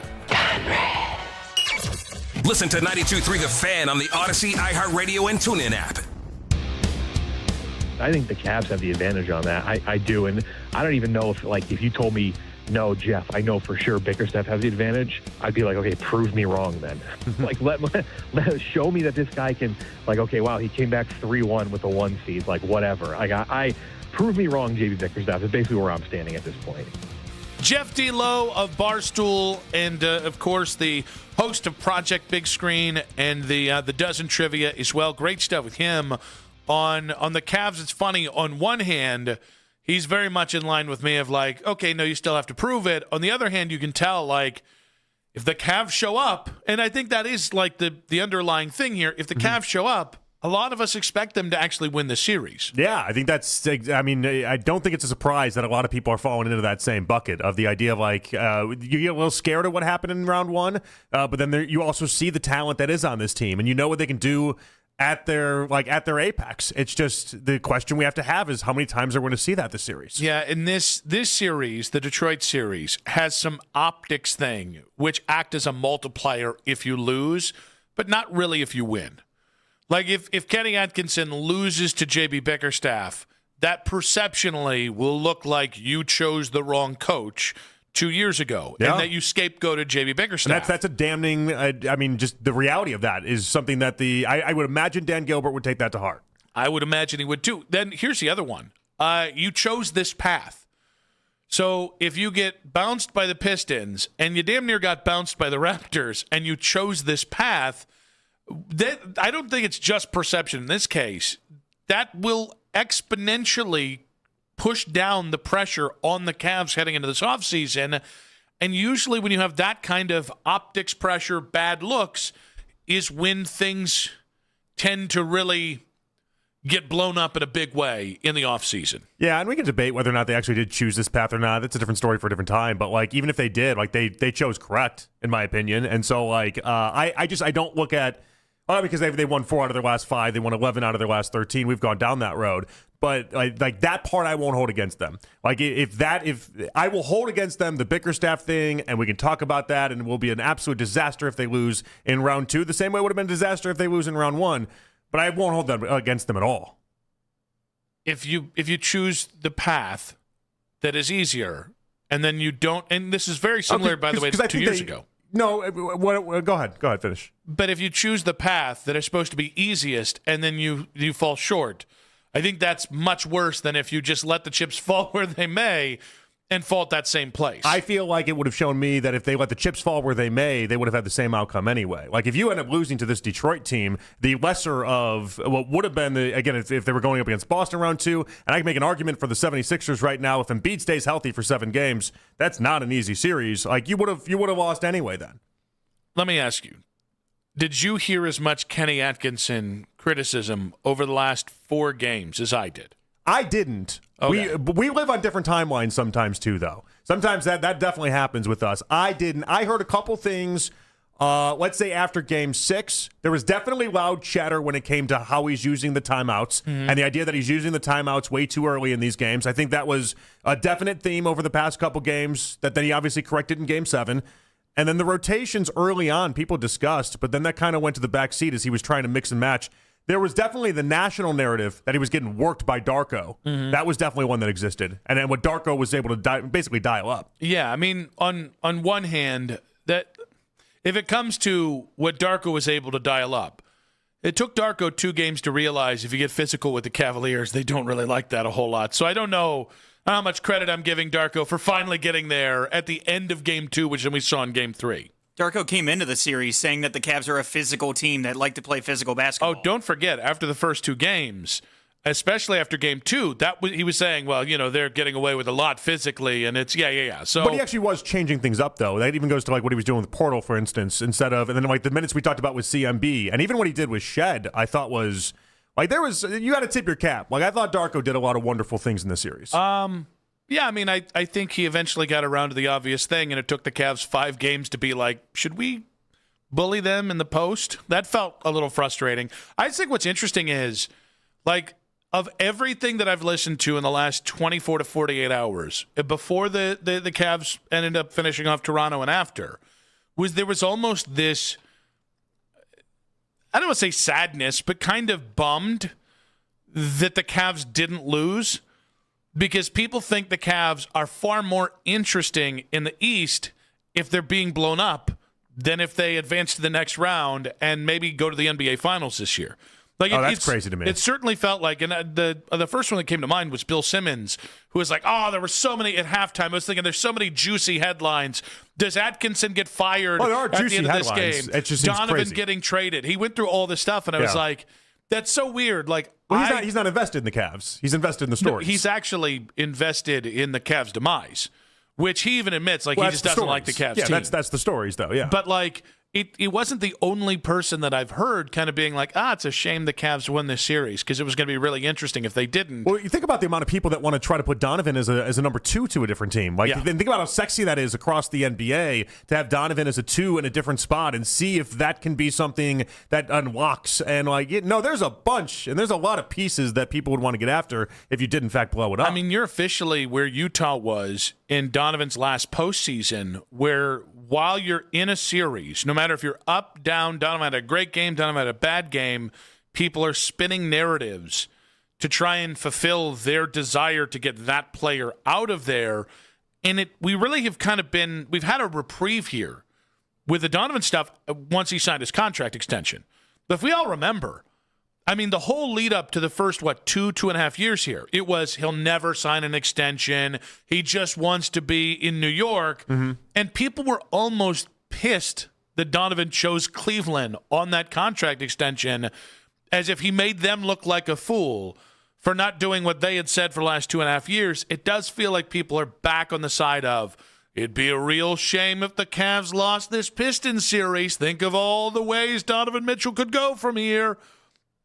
I guess we'll see what happens with the series. It has to be embarrassing, I think, at this point. If it's a 4 or 5 game series, the conversation is going to continue. Hell, if it's a 7 game series, what am I talking about? If you lose this series, the conversation will exist, the chatter will exist. I just don't think it's going to be as sexy as people want it to be. And it's for something you'd mentioned earlier in the show. The idea of, like, well, what happens if you gave this this Donovan and Harden-led team a year to gel? What would happen if you gave them one more season to kind of work and kind of fixate? That we all agree they'd be much better. They'd be much better off. And so, like, I think that part's going to prevail if you end up even in a loss in a, let's say, 6 or 7 game series. That's why I think if they lose, it's too tantalizing. If they lose in this series, I think Kenny will be the fall guy, and might end up being embarrassing. Kenny's not the reason you're going to lose this series. I don't think you trade Evan the way that we were discussing it as recently as a week and a half ago. Like the Evan for Giannis thing, I think that is easily taken a back seat with the way that Evan's been able to play the past couple games. I think the way he stepped up. I think this is a big series for both bigs in their future, but I think you're right as of right now. I think Evan is in the positively staying camp. And then what do we need? Some more Dr. J.A.? I think we need more Dr. J.A. Like that game last night, I mean, that game in and of itself, that justified a lot of the stinkers he's had offensively throughout this series, but that's why he gets core 4 billing, Nick. Why he gets up on that poster? Dr. J.A. last night. He's not been on the. You know what? 19 boards. I think let's go, Dr. J.A. He's back. You kicked him out like a year ago. Yep. I was already one holding DeAndre on. Hunter. I was holding on. I said no. Yep. We're not doing this to Jared Allen. I believe that you get to claim this simply because you never voiced deference for Jared Allen, but you never went in on Jared Allen either. You were kind of J.A. was always one of he was one of my favorite players. And then we had what was that side eye for? J.A. was one of my favorite players. This is going to be like, did I not say it loud enough for you? I think it is. Is that what this is? It might be. This is. Maybe I wasn't vocal enough. Yeah. But said it in other rooms, maybe. I don't know. I mean, I'm right here. I can't help your memory of a goldfish. That's not on me. I remember some things well. You told me the other day you don't remember anything like. It's like if it happened 2 days ago, you're just gone. Well, yeah, that was 2 days ago. Well, I'm pretty sure the Jared Allen take had to have been a year ago. I don't know. Some of them. 216-474-0092. Does Kenny Atkinson need to adapt in the Pistons series? I stopped betting on your memory a long time ago, Nick. I'm Nick Wilson. Who are you again? I don't remember anymore. Rich in Ashtabula. Welcome to the show, buddy. Got a question for you guys. if the Cavs do happen to make to the finals, who do you like to see them face? It's a great question, JP. You want to tackle that first, big boy? Are my options Thunder, Spurs? Is that my options, or do I get any other team outside of those two? I myself would like to see the Lakers. Well, I would too. I just don't think that's reality. I think we're living in literal la-la land if you think that it's going to be anybody but the Spurs or the Thunder. Your response, Rich? Well, with those two options, I'm going to say Thunder. All right, bold play. Okay, there we go. That is a bold play. I'd much rather take on the Spurs. Yeah, I'd take the team that is kind of in their first year of trying to get over the hump. Very there. Limited playoff experience. I think it's like De'Aaron Fox's 7 games, and that's really about it. In fairness, we could kind of just say we'd take anybody but the Thunder. Anybody but the Thunder. That really is where you are. And the Spurs aren't great. They'd still be a heavy favorite against us. Yeah. Now that Spurs team is going to win 4 titles when it's all said and done. I think in a couple years we're going to start the Spurs dynasty that is going to be. I think 3 or 4 is easy on the horizon for them. So they have every asset that you need, and I'm not just talking about on the court. I'm talking about like they've still got draft collateral after the Fox trade. Somehow they've got the assets to go out and get another player next to Wemby that will make them lethal. My biggest doubt is Wemby is 7'4".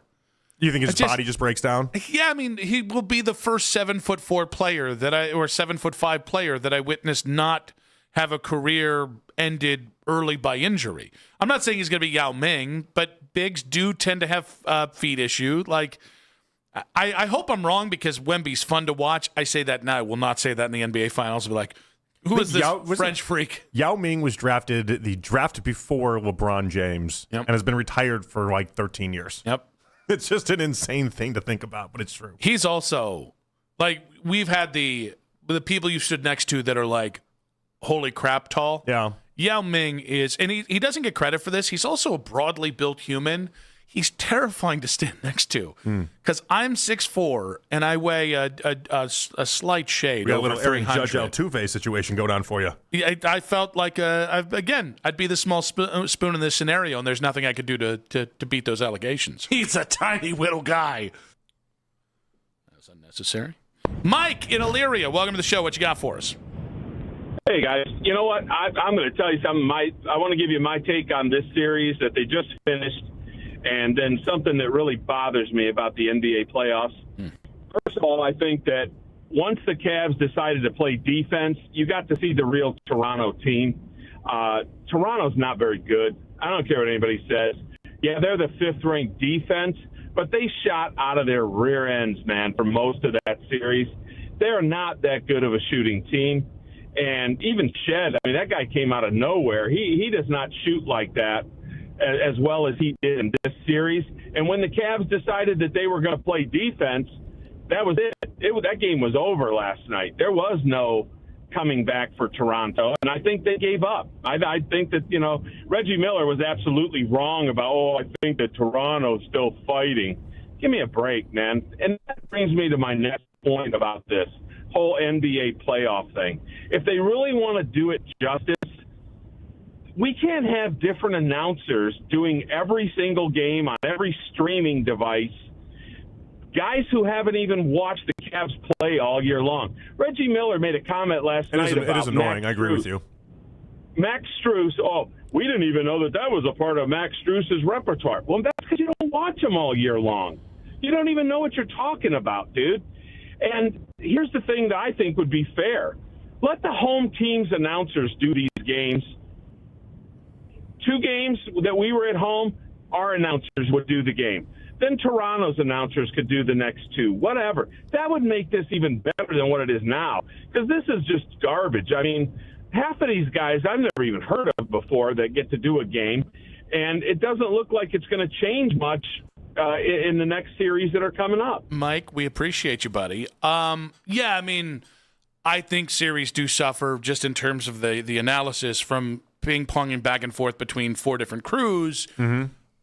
They're never going to do the home court announcing Never. thing. It'll be too much of a homer broadcast. And in fairness, we would hate it. The We would games there in Toronto. Exactly right. And I wouldn't even begrudge like the Toronto guys, the home announcers, for just being over the top awesome for their squad and just basically making every point anti-Cavs. Like that like you'd have to. 216-474. Reggie Miller, what a haters in the building last night. My goodness. Yeah, it did feel like most everybody was on rooting any for Toronto. broadcast didn't want the Cavs to win. I know. And I was like, what have these Cavs done to you? I think because of some of what we talked about earlier in the segment. Oh. I think they just saw the tantalizing stories that would come from it. They wanted the juice, the NBA juice that'd be associated if the Cavs fell down. Not juice for you! Progress for your Cleveland Guardians in 5 minutes on 92.3 The Fan.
should go 7. The 4-5 should go 7. Two most evenly matched teams.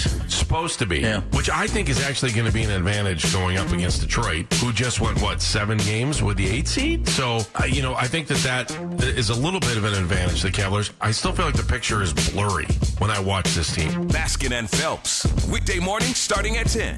We are Sports Radio 92.3 The Fan. Back on Afternoon Drive, Nick Wilson, Jonathan Peterlin with you. Danny Cunningham coming up in about 40 minutes here. If you missed a moment in our show, use the rewind feature on the Odyssey app, powered by Integrated Restoration, your local experts in water, fire, and storm disaster restoration. So Danny coming up in about 40 minutes here.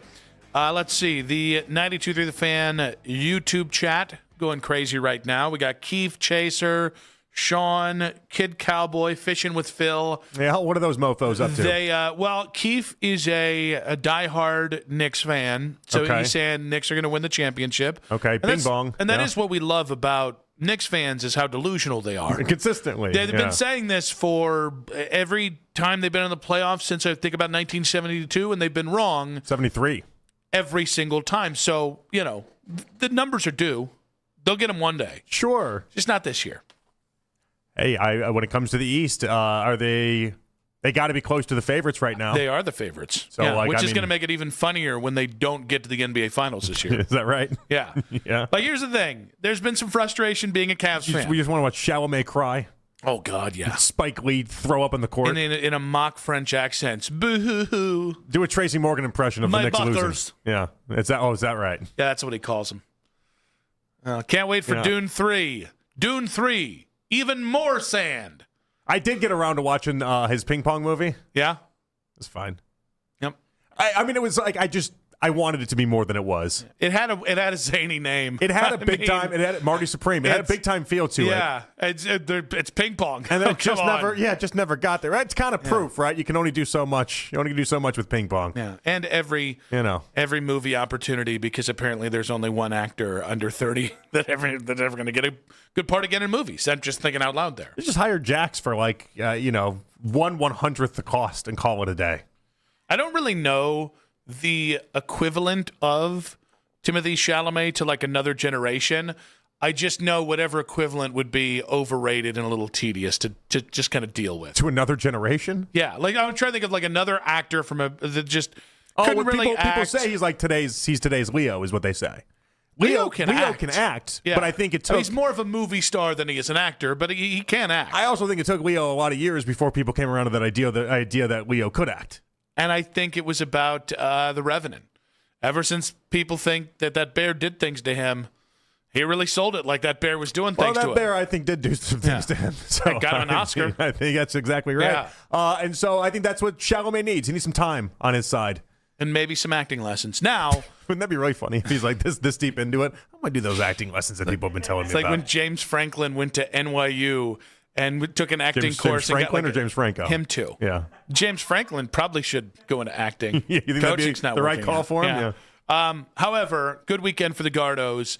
Better week for Chase DeLauder. We got Chase DeLauder going, so now all of a sudden I have confidence in the offense again. Yeah, he was fantastic this weekend. It is, oddly enough, the offense, and when they've been scoring in bunches, right? But if you look at the big picture of what this season has been, the totality numbers are right there with what the pitching staff is doing in their side as well. Each one of them, their slugging percentage, they're 15th. On base percentage, they're around 15th. Same thing with the starting pitching. They've oddly enough become this, what was once a very one-sided team, to at least for the first stretch of this year, have become a very balanced baseball team. Yeah, I mean, ESPN gave them a B for the first, quarter of the season, and that's the perfect grade. It seems exactly right. Actually, I might even go a B+, because on any given night, if you give me a great manager, right, and I put him on a team where none of the three or four facets of the game are going at any given point, right? Starting rotation, bullpen, defense, and offense, but none of them you can rely on. I've just negated the best manager that you possibly can find, right? Mm-hmm. Stephen Vogt is one of those guys that once Stephen Vogt figures out what the strength of this team, what he can rely on as a manager, I have no doubt that he's going to help this team roll off and get 10, 15, 20 games above 500. So the fact that they're a game above 500 And you have not had that thing. Like, even in the rotation, Ciccone, booty cheeks. Cantillo has been up and down. Messick now finally had a bad start. That was weird to see. Yeah, that was weird. Tanner Bybee certainly had his stretch. So, like, even the rotation, which I think has been the best part of what you've done, has had their moments. And so, like, it feels – plus how many damn teams you've actually faced that are good teams. The idea that you're one up on this feels like – this feels about as good as it possibly could, especially with – DeLauder's healthy. Bazana actually got a couple hits over the weekend. Angel Martinez continues to rake when he's in the lineup. By the way, the broadcast has continued to move on to the Angel Martinez thing. I think we might have to update ourselves. Are we stuck in Angel Martinez? I think, the broadcast has been Angel all year long. I feel like they want it to be Angel Martinez. I don't know if that's from Angel or Angel himself, but they're going with Angel. Can we understand how confusing it is to have the same name and then players from Latin America traditionally are Angels? I know. I'd like to get us on guy to be an Angel. But I'd like to get us on the same page if we could. Can we make a decision right now? Yeah, but I feel like what if they flip flop and in a week they're saying Angel again? Then I guess we got to flip flop back. I guess we have to. We have to get to the bottom of it, but we have to figure it out. All right, I'm willing to do it because they're the pros. And okay, we got a lot of respect for the guys on the team. Do you? I'm good with it. We just both need to collectively get on board. We need a third one here, Mac. Are we all locked in on Angel Martinez being Angel Martinez? I will concur. Okay. Really had to twist your leg there, but you came around. He's playing great baseball, though. Yeah, is the point. he is. He's playing good. Hedges has been one of the best hitters on the team, oddly enough, and he's become like 3-something. I know, and when he's also become Parker Messick's personal catcher. Yeah, it's a very Greg Maddux thing that's happening there. It's like I didn't even know that Parker Messick could have a personal catcher, but I guess Hedges has become that. And the weird parts of the season here. Schneeman's playing great, but then Kwan still has yet to get going. J-Ram's just kind of playing okay. Manzardo had a massive home run on Saturday, had a couple hits yesterday. Like maybe he's turning the corner, but it's been a long stretch to get there for Manzardo. And everyone keeps trying to DFA Rhys Hoskins, and I'm like, he's not even your biggest problem. Leave him alone. No, it's been a very confusing team, all things considered. And so like the job that Vogt has had to do early on. It's commendable because it seems like almost an impossible team to figure out what is real, what isn't real, and where do we go from here. 216-474-0092. Guardians take 2 of 3 from the A's. Let's not talk about yesterday. ESPN gave the Guardians a B for their start to the season. Too high, too low, or just right. And the rave reviews continue to trickle in for Andrew Berry. That's in 5 minutes on 92.3 The Fan. This is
20 minutes here on 92.3 The Fan from the University Hospital Sports Desk.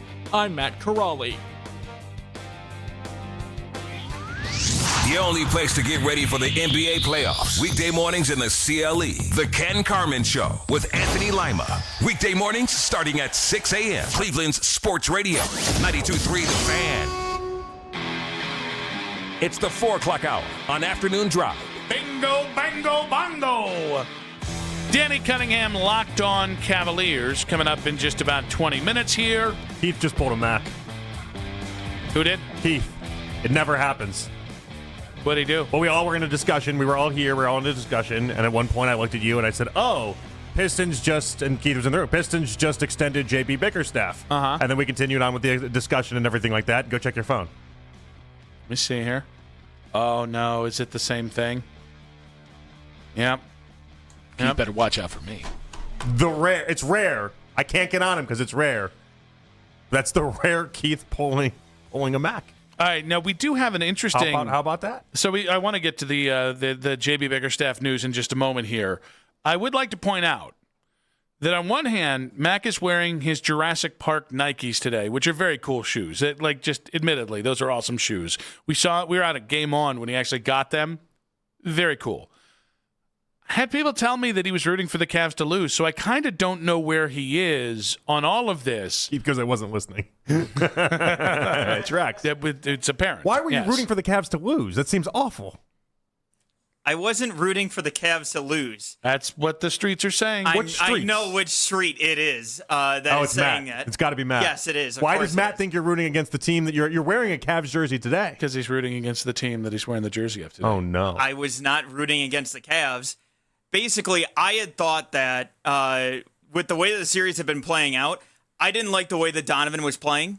And honestly, I thought that Donovan was the worst of the core four in this series.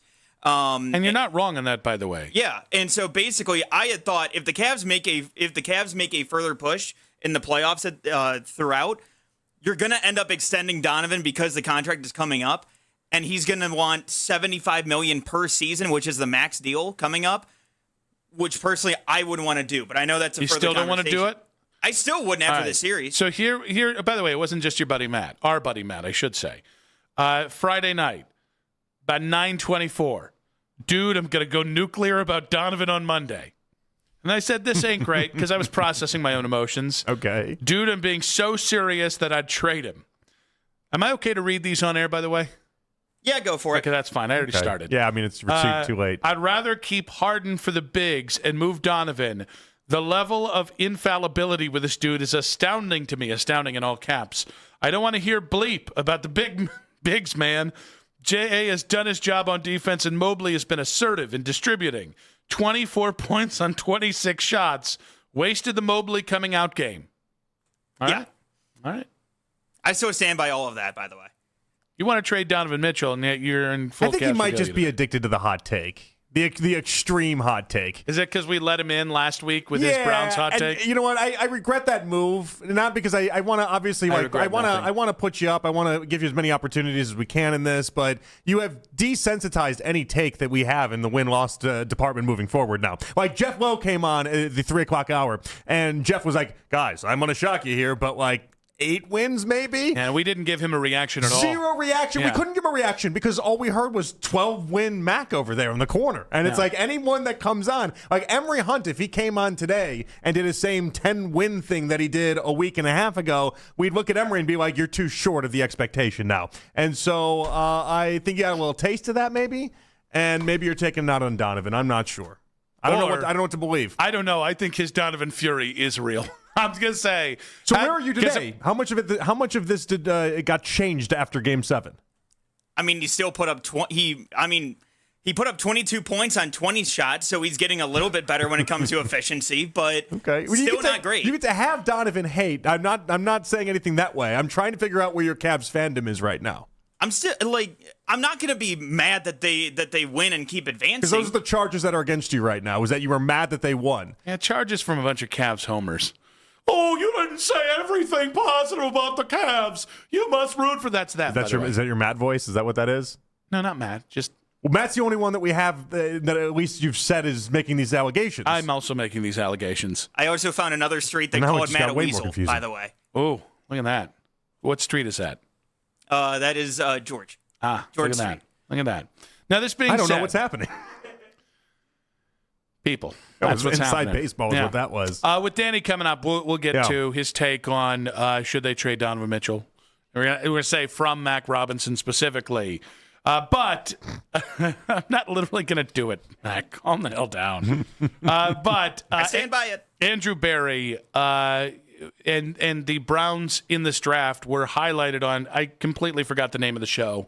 What's the name of the show? You just say ESPN. I don't remember it either. But this like Inside the War Room or something, or Inside the Dressing Room. The pick is in. The pick is in, sure. And so obviously they traded, they being the Browns, traded from 6 to 9. When they were on 9, actually did get a call from the Dallas Cowboys, and this courtesy of ESPN. They're on the clock. They're on the clock. I offered their 9-24 for 12 and 20. And say, what else would you want? Is this Andrew? Yeah. Hey, this is Steven. Are y'all going to pick away here? We are. We wouldn't do the swap with the first round. Okay, if we threw in a 5, would that change it? No, that wouldn't really be for us. Doesn't move the needle. Okay. I keep hearing Cleveland wants an offensive lineman, and they're worried New York's going to take it. They don't want to get behind the Giants. All right, hey, Ayers. This is your orange down, buddy. All right, turn it off there. I don't know why everybody kept the Ayers thing in. We've already heard that. I'm not that I'm mad about it. It just seemed unnecessary.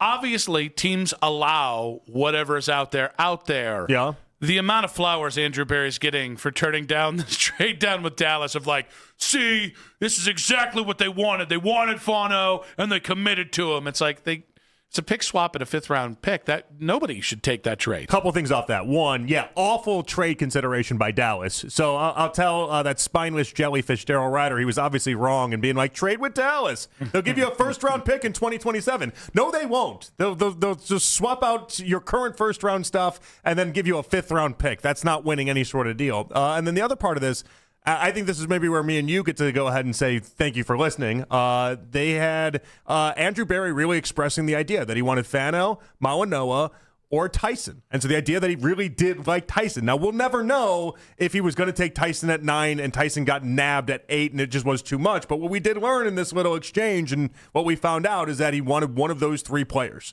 That was it. And so, that's a big win for the Tyson community. And dare I say, he kind of reacted when Tyson was off the board. Like you tell, it was like a damn. I thought we thought we were going to have our choice of Tyson and Fano, which I think kind of like the Carnell Tate thing. I'm kind of just glad then Tyson didn't go. That Tyson did go before you, rather than if he had fallen to 9 and you still took Spencer Fano. Yeah, because we'll never live with that. And everyone's saying this whole thing about Fano, and it's like, guys. You saw everything with Tyson. He laid out how he liked Tyson. This was part of the math. Now, it also proves basically just how right he was. If you love those 3 players, well, then if one of them goes at pick number 8, and then Mawanoa and obviously Fano went 9, like you had a run of 3 or 4 offensive linemen taken before the Cowboys there. Like he played the board correct. He did. I'm also just happy that he didn't like the pick swap. The pick swap never really, if it took you out of getting one of the 5, 6, or 7 guys in this draft, but moved you marginally closer to getting Lomu or Concepcion, or honestly, you would have been taken Mekhi Lemon. You could have. And by the way, you could also then have just traded down to pick 23, which you could have picked up a couple 4ths on that. But no, I mean, I think I'm glad that he showed the disdain for that pick swap that I did, that every time it was mentioned, I was like, I don't know why the Browns would do that. I don't really see the value in moving down. At that point, it would have been 6 picks to then move up 4 picks from 24 to that. Just never, the math never mathed for me on that front. Right. The only way they could have done this and pulled it off is doing exactly what they did. And again, we're still left with the idea of, did they actually want Tyson instead? That'll still exist. It'll exist for a while, but at least we know that they got one of the guys that they really wanted. And you get the plausible deniability of, well, we thought he was going to be there at 9, and then we traded down and he wasn't there, so we just took the next best guy. It's different than if that's Tyson's actually there. That's where I kind of hammer him, though, is the idea of like if you really wanted your guy, and obviously they couldn't make up their mind, they couldn't tell whatever it was. But if you really wanted Tyson, then making that trade with Kansas City ends up to be a dumb thing to do. I just thought because for a third round pick or whatever that extra, I think it was a third rounder, right? For a third rounder, you'd prefer, even if it's by a slight advantage, you get the guy that you want. I think it's been really interesting. In their 6 years together, Kevin got so much more of the credit for the Browns' success nationally than Andrew did. Yeah. And this last year, he has gotten a fair amount of credit for last year's draft. But even when Kevin was in danger, and there was so much, and rightfully so, there's so much talk of, well, how can you move on from Kevin Stefanski when Andrew Berry's seen as a guy that made this trade for Deshaun Watson and the worst trade in NFL history? I think it's interesting that conversation about Andrew Berry lasted about four months, and now this draft is completely taken it. Now everybody on the national front's like, Andrew Berry is the truth. And it's all this draft. Well, in fairness, it's last year's draft it's too. It's both drafts together. But it's wild how quickly the narrative, even people just wanted to shift it to DePodesta. Yeah, he's got an identifier, though. This is it. It's like really hard as a GM to have something that everyone across the league thinks you're just universally good to great at. He's got that now. People think that he can draft to the point where when we talk about next year's draft, at one point it would be like, oh, I don't want Andrew Berry making those selections. Now we're like, hell, keep him around to make the selections and then fire him if you have to afterwards. But, like, you want him making those picks. So the only thing I would say is this year he finally drafted the thing that we thought he couldn't draft, which is wide receivers and offensive linemen. They do have to go play well. Right. Because the number one thing he's gotten wrong so much more than anything else was just the entirety of the quarterback position. So that, like, all right, KC, Denzel, one of you better show up. Spencer, I'm going to really need you to be a left tackle this year because and you need the continuation from last year's guys, too. Exactly. You know, like they're, for as good as, and as much as we like Judkins and unfair of a shake as he had on it, we just kind of all gave him a little bit of old Peterlin pass there. Like, you have to come up and really, like, the Fannin. Peterlin pass. Thank you. Fannin has to continue. Mason Graham has to take another level to this. Schlesinger has to build on what he did last year. It's not set in stone. 216-474-0092. Does this audio that we got from The Pick Is In on ESPN prove that Andrew Berry made the right trade and said no to the wrong trade? Danny Cunningham, Locked On Cavaliers. We're going to be talking so much. Inside Shot Substack. We're going to talk about the Cavs advancing to the next round, what he's looking for, the J.B. Bickerstaff contract extension in Detroit. All that coming up in 5 minutes on 92.3 The Fan. I got a challenge for you.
before Baker Mayfield took over the reins. Danny Cunningham from Locked On Cavs joins the guys next. Headline sports news every 20 minutes. Right here on 92.3 The Fan. From the University Hospital Sports Desk, I'm Matt Corrali.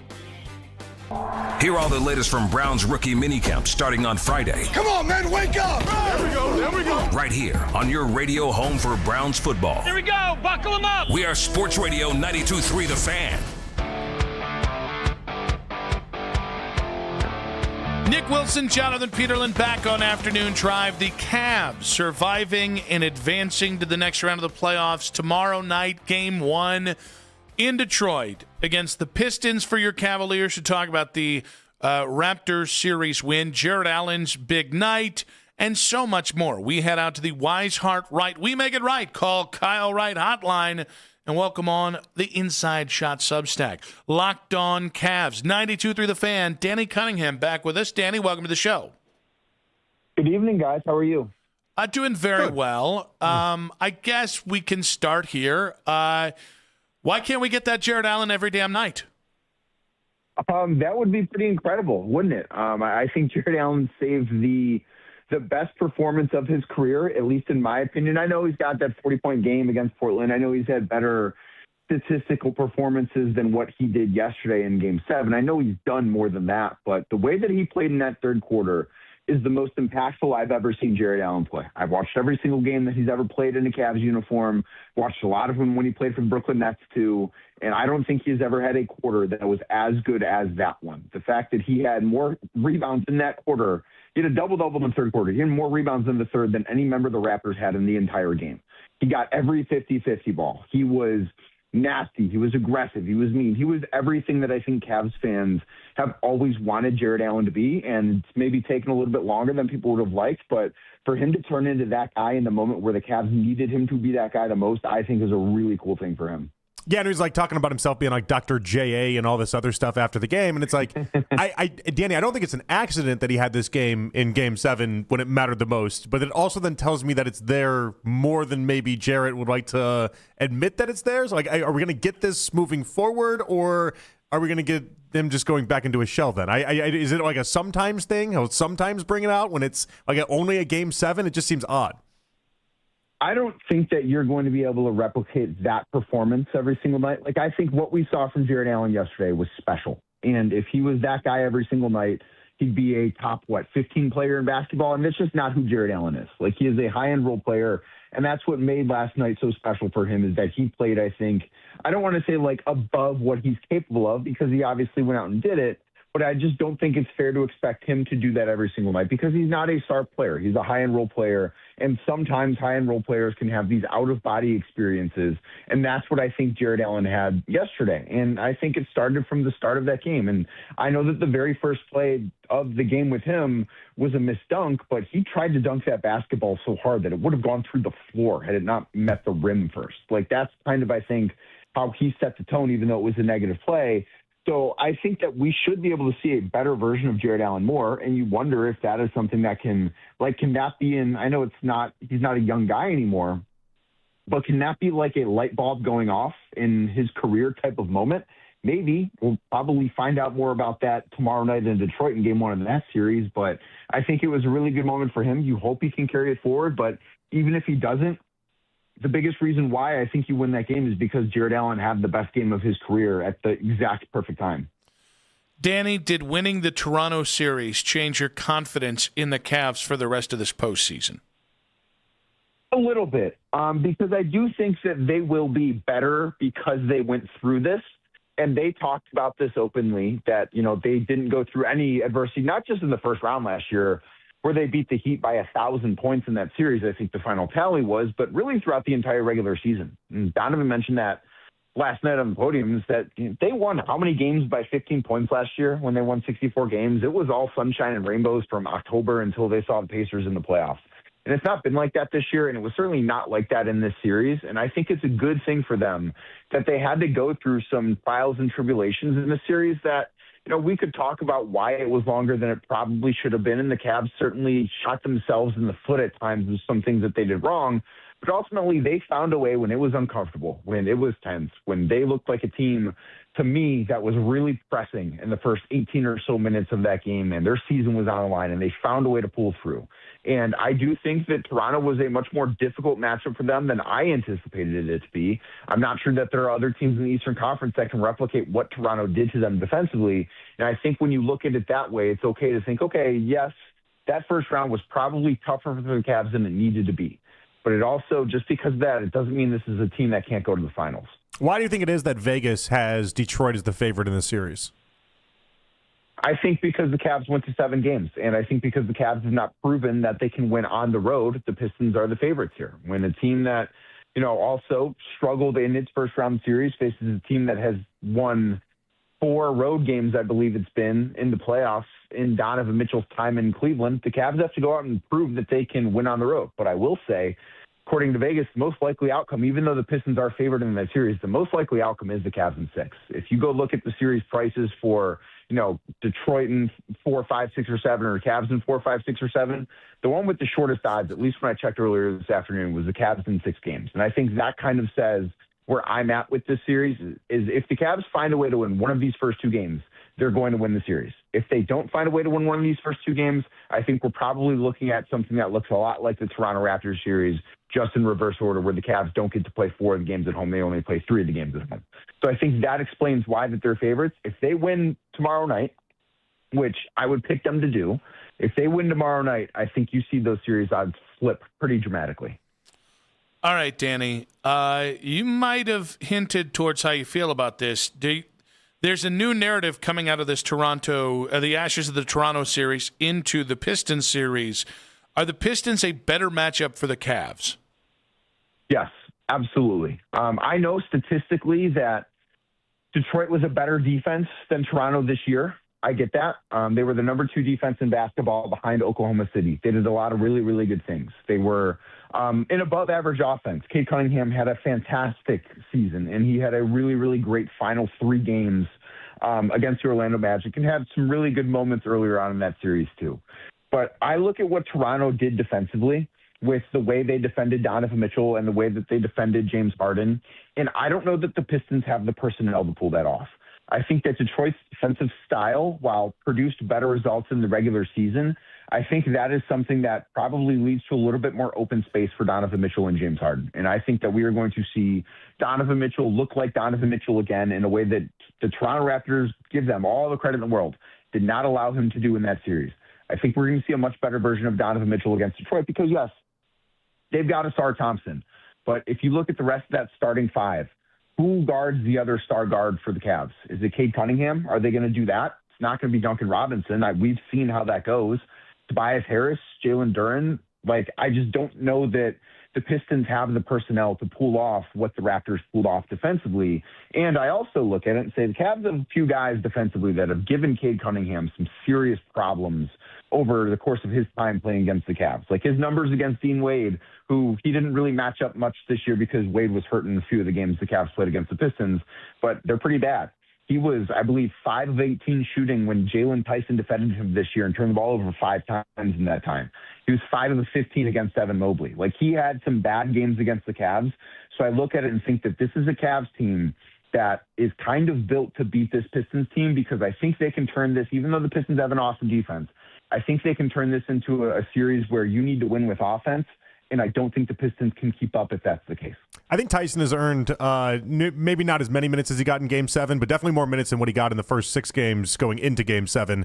Do you feel like between him, Dean Wade, and Max Strus, how do you feel like this is all going to end up shaking out between the 3 of them and kind of distributing? I would still have Dean in the starting lineup. That lineup has been the best one the Cavs have had. It was the best one they had, and I know it got off to a very bad start yesterday, but it was the best lineup that they had in this series against the Toronto Raptors, and I do think that Dean matches up really, really well with Cade Cunningham. And I think Jalen might actually need to play a little bit more in the series against the Pistons just because of how good he has defended Cade Cunningham. I think that is something that is important to look at as you look ahead to this series. And we don't have any data on what Max looks like against this version of Cade because obviously Max missed the first 67 games of the season, which the Cavs played the Pistons all 4 times during that stretch. So we have not seen that.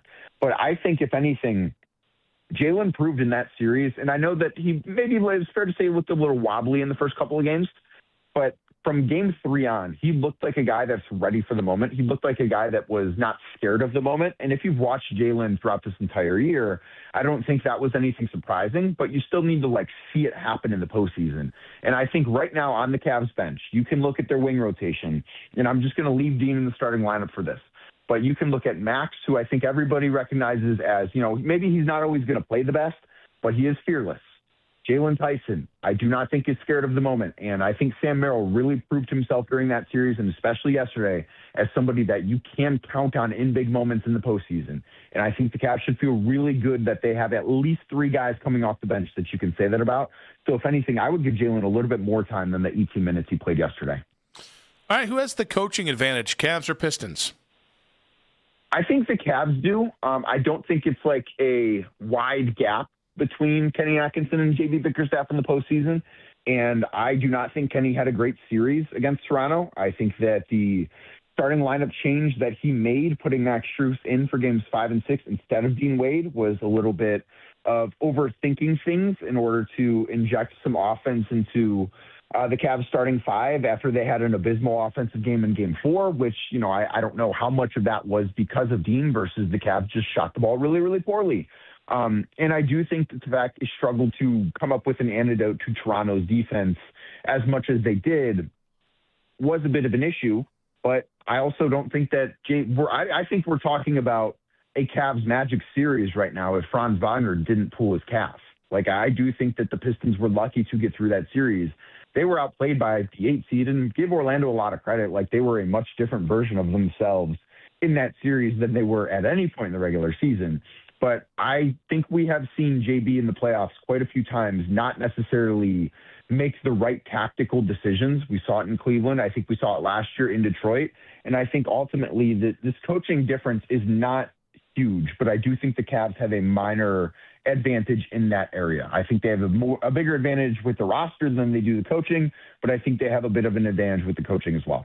What do you think happened with Donovan this series?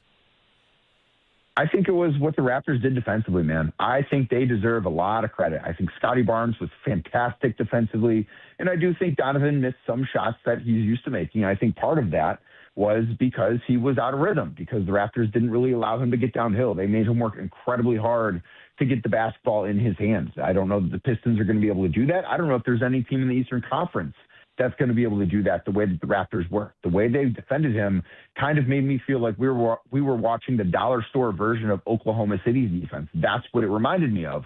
And I think that they deserve a lot of credit. Donovan has to be better. I think that seeing a different jersey instead of a Raptors jersey on the opponent is going to be something that rejuvenates him a little bit. And I do think, too, that the style of defense that the Pistons play and the familiarity that he has playing against not just that group, but also knowing how J.B. Bickerstaff operates because he played for him for a couple of years, I think that'll put Donovan back to being Donovan Mitchell. And I think that'll be the best thing to happen to the Cavs in this series. Danny, earlier in this hour, the Pistons announced they're extending J.B. Bickerstaff. Interesting timing here. What do you make of J.B. getting that extension and, as I mentioned, the timing of it? He's done a fantastic job in Detroit, and he deserves this extension. And I know that things felt probably not great in Detroit when they were down 3-1 to the 8-seed Orlando Magic. But this is a Pistons franchise that 2 years ago, guys, they won 14 games. They were the laughing stock of the NBA, and he turned them into respectable last year, and he turned them into an awesome regular season team this year that a lot of people rightfully still have their doubts about in the postseason. But he is somebody that I look at. I have my questions about him as a postseason head coach, but I have absolutely zero questions, doubts, whatever you want to say about him as a guy that can build a program and take something and turn it into a very, very respectable and good and high-level organization. I think that's what he did here. He was the perfect guy for the Cavs after the John Beilein era was a disaster. J.B. Bickerstaff was perfect. He was everything the Cavs needed. And after the Monty Williams disaster in Detroit, he was everything the Pistons needed. And I don't know how much money that extension is worth, but I know that J.B., for what he has done in Detroit, even though there have been, you could make the case they should have beat the Knicks last year in the playoffs if he does a better job coaching.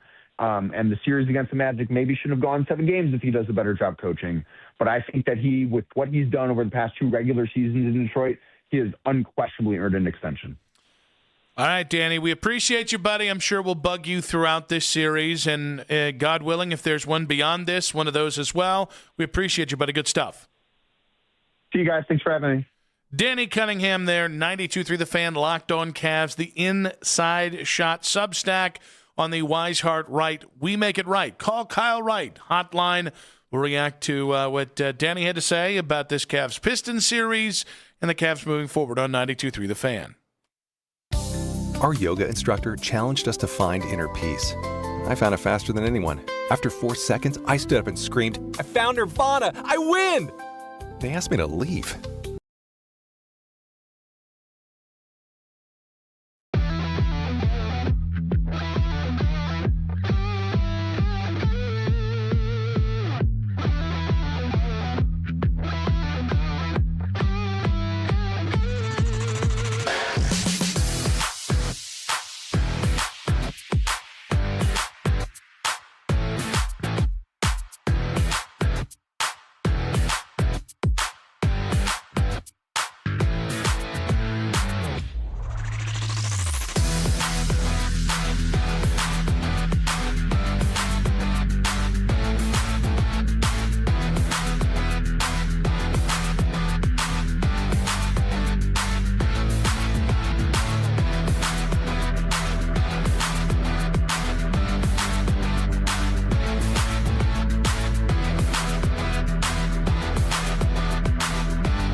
by visiting us online at TRA.com or call 800-575-9834. That's 800-575-9834. Tax Relief Advocates. Real solutions for real people. In your weeknight with the best segments of the day. The Fan Rewind. Weeknights at 11.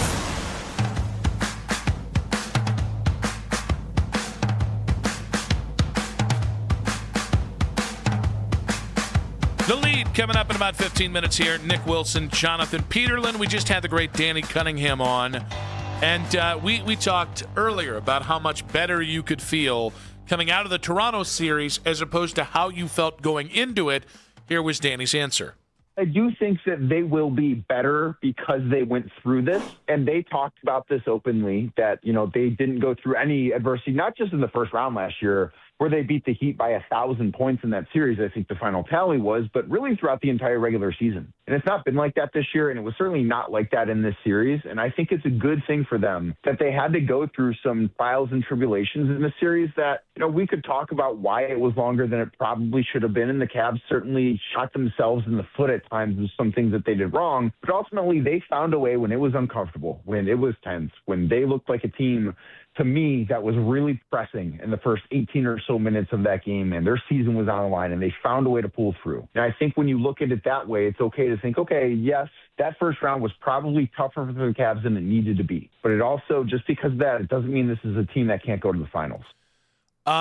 So I guess my answer to, as of right now, no, I don't think that made them a better team. I think they survived and advanced, which should be commended. Like, none of what today has been about for me has been crapping on what happened. It is trying to put it into the proper context.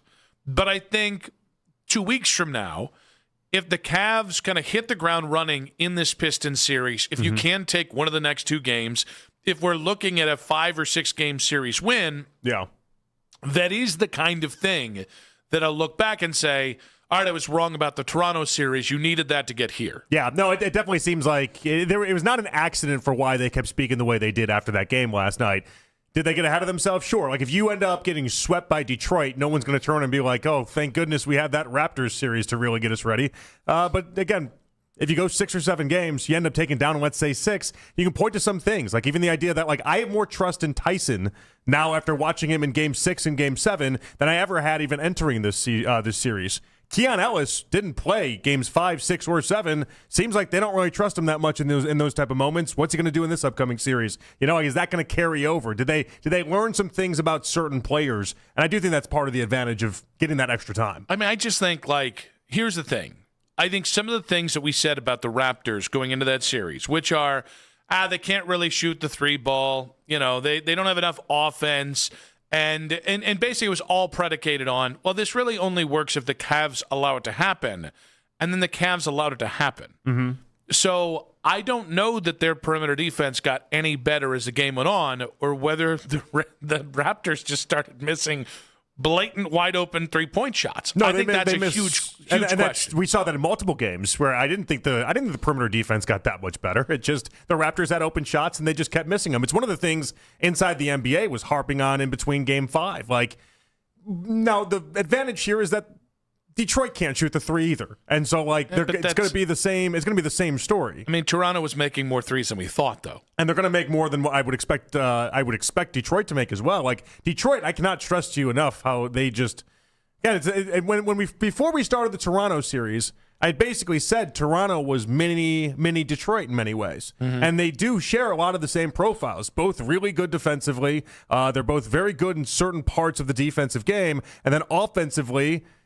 They just don't shoot and make threes. The difference would be, I think Detroit knows who they are and is going to come out leading with that. I think the Raptors did know who they are. It's just not what you needed to do to beat the Cavs. Those first 2 games, it really wasn't until the probably 3rd, 4th quarter of Game 2 where you saw Toronto go small, really start putting pressure on the ball handlers, and then it still wasn't enough to win that game, but you saw the fruits of those decisions in Game 3. I expect the Pistons are going to come out and start with the cheap ticky-tack stuff, getting incredibly physical. Sure, yeah. And that's The Cavs are going to have to be ready for that day one. Yeah, I mean, if anybody that is going to think that's the answer, it's going to be J.B. Bickerstaff. Yeah, I mean, well, the only way they've won, I don't want to say the only way, but the predominant way they've won this year. Right, but J.B. is going to be the first one to tell you that he thought he got fired because of the lack of physicality. So he's going to attack that, and it's going to be guys like Beef Stew that sign up for that. So and I'm a little torn, by the way, on the J.B. Bickerstaff extension news. I think the timing of it's very interesting. It does feel a little bit. It feels a little bit of peacocking from the Pistons there. Maybe wait till after he beats his old team, if that's how you want to do, or into the offseason. I think they're just satisfied. This might be the difference in this game and the mentality of it all, is that the Pistons right now, they're at a spot with their team and how young they are and everything with Cade Cunningham, where they just, second round is good for them. They didn't have Eastern Conference Finals aspirations or even NBA Finals aspirations. Like this, the second round is. If you would have told them in January that's where the season stops, they would have been like, all right, great. That's a good stepping stone. Now we got a layer and a foundation, and let's build on that and keep going. And that's the difference. Cavs don't have that same reality. The Cavs have to win the series. Yeah, but they had to win the Toronto series, and they at points felt like they were sleepwalking through it. No doubt about it. Like, and this is going to be one of the things we just continue to harp on, is that like the Cavs have to win this series, but it's just the mindset is different, is what I'm trying to point out. Like for the Pistons, they don't have an Eastern Conference Finals or bust tag that they have to play with. This, and why I think JB got the extension today, is this was by their front office an admission of, hey, job well done. And where we are with this team, job well done. Here's your comeuppance, basically. I think what's interesting is I really am going to start to track where everyone is on the not best outcome, but the expected outcome for the Cavs from here on out. Because while over the weekend, has it changed for people drastically? I think if you get through this series quickly, I think it will. But I think, don't you have to stay with the same expectations you had before the postseason started? Or I think that's a sports talk thing. Because if we keep moving it after every single game or whatever it is, it's just going to be exhausting for people. Well, I mean, Boston's no longer there though. I know, I get it, but if Boston was your only concern, I think it's okay if you're looking up and going, yeah, maybe we should be in the NBA Finals this year, even if Vegas. I don't even think Vegas has you as the second favorite of finals odds from the East. For me, it's still Eastern Conference Finals. Did it change for you in a drastic way? Yeah, I think they should. So previously, it was just make it look respectable against Boston, like prove that you belong. Yeah, they should be going to the NBA Finals this year. Any team in front of you in the East, you can beat. You definitely can beat any team in front of you. So I think you should. Like the Knicks are a fine basketball team. They're not truly better than the Cavs, no matter what the regular season record was. The Sixers and Pistons, I just don't respect, frankly. The Sixers, I probably should more, because when Joel Embiid cares, he can be very dangerous. And Edgecombe is underrated at this point. But like the Cavs should beat any one of these three teams. That's probably where it stops, depending on who the finals matchup is. But I think if they make it to the Eastern Conference Finals and it goes 6 or 7 games, I don't think that front office. I don't think they're going to look at it like, whoa, we need to drastically change things. I think they're going to look at it as, okay, that was the first year with James Harden. Let's see what happens with the full regular season with Harden and with Donovan, and then let's get this thing going. And let's add LeBron in the mix or whoever else you want to add. But like the response is not going to be the same as what it would be if you get it out in the second round. I think if you get bounced out by the Knicks or Sixers in the Eastern Conference Finals, it's really going to depend on what it looks like. If it's another 5-game gentleman's sweep kind of situation, I still think you're going to look back at this and go, you had health, you had everything break your way, and the best you can do is getting waxed in the Eastern Conference Finals. I'm not moving this for the Cavs from what I said before the postseason. You can. I'm not doing it. I just did. I can tell you just did. You made it harder for me. You did. You should. No, if they go 6 or 7 games in the Eastern Conference Mama Finals, Santos' little leaguers here, for the love of God. But that can't be a failure if you're in game 6 or 7 of the Eastern Conference Finals. The Boston Celtics just got bounced out. You don't have to go through the Celtics to get where you want to go. You're the top 2 in your conference. You're the Final 4 in the sport. That cannot be a resignation of failure. This is year 4 of this thing. Like, you're already trying to move the goalpost by being like, they're going to look at this and go, oh, well, a full year of James Harden. It's like, it's not moving the goalpost. It's reality. Stop doing that. What do you mean stop doing that? It's right. Everything that you could have wanted. You're changing it. You're changing your expectations as this thing is going on. Which is what you can do. After every series that left you more confused than with answers, you're now moving the goalpost to then say NBA Finals. Yeah, because things changed around them. I'm not doing that. I'm staying with what I said originally. Eastern Conference that's going to Finals. get us a Marconi, I think. It doesn't mean anything in the end. Like at some point, we can just go, hey, this is your shot. This feels like if we take the Cavs out of the equation, which everybody wants to do, we never want to talk about the Cavs' deficiencies because, that just was what happened in that series.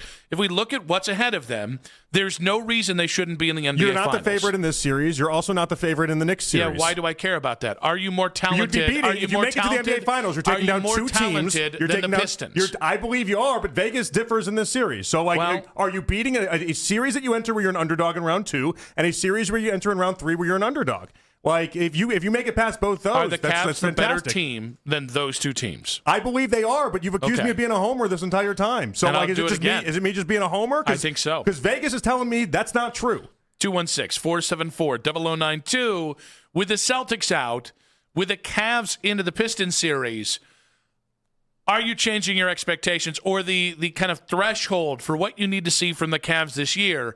I think it's okay with the Celtics out to say maybe they should just be in the NBA Finals. The lead in 5 minutes on 92.3 The Fan.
Your mornings are about to change. We're going live and local starting at 5 a.m. Join me, Jeff Thomas, for the Fan Warm-Up Show. You get those late West Coast scores you may have missed and all the latest news and rumors from the CLE. Hey, if you're up that early, you may as well worry about Cleveland sports with me. The Fan Warm-Up Show starting at 5 a.m. only on 92.3 The Fan. It's 5 o'clock on The Fan, and it's time for The Lead with Nick Wilson and Jonathan Peterlin on Afternoon Drive. Nick and JP back on Afternoon Drive. The March for Arch might begin in about 1 hour's time. But Cavs finish off the Raptors yesterday. They got game one against Detroit on Tuesday night. That has been the big talking point of today. Well, start off the lead here after the Cavs won in Game 7. Kenny Atkinson, Cavaliers head coach, was asked about the series and why it'll make his team better moving forward. I think this series galvanized us. You know, when you have to, their physicality, their speed, their athleticism, things weren't perfect. We kind of know the difference. You know, last year we kind of had a easier series. These type of series, they build you up. I'm glad we went through it. It wasn't fun, but I think it will be a better team coming out of it. Yeah, the way that last year went down, where Miami, Atkinson really didn't have to do much coaching because there was just 4 straight blowouts. And then with the Pacers, after the injuries in Game 2, where 3 different starters got injured, everything was just kind of just taken out of that series. It was 5 games. It was what it was. And the recipe was just have Donovan basically dominate. This was really the first time we've seen Atkinson be able to coach in the postseason and ask him to do adjustments, ask him to do rotations, worry about when he actually uses his challenges. And so, if anything, even just getting more reps for Atkinson to kind of, I don't know, settle in that way seems like it's better because he did struggle in many parts of the series in those regards. I do think it's interesting that in the last 2 games, a new narrative has crept up, and it is pure revisionist history. That Cavs just weren't a good matchup with Toronto. It's like not too many people were saying that before Game 1 of this series. I mean, you're supposed to be a better team than them. Like, that's not supposed to be anything that anyone doubts or questions. And so, yeah, I mean, it is what it is. Toronto's not supposed to be able to score as well as they did. They're not supposed to be able to defend as well as they did. And so it just played out a little bit differently. Now, I do think the real answer to did the Cavs need a series like that will be told in this series. Because if you lose this series, you didn't need anything. You were getting worked by a lesser opponent, and you got lucky to get out of it. Whereas, if you take this series in 5 games or 6 games, that's the 1 seed. You are the dog in this. I think all of a sudden you can look up and go, well, you needed to go through that challenge. That maybe made you a better team, but you do need to see it in this series before any of us can be like, yep, they're a different team after Toronto. Are you saying you have to let it play out? Yes. That is what it sounds like. Yeah, on this one thing. Danny Cunningham, Locked On Cavs, joined us last hour. We asked him if the Cavs will get last night's version of Jarrett Allen more often. I don't think that you're going to be able to replicate that performance every single night. Like, I think what we saw from Jarrett Allen yesterday was special. And if he was that guy every single night, he'd be a top, 15 player in basketball. And that's just not who Jarrett Allen is. Like, he is a high-end role player. And that's what made last night so special for him is that he played, I think, I don't want to say like above what he's capable of because he obviously went out and did it, but I just don't think it's fair to expect him to do that every single night because he's not a star player. He's a high-end role player, and sometimes high-end role players can have these out-of-body experiences. He's not a young guy anymore, but can that be like a light bulb going off in his career type of moment? Maybe. We'll probably find out more about that tomorrow night in Detroit in Game 1 of that series, but I think it was a really good moment for him. You hope he can carry it forward, but even if he doesn't, the biggest reason why I think you win that game is because Jarrett Allen had the best game of his career at the exact perfect time. Jarrett was really good defensively across most of that series and was playing at a really intense clip. What everyone saw, though, last night was he was finally doing that on the offensive side of the ball. I don't need that from him, and this thing isn't designed for him to do that 7 out of 7 games. But given that offensively he's a role player, if he plays elite defense or elite effort level defense across the series, and then in one game gives you I'm going to take over a quarter kind of performance, that is more than what you get out of most role-playing starters. And so that's exactly what you need out of him. I mean, to me, it wasn't even about the points. The points were the bonus to it all. It was the rebounds. 19 boards is an insanely high number, and the way that he was going about doing it and the 8 offensive rebounds on top of it, like he gave the Cavs a bunch of second opportunities, and like that's where it's clutch. I think Danny phrased it right, though. It did feel like out-of-body experience more than anything. That's why like the Dr. J stuff is a little weird to me. Like how much can we depend on this? Because he made it seem almost like it's a flip of the switch, but that level of play was too high to just be like I can do that anytime I want. Barstool's Jeff D. Lowe joined us today at 3. He was confident the Cavs have what it takes to win their next series against the Pistons. I think the Cavs are going to win. I think the Pistons are very. I mean, look, Cade was great.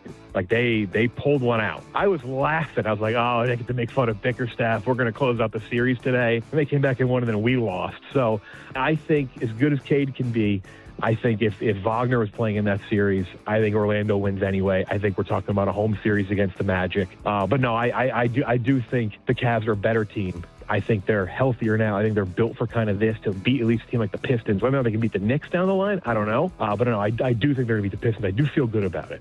I feel good about it too, but I don't feel great about it, and I think that's the difference. I feel good about it. The thing that this Pistons team has that is just so interesting is it's Cade Cunningham, and will we be able to stop Cade, and will we be able to do to Cade basically what Toronto did to Donovan Mitchell? If you can do that, a lot of your worries go away. The Cavs should beat the Pistons in this series. If we're just basing it off talent, if we're basing it off experience, the Cavs should beat the Pistons in this series. So it becomes a matter of, is it going to be 5 games, 6 games, or 7 games? But the Cavs have held themselves up, and not just even in the Toronto series, in previous years. This is a prove-it moment. And I think you got to get over the hump here of it being the second round. You got to get out of your own way. You have to deal with a team this is arguably the most physical team you're going to face in this postseason, in the East at the very least. Like, yeah, what happens when Duran and Beef Stew just go after Allen and Mobley? And, I mean, are you going to be able to handle it while keeping your composure? I do think if you had told most Cavs fans, all Cavs fans really, hey, going into this thing, Boston's going to be out, you don't have to face them, I think most people would be saying you got to be in the NBA Finals this year. I think you're moving the goalpost because you know the Eastern Conference Finals is very within reach, and so now you're trying to make it harder and harder to achieve that. The moment that happens where you're like, all right, this was a good team. I think you're pulling your punches because you want to be right about the James Harden trade. I'm staying with the same thing I said the entire time before the series got underway. I think if I had told you before this whole thing, you're not going to have to face Boston. You couldn't tell me that. That wasn't the reality. The reality was, where was I sitting before the series got underway? Was the only reason you didn't pick the Cavs to go to the NBA Finals because Boston was in their way? I didn't pick them to begin with. With Harden and the trade and everything, I didn't pick them to go to the NBA Finals. Well, no, my point is, it's because Boston was in your way. No, it's because I think making the Eastern Conference Finals for this team is a really good accomplishment is why. Because they haven't made it out of the second round. Because when you show that you can make it to the final 2 in your conference, we can't just look our nose up at that. That's why we hoist banners up in this business. Final 2, that's what we do. That's what it's not about winning NBA championships. I'm not spitting in that. Like I think that where this team was and the failures they've had in the playoffs, you go to the Eastern Conference Finals. I'm not going to sit there and say that's a bad thing at all. You traded to James Harden You're moving the goalpost. It's fine. I get it. You want to make this harder on them because you don't want to turn around and be like, boy, did I misjudge this team. No, that's unfair. That's that bull crap. What and bull I almost crap? said the real thing.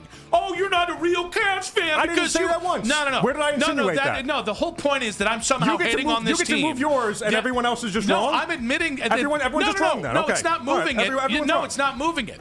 The East changed. You changed it. The only reason I never said get to the finals is because the Celtics were in your way. The Celtics are no longer in your way. Why? Because it's hard. The playoffs are hard to advance. It's hard to win these series. Good call on that. It's hard to do. Yeah.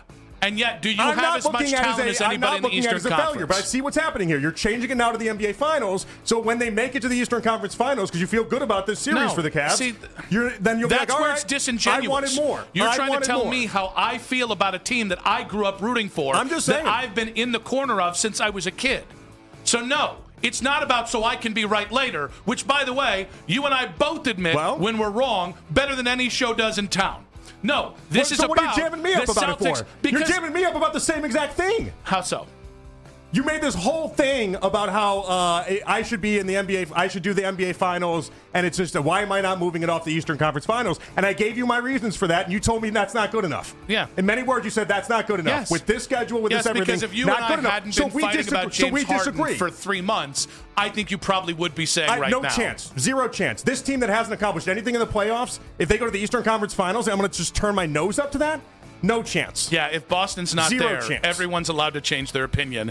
And it's not, oh, is he flip-flopping? Is he moving the goalposts? God, You're definitely please, moving the sports radio goalposts. gods, don't strike me down for moving the goalposts when you struck down the Boston Celtics before you play it. You don't want them to, if they go game 6 or 7 in the Eastern Conference Finals, you don't want to turn around and be like, all right, that was a good season. So now you say NBA Finals as if they have to make it to the NBA Finals. No, it's in because order you've to been even waiting. satisfy You've been it. waiting for these breaks the entirety of the time And you Donovan's got been him. here. And you got it, which You've is great. got the You- health this year, you breaks. got it. Yes. You're as healthy as you've been. You've got the path that you want. Yes, which is why I won't sit there and say Eastern Conference Finals if it goes 6 or 7 against a team that will be ranked higher than you and have the better odds to win that series, as if that's some sort of calamity. As if now we have to trade Donovan and fire Atkinson and do everything under the sun. I never don't look said at it that way. Fire Atkinson. This is what's frustrating with people who the only thing you can do with the Cavs is talk positively about the Cavs, or somehow It's you're not rooting positive. against them. There's no way that saying Eastern Conference Finals is not satisfactory or not good enough is something I subscribe to. Yeah, because It's just not. because, we just because we disagree all on did. this. We also know we just disagree on it. It's what not that we disagree bad. is the reasoning why. I just thought we Right? came in with the same expectation when the playoffs got underway. The same and then expectation the about Eastern Celtics Conference got Finals. bounced out, which is the only reason I nobody in didn't town know- was saying I didn't that know they that we should get could to the move. NBA I didn't know we Finals. could move it this way. I didn't know we could just constantly Yes, evolve at any this point, way. And with now the all of a benefit sudden, of new information, now all of a sudden, anytime you can change your opinion. But now all of a sudden, it's like, all right, so because the Boston's out, and so Actually, they're not you're favorites right. this series, they're not favorite next series. But if they don't make it to the NBA Finals, Actually, just blow it up. If I was doing the same thing, then theoretically, there's nothing James Harden and the Cavs can do to change my opinion.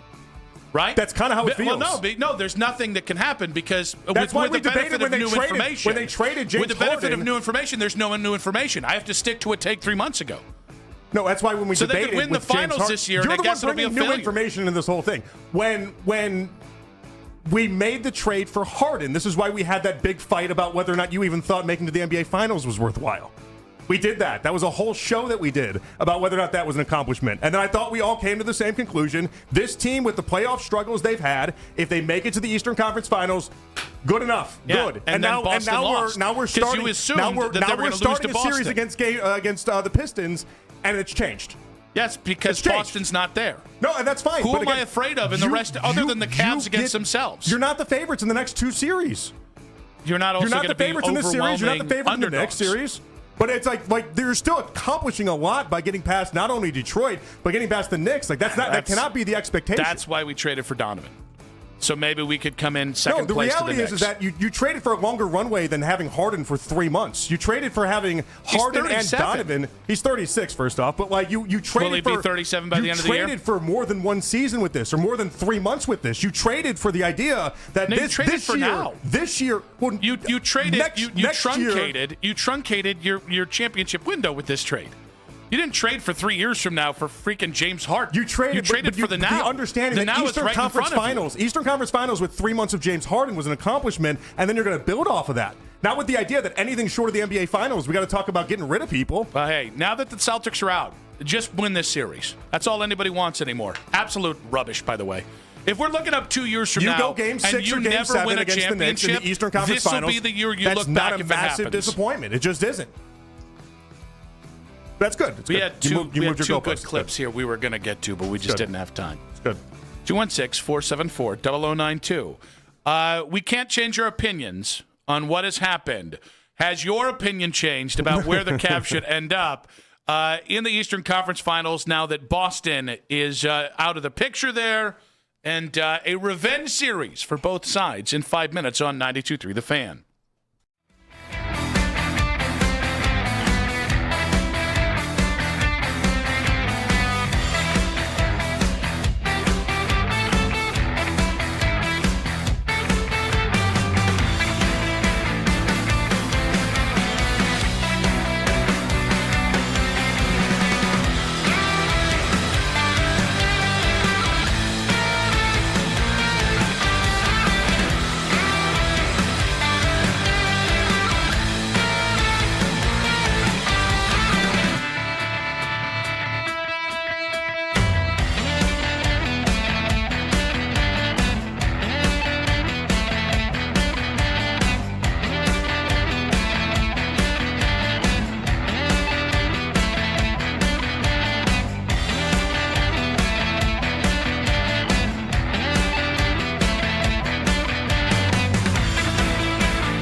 heard my whole life that she invented the margarita. And then we're going to investigate those stories and find out how much of it is true. He gets a patent 1 month before the Wright brothers. Oh my God. Please follow and listen to Family Lore, an Odyssey podcast, available now on Apple Podcasts, Spotify, or wherever you get your shows. All day long. All day. All the time. At work. 923thefan.com and the Odyssey app. Check it out. You can listen to The Fan anytime, anywhere on the free Odyssey app or by telling your smart speaker to play 92.3 The Fan. And now you can find The Fan on YouTube, including The Ken Carman Show with Anthony Lima, 6 to 10 a.m. Baskin and Phelps, 10 a.m. to 2, Afternoon Drive. Nick Wilson, myself, Jonathan Peterlin. We go from 2 to 7 each and every weekday on The Fan's YouTube channel. Subscribe to our channel for free. Watch all the best content from your favorite shows in The Fan live and on demand now. Nick and JP back on Afternoon Drive. The March for Arch in about 20 minutes here. And back to some Gardos talk in the 6 o'clock hour as well. Keep winning series. Hot take. You're going to win a lot of games that way. Yeah. Baseball analysis, baby. That's baseball, Susan. Now, when it comes to Cavs versus JB, the revenge upon revenge side of this, I think if you're JB, you want more revenge on the Cavs than maybe the Cavs players want on JB. But I also think if you're the Cavs, you just... Maybe not for Donovan. I just felt like they didn't get along. I didn't know it was like... That feels like sports hate to me. I mean, Donovan's the one that basically authored up the whole firing to begin with anyway. So, like, Donovan wants to be proven right in this. Oh, that's interesting. I haven't thought about it that way. I feel like Donovan probably hasn't given the head coaching spot another thought since he got JB fired, right? I think there's... If he's going to bear the weight or responsibility of everything that's attached to this, I think him being the one that orchestrates the move to get JB out, he has to then have Atkinson be successful. Now, maybe at this point, things have started to sour between the two of them. I don't know. But, like, I would think this is going to be personal for Donovan. Do you see we asked Danny Cunningham at 420, and I said, who has the coaching advantage? And he says he thinks the Cavs by a small amount there. Yeah. Who has the better advantage, though, in this series? JB from knowing the Cavs or the Cavs from knowing JB? Yeah, I find it fascinating because JB's going to know all of Donovan's weaknesses. He's going to know what to do with Jared Allen, with Evan Mobley. And so I'd feel like he'd have the upper hand in this, whereas the Cavs' response to that is what? Let's hope JB just makes Cade Cunningham run like crazy the way he did Donovan. He's going to do that anyway. So it's funny. I think the way you beat the Cavs, that book is out there. Mm-hmm. Toronto tried to read from that book. Every other team that you've lost to in the playoffs, or even outside of Miami, who just seemed like they want to be anywhere else than the playoffs last year, pretty much everybody knows what the playbook is. Get physical, go for 50-50 balls, beat the crap out of the Cavs, and see if they can withstand it. Yeah. So I don't know that there's any inside juice here. I do think just Cavs big picture. It's not just the players that know JB. Do you think there's any inside juice? I mean, like JB's going to know the favorite way that Evan Mobley likes to eat a sandwich. Nonetheless, the favorite way he likes to make a turn on a basketball court. I don't think he's paid that much attention to Evan Mobley's sandwich eating abilities. No. You'd be surprised. But that's true. That was the one way in which he could coach. I'm kidding. That's not fair. JB's a good coach. He's a good regular season coach.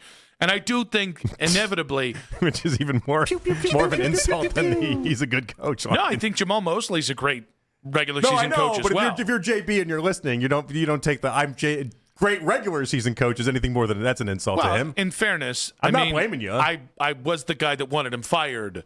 Probably you longer went as than hard as anyone anybody. else. You went as hard as anybody in your disdain for JB. So has he proved you right or wrong in this stretch? I don't even know at this point. No, because I always thought he was a good regular. I think he's the guy you build with, and then eventually you go, oh, what's that? He's not great with rotations in the postseason. He's not great with in spur of the moment kind of things. Maybe we'll get a different guy. And so with them giving him the contract extension today, a lot of that is them basically trying to tell everybody this was what they expected this year. Yep. Like at best, this is what they wanted or thought he could do, especially after the puncture in a lung for Cunningham. Like they had to have thought this was the ceiling. And so again, I think one of the key advantages we have in this is that the Pistons don't feel like they have to accomplish anything more this year. Meanwhile, the Cavs have to. I think in the end you want to win. Like, I think that takes over, and I do think you saw more fight when they were down 3-1 than I thought the Pistons had. It is like a franchise free roll in many respects. I don't think Detroit. I don't think teams, even organizations. I think they're very content with. I think they're very happy to be where they are. I would be surprised if they're like, whatever happens in this series. The extension tells me that's how they're thinking. That's not what I think. They just wanted to give him an extension. Now, I thought it was more, hey, I'm going to do this before the Cavs series to rub some noses in it. Like, thanks for the great coach, Cleveland.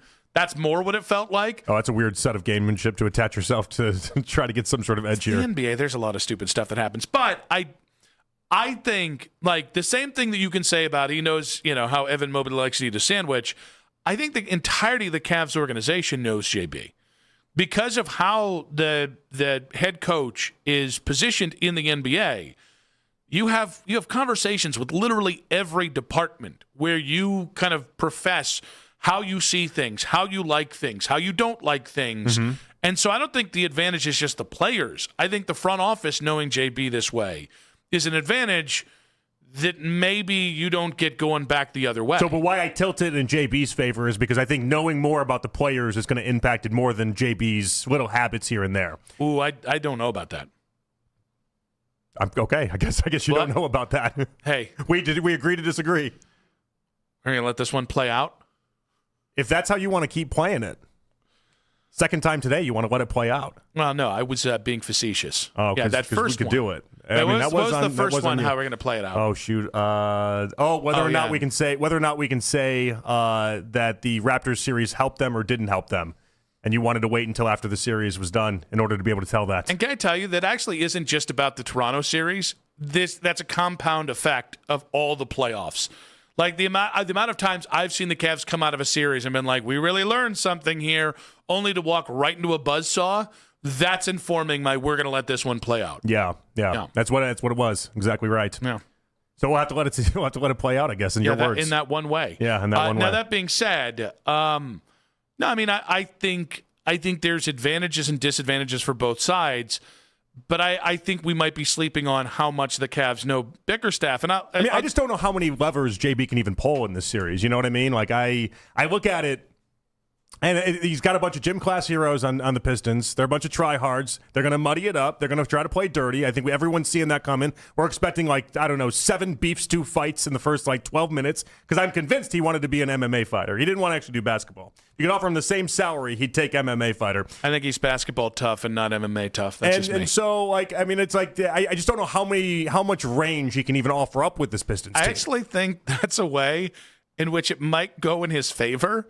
His lack of buttons to push means he's not going to be trying to push them, and he's just going to keep going, all right, beat the crap out of the Cavs, and if you keep pushing that button, why I think people the will Pistons, be like, he never moved off his style of play. It's like, because he couldn't. Why I think the Pistons work so well for him is it's the same thing he did with Donovan. It's the same exact thing. Same thing he was trying to do with Donovan, where the moment he gets in trouble, he just unleashes him. He hits the turbo boost on his best player, and then that's his answer to everything. So while I heard multiple NBA, national NBA guys say, if the Cavs lose Game 7, Atkinson was toast. And a fair amount of them, including Bill Simmons, say, hey, you could have a really competitive second-round series, and Atkinson could still be toast. Jeff Phelps today, a little bit of a Harden defender, a little bit of a Kenny Atkinson defender, giving his take on Atkinson's job security going into this series. I would think you'd be hard-pressed to blow it up, whether it be the coaching or the front office or even the roster. Do you want to answer any text messages if you're Dan Gilbert from your buddies in Detroit? Hey, thanks for the coach. All it takes is a couple of those. I know it sounds petty, but you're like... That sounds petty. It needs to be a competitive series. If it goes 7, are you really going to fire him? I honestly think the only way you could actually think of firing Kenny Atkinson... At this point, right? ...is if you got swept by Detroit. And blown out or just swept? Just swept. I'd agree with you.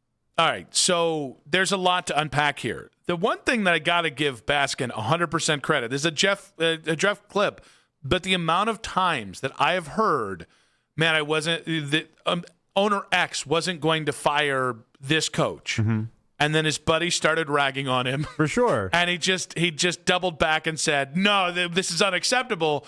It's It's why whenever we talk about organizations, and we both kind of like, why are we empowering these organizations if all these organizations are that smart, as if it's the smartest people in the world? Smart people make dumb decisions, especially in a pressurized vacuum. Like, that's what I hearken back to. We just got to get in some owners' group chats. That's true.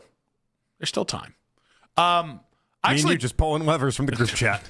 I actually disagree with Phelps. Listen, I thought Jarrett or Evan was shaping up to be the fall guy if the Cavs don't get as far as whoever anybody thinks they should go. I think both Evan and Jarrett kind of acquitted themselves pretty well in the Toronto series, especially Jarrett with that last one. Mm-hmm. But, like, I think both of them did enough good basketball that I don't feel as strongly about that.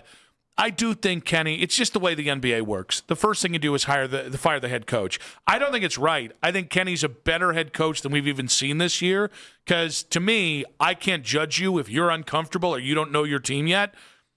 He didn't foist the James Harden disruption, and not just that, Keon Ellis and Dennis Schroeder. He didn't foist that upon himself. He's just trying to make the best out of it.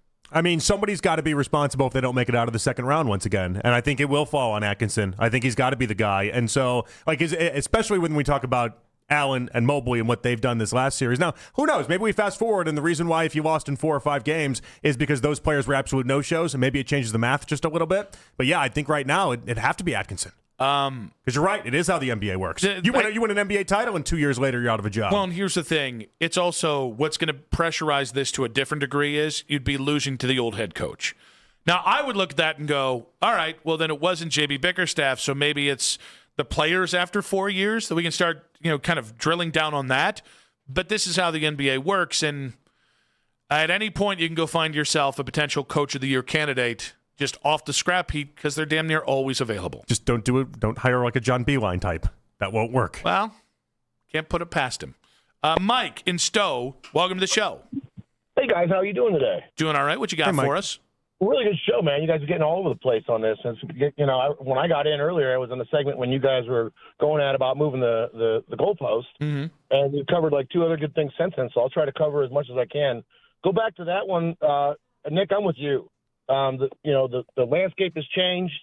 The expectation should change, and the fact that Mike Malone doesn't answer this, by the way. I think he does. Mike Malone is not the arbiter of whether or not it's an acceptable goalpost. I'll give you a good example in my world. If I go to work tomorrow and it's supposed to rain, and I have an expectation of what I'm supposed to do tomorrow, Jonathan, and then all of a sudden it's sunny, I should absolutely get more done than I was going to because the situation has changed. Yep. So this is the Cavs. This is their situation. So they have to make it to the NBA Finals, or else we got to make some changes. I don't look, and I'll tell you this. I'm not saying it depends on how we lose. You started to get to it. Just thinking it was Atkinson right off the bat, I totally disagree. I think it could have been, the way we were going down that series. If Jarrett Allen doesn't actually come out of his shell in the third quarter last night, it could have been on him. I mean, if the answer is every year you either have to make it to your league's championship series, the World Series, the Super Bowl, or the NBA Finals, or else drastic changes have to happen, then you're going to be changing a lot of things a lot of the time. But when have we ever had that approach before? No, what do you mean? It's more about real quick, Mike. When have we had that thought process in the Cavs previously? When have we ever said the Eastern Conference Finals wasn't good enough either?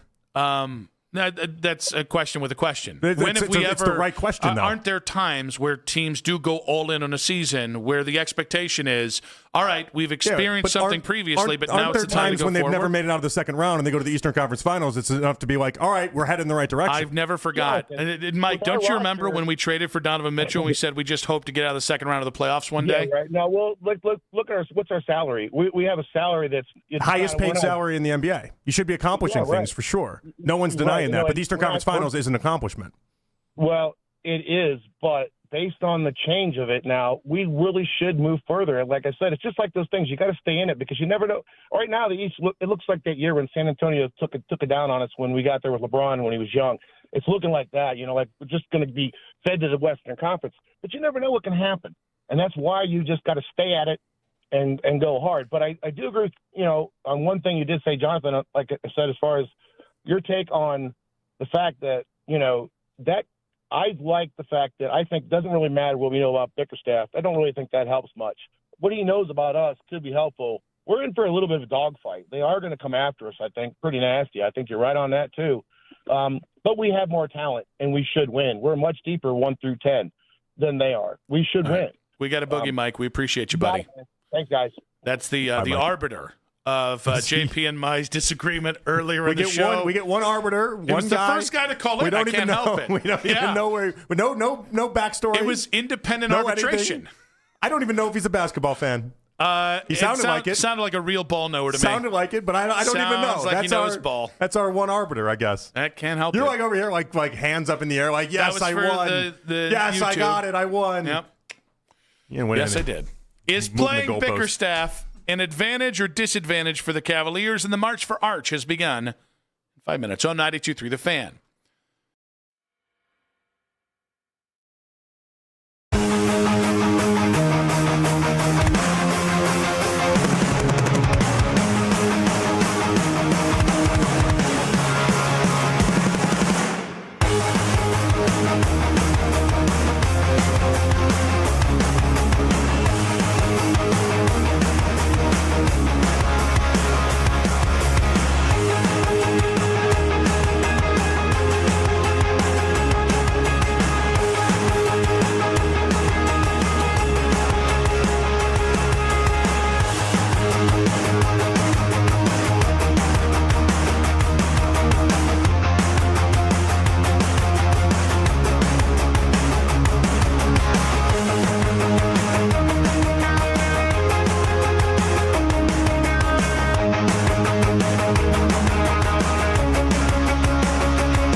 her favorite spot with up to 40% off planters, pillows, and poofs.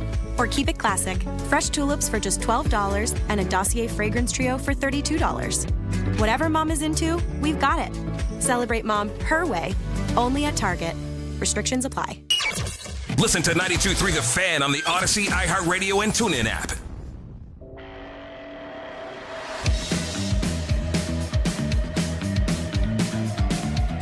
Back on Afternoon Drive, Nick Wilson, Jonathan Peterlin. Got plenty to get to. A potential... You and I both root for chaos when it doesn't directly involve teams that we really like. Might have some chaos coming up that I think most Browns fans would find quite enjoyable, yes? Right now, I'm just looking for peace in my life. Yeah.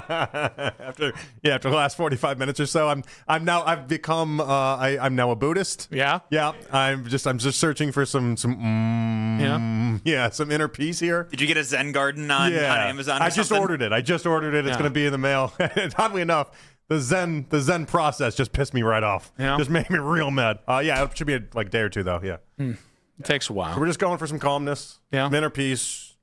Not rooting for chaos in life. But what happened? Tell me what happened. Oh, no, that's in 15 minutes. Oh, good. Okay, good. Well, I'll be rounded up by then. So do you want to fight about this one? I actually think this might be... I actually don't know how you and I are both going to come out on this one. Do you want me to take first stab at it then? No, because I'm going to set it up now. Okay, then. I'll just sit in the corner. Mina Kimes. There's a chair for that. It's not that type of chair. Wow. Is this a three-way? That's not really the Zen that I'm talking about, Nick. You see a chair in the corner, and what do you think? That really doesn't give me the inner peace that we're searching for here, Nick. Oh, that's the Mac Robinson chair. Doesn't flow as well as whatever else you could call that chair. Really? We give it signage like those park benches at the golf course that are named after dead people? Oh, God, that would be really... Well, this is where Randy's soul left his body after watching unmentionable things happen in front of him to his wife. So, yeah. It's lengthy for a plaque, but, it can be done. It can be done. Not just for a plaque. All right. So, we're obviously thinking, how good a quarterback do the Browns need in 2026? Mina Kimes is already fast-forwarding to 2027. This is Mina on ESPN about the March for Arch. It's the Cleveland Browns that really caught my attention. You start with the receivers, Casey Concepcion, Denzel Boston. To me, if you're building a receiver group like a basketball team, that's a great combination of receivers getting size from Boston, speed from Concepcion, to pair with Jerry Jeudy and Harold Fannin Jr. And then the offensive line, the first pick, Spencer Fano, who I think can play a multitude of positions. That offensive line was a real problem, but they have invested heavily this offseason in that group, not only with the draft pick, but also bringing in Titus Howard, Elton Jenkins. So if I'm Arch Manning, and we all know this is going to be a conversation, given the family's history with, Eli Manning, crazy enough to say, I think I want to play for the Cleveland Browns, who, by the way, already have a great defense. Now, the March for Arch is going to be talked about incessantly because Jimmy Haslam is a Tennessee booster. He's got relations to the Manning family and friendships there. There's a lot of reasons why this is going to be a real conversation, especially if the Browns come out and start 1-4 this season.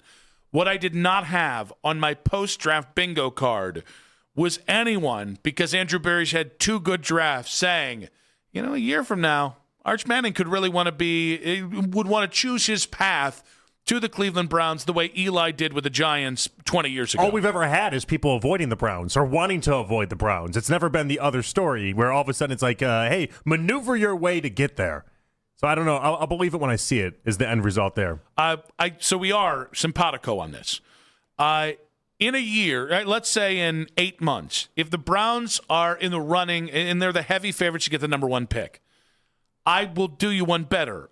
I think the entirety of the conversation from the national media will be, will Arch try and navigate his way out of Cleveland? I think it's much more likely that that's the talking point 8 months from now than, hey, the Browns only have 2 wins. But I bet you Arch wants to go there. I'll tell you what it is, and it's a laughable franchise, all things considered. But I think the conversation is going to be get Arch Manning to New York for the Jets.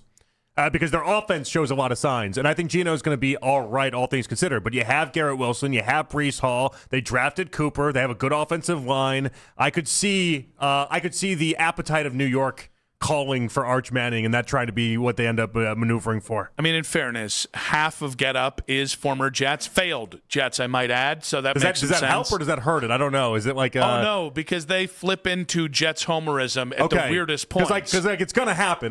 That's what when I think of offenses that don't have a quarterback that are pretty good. There's one we'll mention coming up in like 10 minutes or so. But like the Jets stand out to me, and playing in New York is something that people always aspire for whatever. I mean, we know why the reasons, but like, I could see that being the narrative more than the Browns. So I think you also get to pick your head coach more likely than not. Browns versus Jets is very dubious. Browns versus Steelers is not a conversation. I hope if those are two teams vying for that. Browns versus pretty much anybody but the Jets or Giants. I just don't like. You're not going to win that the perceptional battle 8 months from now if that's the conversation. This is the type of thing I just like to be involved in the convo, because if you're involved in the convo, it means that that people don't think of you as a laughing stock in many ways. Are the Browns the most attractive team? I guess inherently the convo is being in a laughing stock situation, though. If you got to have the number one pick. Yeah. But are the Browns the most attractive team to Arch Manning? Are you buying what Mina Kimes is selling? I do think Mina never says something she doesn't believe. So I do believe she means it. It's just 8 months from now, when we've actually seen those players play, you're going to need some results before anyone really tries to link up Arch and the Cleveland Browns. And chaos in the AFC North. And it doesn't have to do with the Cleveland Browns. That's in 5 minutes on 92.3 The Fan. This is an auto.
and Rewind, weeknights 11 to midnight. All the best segments from all our shows, and you can always listen on the Odyssey app. Headline sports news every 20 minutes, right around 92.3 The Fan. From the University Hospital Sports Desk, I'm Matt Carali. This is where Cleveland fans turn to talk Cavs basketball. We are Sports Radio 92.3 The Fan. It's the 6 o'clock hour. Someone step on a duck. On Afternoon Drive. 1 hour to go. Nick Wilson, Jonathan Peterlin back on Afternoon Drive. In case you missed it, coming up in just about 40 minutes here. But while we talked about the March for Arch, which I don't think people realize, he's going to be really good this year.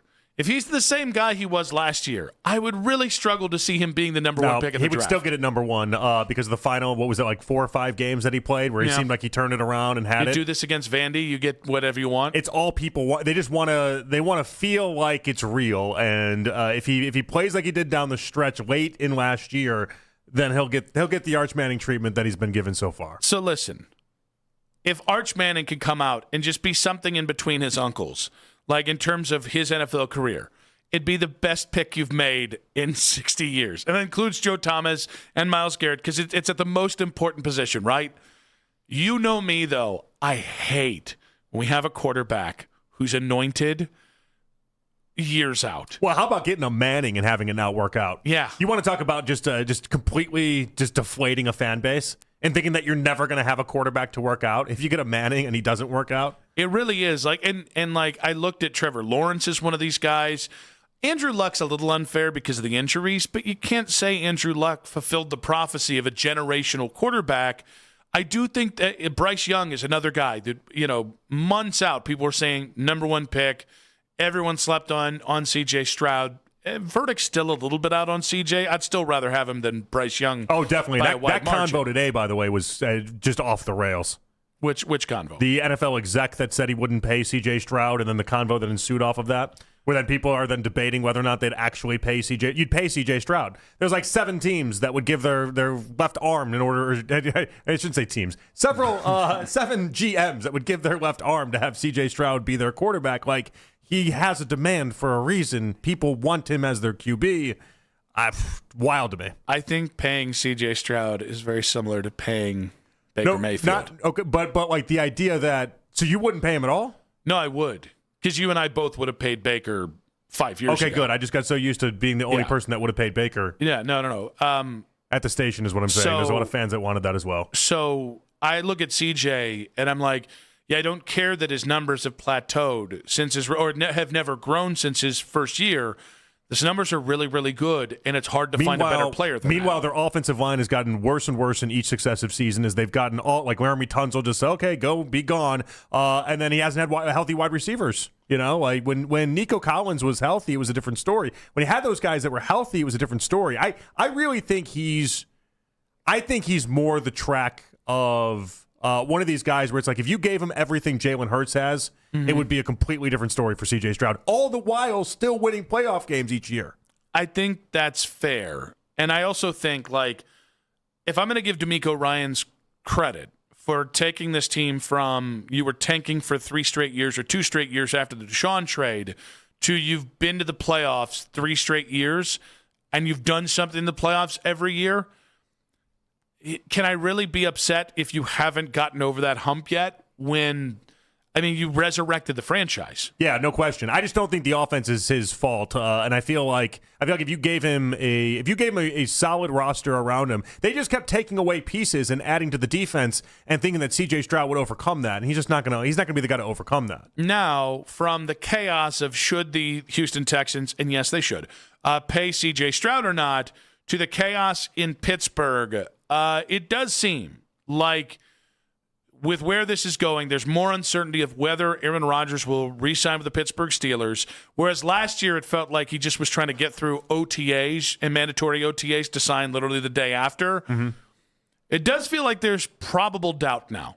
It seems as if, like the latest report that I saw is that Art Rooney II is why the Steelers applied the free agent tender. Yeah. Because he was getting antsy, not that it was Omar Khan or even Mike McCarthy. And now today, CBS Sports' John Breach put out the hypothesis that the Arizona Cardinals have emerged as a possible landing spot given the uncertainty with Jacoby Brissett. I know Nathaniel Hackett is also the OC there. That's his best friend, Aaron Rodgers' best friend. If you were to watch Aaron Rodgers, instead of he screws the Packers if he walks off and just retires and doesn't tell anyone. He screws them even more, though, if he goes to Arizona, because it's apparent he wanted to play. He just didn't want to play for either Mike McCarthy or play with the surrounding cast. So that's the part that I'm hanging on to. I have not forgotten that report from Tyler Dunn when he was leaving Green Bay about him saying that he essentially, paraphrasing, but he essentially thought Mike McCarthy was an idiot. Like I don't know how Aaron Rodgers signs up for that if you think that the head coach is an idiot. And I'm looking at Arizona, and it's not like Arizona is going to win a bunch, but the Steelers aren't going to win a bunch either. And so, like, if your final year or two, and then Jacoby Brissett, by the way, in Arizona it's real problematic, weird situation. He wants more and more money, and they're like, no, we don't think you're that good. But this was a team last year, Nick. First off, they add one of the best running backs as far as a rookie that we're going to see in Jeremiah Love. But you have Marvin Harrison, you have Trey McBride, one of the best tight ends in the game. Like, the offense wasn't the problem. He's going to look good. You're not going to win a Super Bowl, but you're not going to do that with the Steelers either. So I struggle with, and again, Pittsburgh's offensive line is what it is. Cardinals were talking about taking an offensive lineman at 3 for good reason. Mm-hmm. I don't love that defense. They still took Basantis for a reason too. Yeah, he was kind of. I would have taken him here. I think my point is, I don't love that offensive line. I think going to Arizona because of Nathaniel Hackett is amongst the dumber things you can do. And yet I also can't put it out because I think Aaron still has this hubris that he thinks he can just walk into a team and change them. And I don't think, like, I look at Arizona and I think, oh, that's going to be the last thing on your tombstone. Probably. Whereas a bad year in Pittsburgh is you probably still go to the playoffs and your numbers are just a little down.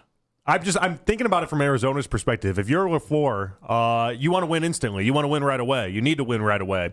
Who gives you a better chance? Is it Aaron Rodgers or is it Jacoby Brissett? Oh, 100%. From the Arizona side, it makes – I mean, you feel like you have a breath of fresh air going into this year. Meanwhile, while Jacoby's playing this, like, I want $25 million a year thing, like, all right, well, I'll just pay Aaron Rodgers. That actually was my first read on this, is it's like Arizona's trying to put a little pressure on Jacoby Brissett. But at the same point, like, I think Aaron is a better quarterback now than Jacoby is. I don't think that's a hot take at all. I think most people would agree with it. I get it completely from Arizona. Pittsburgh with this tender that they threw out there, mm-hmm. They're going to pay you $15 million a year. I don't know that Arizona is going to open up a holy crap level offer for a 40-year-old quarterback with diva-like tendencies and in what feels like a one-year fix. But they might. But, like, I'm just trying to figure out why, if you're Aaron Rodgers, why you wouldn't feel safer with historically what has been seen as the better organization, even if Mike Tomlin's no longer there. I think a lot of this would be hanging out with Hackett, but I think a lot of this would be the idea that it's a brand new offense. And again, he's not going to achieve anything with the Steelers as is. Oh, I did. So here's the thing. I disagree with you a little bit. I'm not as bullish on the Steelers as everyone else. Who do you think you've got a better chance in? The divisions. Do you think you've got a better chance to do something in the AFC North or in the NFC West, which is, I mean... No, you definitely feel like you have a better chance in the AFC North, but the Steelers have the ceiling to me is the same thing it was last year. Like, I don't think McCarthy's changing that enough. I feel like if they get to the playoffs, they're not winning a playoff game there. And so, like, if it's already set up that way, at least, again, this is part of this take is that idea that it's already set up with a ceiling for the Steelers. Go with LaFleur, go with a better offense, go with an offense that's going to make you look really good, all things considered. It's interesting because I think it's a ceiling versus floor debate. I think your floor in Pittsburgh is far higher because it's apparent they're trying to win this year, whereas maybe you could do the same thing in 1 year in Arizona if you get the right schedule and the right breaks.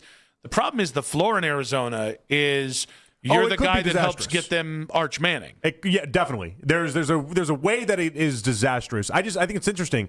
When we first started talking about other teams for Aaron Rodgers, the common team that kept popping up was the Broncos. Mm-hmm. And people kept discussing the Broncos, and they're not moving off Bo Nix, but there was some sense of like, all right, is Denver in play? Is Sean Payton going to do something wild? And there wasn't really any other teams that have materialized. And now Arizona seems like it's popping its head out, and I'm kind of fascinated to see what Aaron Rodgers ends up doing. Or will he just hang out? Because the other option is this. You just hang out, you wait for another injury, and then you end up joining a team that actually can compete deep in the postseason, but all of a sudden a Patrick Mahomes gets injured once again or something like that happens. So there are stipulations on that the tender. I can't remember exactly what they are, but past a certain point, he can only sign with Pittsburgh through, I thought it was August, right? Oh, I thought it was July. It might have been and he July. can only sign through. Because I was looking up some of the restrictions earlier today. But then he wouldn't be able to sign with anyone else till, I think, after the trade deadline? After July 22nd. If he's still unsigned by then, the tender gives Steelers exclusive negotiating rights. Okay, so July 22nd. But I'm just here for the chaos. Because the Steelers, for the second straight year, have waited on Aaron Rodgers. And Aaron Rodgers, year 2 in, feels no loyalty to clue them in on what's happening. So the pragmatist in me is thinking, just take the Steelers thing and let it, just follow that thread. That's better than what you're going to do in Arizona. But the person who just wants to watch Pittsburgh burn really would like it if Aaron Rodgers really just continues to hold their feet to the flame, either walks off into the sunset or does try and sign with Arizona. Either one of those scenarios are incredibly funny as a Browns fan looking at the Steelers. I'm just not convinced that he wants to do anything to help out Mike McCarthy at this point. And the way it all ended in Green Bay and the animosity that was shown, it feels like it's now Aaron Rodgers. This is going to be the time in his life where he's just the bigger man. First time ever. I don't think that's going to happen. I just is it more likely than not he ends up with the Steelers? Yes, I think the betting odds would tell you that. I just don't see how it happens. If you had to pick Cardinals or retirement, I actually probably would lean retirement. Come on. Retirement? Yes. He's 41. What did you say? Or 40. One of those two. Why is that such an outlandish thing? Marvin Harrison, Trey McBride. Marvin Harrison. One of the best running backs. Had 400 yards receiving last year. What does he care about Marvin Harrison I just feel like that offense is really good. That's one of the best third down offenses in the NFL last year, and that was with Kyler Murray. And then they fired the head coach. Like there's the offense isn't the problem. The defense has been the problem in Arizona. He's 42, by the way. Oh, 42. I thought he was younger. He's old. I really do think we could be watching his I'm going to walk off into the sunset. Now, the difference is you know this arrogant so-and-so isn't going to be able to resist in July being like, hey, Pat, I told you I would do this. He's never going to get away with it because he's a chotch amongst chotches. But do I think he might be trying to do that right now? Yeah, I think he might. I think it's in play. I think it's in play. By the way, I mean, you're almost 41, right? Is that right? That's, yes, about September. Now, life comes at you fast for those comments then, huh? Well, it's football old. Oh, okay, okay. Not life old. No, I'm life old as well because I'm massively obese. But it's a different scenario than football old. Is that right? Yeah. Yeah, your midlife crisis was like 10 years ago? I believe it was when I was 23. How old do you think you're really going to live for? Oh, we all have a number in our head where we're like, all right, this is what it's the chart says we probably should go to, but I really think I'm getting to this number. I'm not preaching, okay? And I'm not going to say I'm going to be healthy the whole time. I just got to play it till about 60.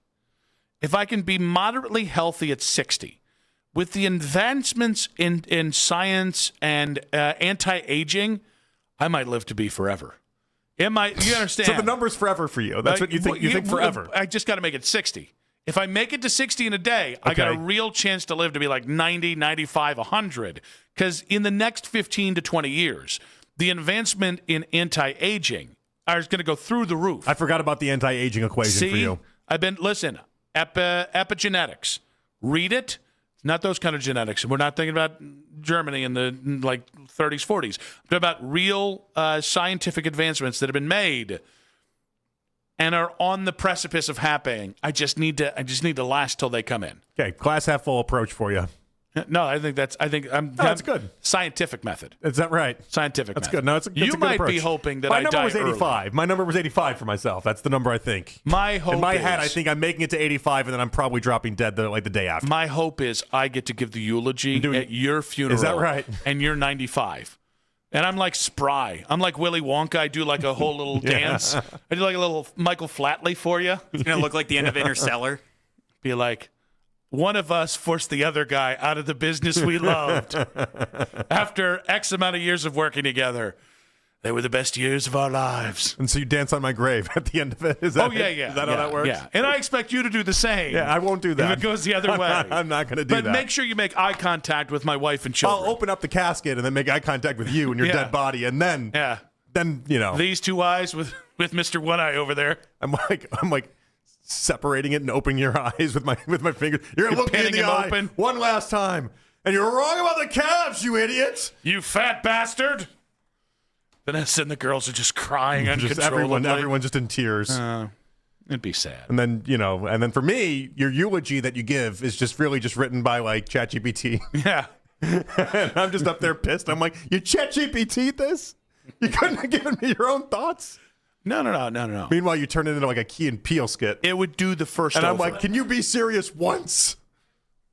And the answer still will the be answer is no. Yeah, That's why Elise has to be like, actually, hey, you give Nick a tight 5. Yeah. He doesn't get to go up there and do a long, like, 15-minute thing. You agree to that. We're halfway through. He's just making jokes and just getting everyone's loving it, too. That's the other part of it. Everyone's loving it. I get some new material. What's the deal with 95-year-old corpses these days? Actually, people should hire you for funerals to just crack people up in the moment. When my dad passed, my next door neighbor, Mama Pat, see, she always comes back and play. She always does. You know, big member of the church, right? She'd been to a lot of funerals at that point. She goes, you have to just make sure you're funny because no one's ever funny at these things. Yep. And everyone's already down because you're at a funeral, but the mood just gets zapped. And so she's like, throw some jokes in there. So of course I threw some jokes in there. Yeah. But like, you could be that guy. That could be your role. You know, she might have groomed you, but she had some real ideas there. That was Mama Pat, ball knower. There was one piece of advice there. She's like, just got to make them laugh in those moments. They're not expecting it either. They're going to get a great laugh. Is Aaron Rodgers going to screw over the Steelers? Chase DeLauder is red hot. In 5 minutes on 92.3 The Fan. Hey everybody, Anthony Lima for QC Kinetics, and at some point you stop calling it pain and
Reach your financial goals faster. Download the Albert app right now and use promo code CLEAR to borrow up to $10,000. Use code CLEAR to borrow up to $10,000. When you want the latest on the Cavs, we're the station you turn to first. 92.3 The Fan is Cleveland's home for breaking sports news. Your teams, your station.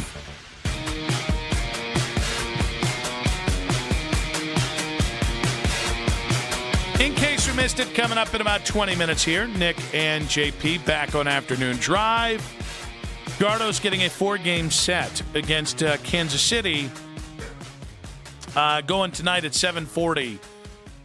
We're in a weird spot where, while I don't love 6:10 first pitches because, we're on air when they start, and then so I miss like the first 50 minutes of the game. Yeah. I also have gotten accustomed to them.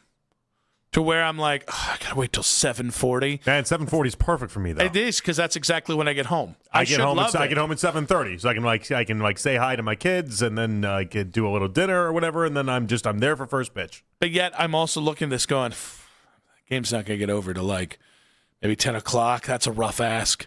This is what happens. 10 o'clock should not be a rough ask. I wake up at 5:30, and there's no give in it. And yeah, what are you gonna do with these playoff games coming up here?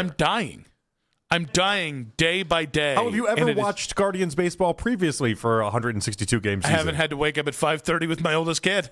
So what you're telling me is you're not going to watch many games this year. Is that what you're telling me? No, I'm going to keep doing it. I'm going to get grumpier. You thought I was grumpy today. You can always watch in the mornings. You know what I mean? Like you can always watch like later on. I do that like the late stuff because usually some people are game's really. like halfway my through. Father-in-law is great at being able to like tape a game and then just make sure he's just said no notifications or anything like that, and he'll watch it a couple hours later. Hasn't missed a game in forever, but he'll watch it just a couple hours later. So that is the way I'd prefer to do it, which is not looking on my phone when it. Well, he loves being able to fast forward through the breaks. Oh, see, the problem is if I even get. If the app is even open on my phone and it comes up, then I can't watch a game. That's why you have to watch every game in real time, because I'm cool I'm going to watch it in real time and then make notes for tomorrow. Or I'm cool the next morning watching it back, but it can't be spoiled for me because for some reason it loses all its juice. I am always I'm a live sporting event watcher. I'm the reason why sports exist the way that they do, because if more people were like my father-in-law, they'd have a real problem in the industry. Yeah. I'm honestly surprised. But I love 740. 740 is great. No. Now I need the 6:10 first pitch. They've changed. But you're going to miss. You'll miss 7 innings of the game. Yep. Because we'll be on the air until 7. You're going to drive home till 7:40. You're not wrong. And then you'll pick it up in the 6th or 7th inning. Yep. But then you get to watch the rest of the game in real time. And you have time, if you record every game, which I do, you have time to then go back and rewatch the important things. I know, but if it's like 11-2 game, then you're not going to go back and rewatch that. No, you're not wrong. Well, no, then I do just watch the highlights on like MLB.com or whatever. And part of that gets spoiled a little bit. What's the difference then if you're going back and rewatching the first 6 innings if you already know what the result is when you got there? Well, no. The difference is you still get to watch the final 3 innings in real time. So you feel like you really watched it. I think what we've discovered here is, you know how when you get older, and then like, you're and about then to make this real personal. Yes, I am. Well, you know how you have like the older sports talk show host, and you're like, did they watch that game? I don't know, and it's always a question mark. Like you're showing us the beginning signs of that. Their names are Baskin and Phelps, and I never doubt them. Not that. I mean, but you're showing us the beginning. This is the early stages of this. We can stop this before it builds up into something greater. Is this like the first? Is this the like early signs? Onset? Yes, it's the early signs. Early onset, old man. Good news. We caught early detection. Okay, we're getting. It's when you getting bitch this about early. a 6:10 first pitch and then decide that's all you want for the rest of your life. Yes, we're getting this early. We believe that you can extend your wake up time maybe to not be 5:30 and extend your not sleep if the time. playoffs are going too. Then you extend your sleep time to like 10:30 or something like that. I'm not sure. One of these games Saturday, the home game for the Cavs, I think is like a 3:00 game. That's nice. But a lot of these games aren't going to get done on the weekend. I need you to be at 7:00. Oh no! You can't put it in the meat of the day on the weekend. Game 3 is 3:00. That's our gardening time, okay? Yes. And by ours, I mean hers. And you understand the weekend that I had. I hope she's not listening right now. So Saturday, she had a family event.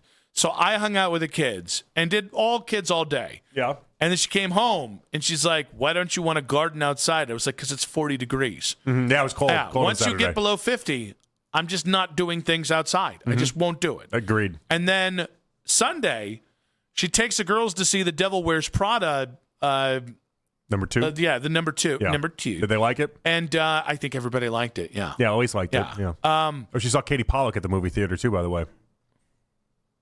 Oh, gosh. And Andy. Both of them. The whole family. Sims family? The whole family, yeah. I don't know if I was supposed to say that. The whole Pollock family? There, finally landed the plane. But no, and then she came back, and I had this whole shrub that we had been working on getting out of there for like weeks. Finally got it down to just a nub. And she goes, "Really like to get that out." And I was like, "You were at a movie. I worked the entire time you were at a movie. Removing a shrub, which has no outcome." Some people wouldn't call it work. They'd call raising in a family is what they'd call that. No, this is not. This is me doing her side hustle. Yeah, okay. While her side hustle. Yeah, that's what she likes to do in her free time. Yeah. I was doing that in my free time while everybody else watched a movie. You did her hobby. Yes. And I got to be honest with you. She could have chosen any other hobby. I hate gardening. All right? Listen, just because I can operate a tiller doesn't mean I want to on any given damn day. And what power does this woman have all over me? Well, I think we know. I think we exactly know. And you'd be correct, sirs. In the history of time, it is just undefeated. Undefeated. And meanwhile, me. I love the day that you wake defeated. up and like, I don't know why I'm even out here. You know why you're out there. No. It's the second thought. The first one is it's not worth it. And then the other side of me, that devil on my shoulder, slaps the crap out of the angel on my shoulder and says, "Shut up, nerd. All right, you're not ruining this for us." Stuffs that angel in the locker. We remember what the first 20 years were like. You want to go back to that? You don't want to go back to that. Yeah. Miss that grip strength, but that's about it. Now, I don't know where it's going. I'm still pissed off about it, though. Be so lucky just to have to do a little gardening. That's true. That's true. As a matter of fact, now that I've thought about it, I love gardening. You probably should go home and do more gardening. You know what? I'm not even going to eat dinner tonight. I'm going to get more gardening done. Well, so you're going to miss the baseball game. I really am now. I mean, it's 7:40. All right, but that is something. Hey, Nick, why'd you miss the baseball game? Accruing points to use later. Okay. The one get out of jail free card. Hey, what are you doing this for? So I can spend some time with my wife later this week. Okay, yep, no questions asked. Okay. It doesn't fix our 6:10, 7:40 start time. It doesn't. 6:10's the better time to start here, and I think we all agree. I think tomorrow's Cavs game, is like right at 7. And that's fine. It's not perfect. It's awful because then on the way home, we're just sitting and we're trying to figure it all out, and that's a disaster for me. Yeah, but in a 6:10 Cavs first just wouldn't do it for me. A tip off just wouldn't do it for me. No, that'd be miserable. Yeah. That'd be the NBA shooting itself in the foot, though. Well, but it is the NBA, so they're like Game 3 being on Saturday at 3, and they're likely to do it. I think it's more the NBA trying to shoot Cavs fans in the foot. The NBA doesn't tend to try and shoot itself in the foot. They go full Plaxico Burress, but they have no problem capping a fan, right? No league just actively just hates their fans more than the NBA, right? Why do you say that? Because the players never play? Yes. Yeah, not just the players don't play, but the commissioner's given up on fixing it. They treat everything like baseball treats a Sunday 1 o'clock game. Yes. Except that's all the time with them, not just Sunday at 1 o'clock. Yeah. But like even with like players like Jaylen Brown coming out on his Twitch stream, people are like, "Oh, the NBA is going to push back on him because he said mean things about the officials." It's like, well, we were saying mean things about everybody. He did. Did you also see? Absolutely hated him going on the rant about how this was the greatest season he's ever played and most enjoyable season he's ever played. It's like you got knocked out in the first round. No, we know why you liked it. You liked it because Tatum wasn't there. Yeah, but that's why I love it. That's why they're going to break up. Yes, because that's all I've wanted. They're going to break up. Two because guys to be breaking up because they're a bunch of babies who can't handle being somebody else's Pip into their Jordan. What did I tell you during the season? I said in these interviews that Brown was doing, there was maybe like 3 too many. I'm having an awesome time, and maybe 3 too few. I miss Jason Tatum. Yep. Just like that balance was just a little too off. I think I was on the stream last night, and it's just unhinged about the whole thing. Yep. Like, you can't openly say in a massively disappointing year. James Harden for Jaylen that Brown this summer. Best time Who you've says had. no? The most, just an unreal. Well, I mean, I don't know what to do with Boston in general. Town or the because the town they can just miss me. The team. They were 27-0 when they shot 40% or higher from three-point land. When they didn't, they were a 500 basketball team. Yeah. Like they've really just boiled this down to, in an extreme way, hit 40% from three and we win, and if not, we're just gonna suck. And the funniest thing about it is Brad Stevens won the Executive of the Year, despite tearing apart the team that won the championship 3 years ago. And it's not real. And I know that Tatum thing you can't plan. You can also just make the team better. He didn't do that. And then everyone acting like firing Joe Mazzulla is the craziest thing in the world, when that's exactly what Milwaukee did 3 years after they won their first championship since 1971. Yeah, Mazzulla ball. That crazy bastard. You know it. To even add on to what you were saying about the NBA hating their fans too, I don't know if you guys clocked it or not, but the fact that the Cavs game tomorrow is on Peacock, but in addition to that, it's also on. I'm just breezing right past it. It's on Peacock. NBC Sports. Apostrophe. It's not on NBC. The game that's being shown locally is Lakers Thunder at 8:30 versus the Cavs That's game right. that starts You don't at 7. have Peacock. No, Looks like I you're can't say. going down I'm like, the why is he Matt Thomas street. Why is he so passionate about this? It's like, because anytime they play on Peacock, he has to go to his friend's house. Now, JP, Yeah. did you clock that? What the voice crack? Well, no, just the clock. The Did I Peacock. clock, or him describing it as clock that? Yeah, that's the one. Yeah, okay. Can you say Peacock without sounding like Peter Brady? Peacock. It's good. He just got so worried about the second part of it that the first part just became a disaster. I get what happened. We clocked it all. We clocked it. Yeah. In case we missed it, clock this in 5 minutes on 92.3 The Fan.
team. Only pay for what you need at LibertyMutual.com. Liberty, liberty, liberty, liberty. Your mornings are about to change with 92.3 The Fan. We're going local at 5 a.m. It's The Fan Warm-Up Show with Jeff Thomas. All the latest from the night before in Cleveland sports and getting your day started even earlier. We are Sports Radio 92.3 The Fan.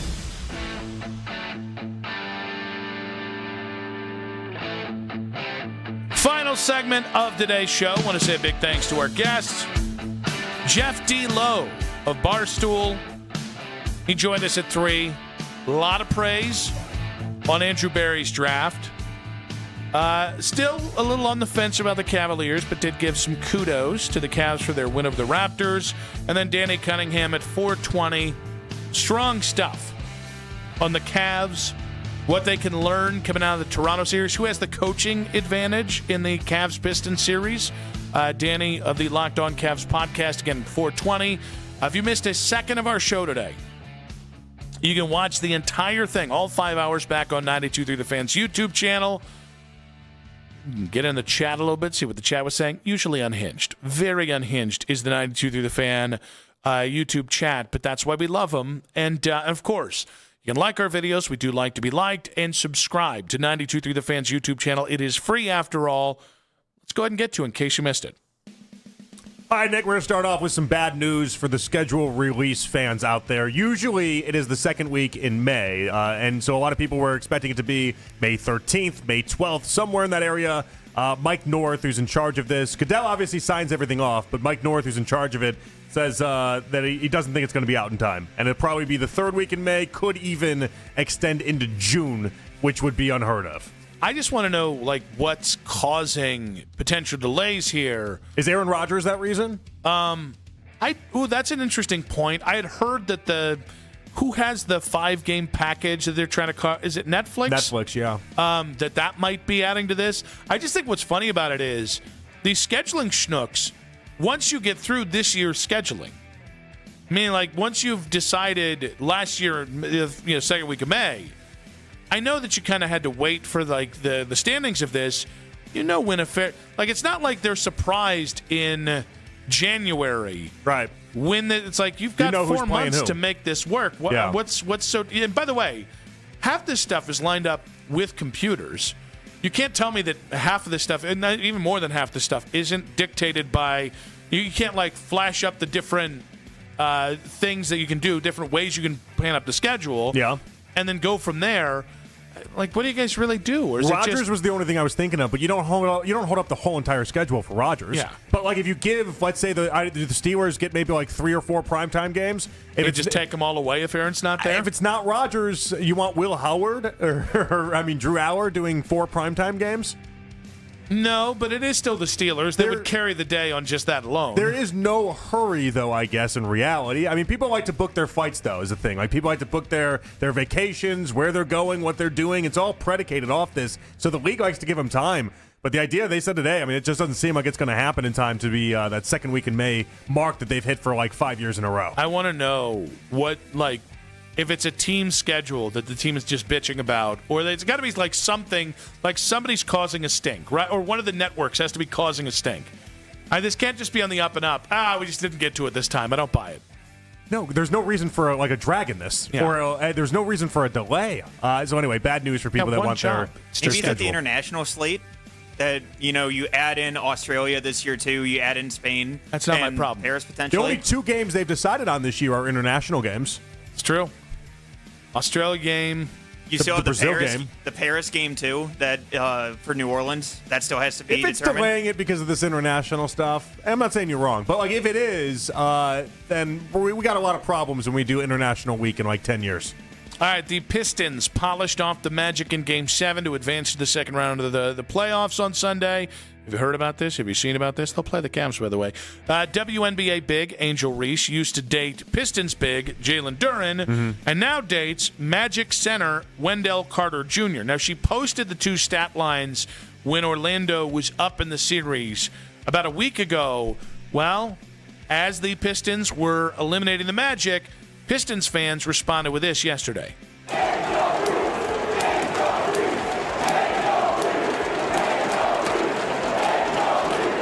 So they were chanting Angel Reese's name, if you can't figure that one out. Any issues with the crowd's response in Detroit? Fair play. She had posted a photo of who did she date? Was it Duren? Duren, yeah. Being him posterized or something like that at one point as well. Yeah. So it's all by her current boyfriend. Yeah, she all had it coming. It's okay. I actually thought it was wildly respectful for Detroit. Yeah. Usually they lower themselves to violence. So I was very, very happy. Well, usually it's to the actual team itself. I'm glad they didn't. I like your hatred for Detroit. I have to now, right? You've had this. You've had this hatred for Detroit. Yep. I just like that it continues on. Yep. We both are in agreement. Detroit sucks. What's more out of pocket, the Angel Reese chance or the MVP chance for Jared Allen last night? The Angel Reese stuff. Jared Allen was the MVP last night, and that was Dunkalicious. He was the MVP last night. It's just usually the MVP chance are reserved for people that get MVP votes. Is it a strong take to say Jared Allen in a different era, in a big centric era, would be closer to the guy we saw last night? Well, if it was 30 years ago, he wouldn't stand a chance because he'd just get pushed around all day. I think more 20 years ago, when your competition. You need the hand check abolished. But Dwight Howard kind of era of bigs. Yeah, that's a better era for him. Right before Roy Hibbert saw the incoming glaciers and got the asteroid hit the NBA that nuked all the rim running bigs. Yeah, he would have had a run at it. Good old Roy Hibbert. He was great. until the NBA just decided we're going to play a completely different style of ball within like 3 years. Definitely his fault, though. He should have seen that coming. I think he's tried to start shooting threes. I think he was like the predecessor to Miles Turner of, well, I can't do anything else, so I might as well shoot the three ball. He tried. It's too late. Yeah, just too late. It's hard to adapt. Can't change. All right, big thanks to Mac Robinson on the board. Yes. Big thanks to Jake Murrin, man in the 92.3 The Fan YouTube channel. Big thanks to Matt Corelli. Oh, yes. Yes, Matt Corelli. JP, good stuff. Had fun. We'll do it tomorrow. Jake Volnick's coming up next, guys. He's already said he is going to light the show on fire when he takes over. Not our show.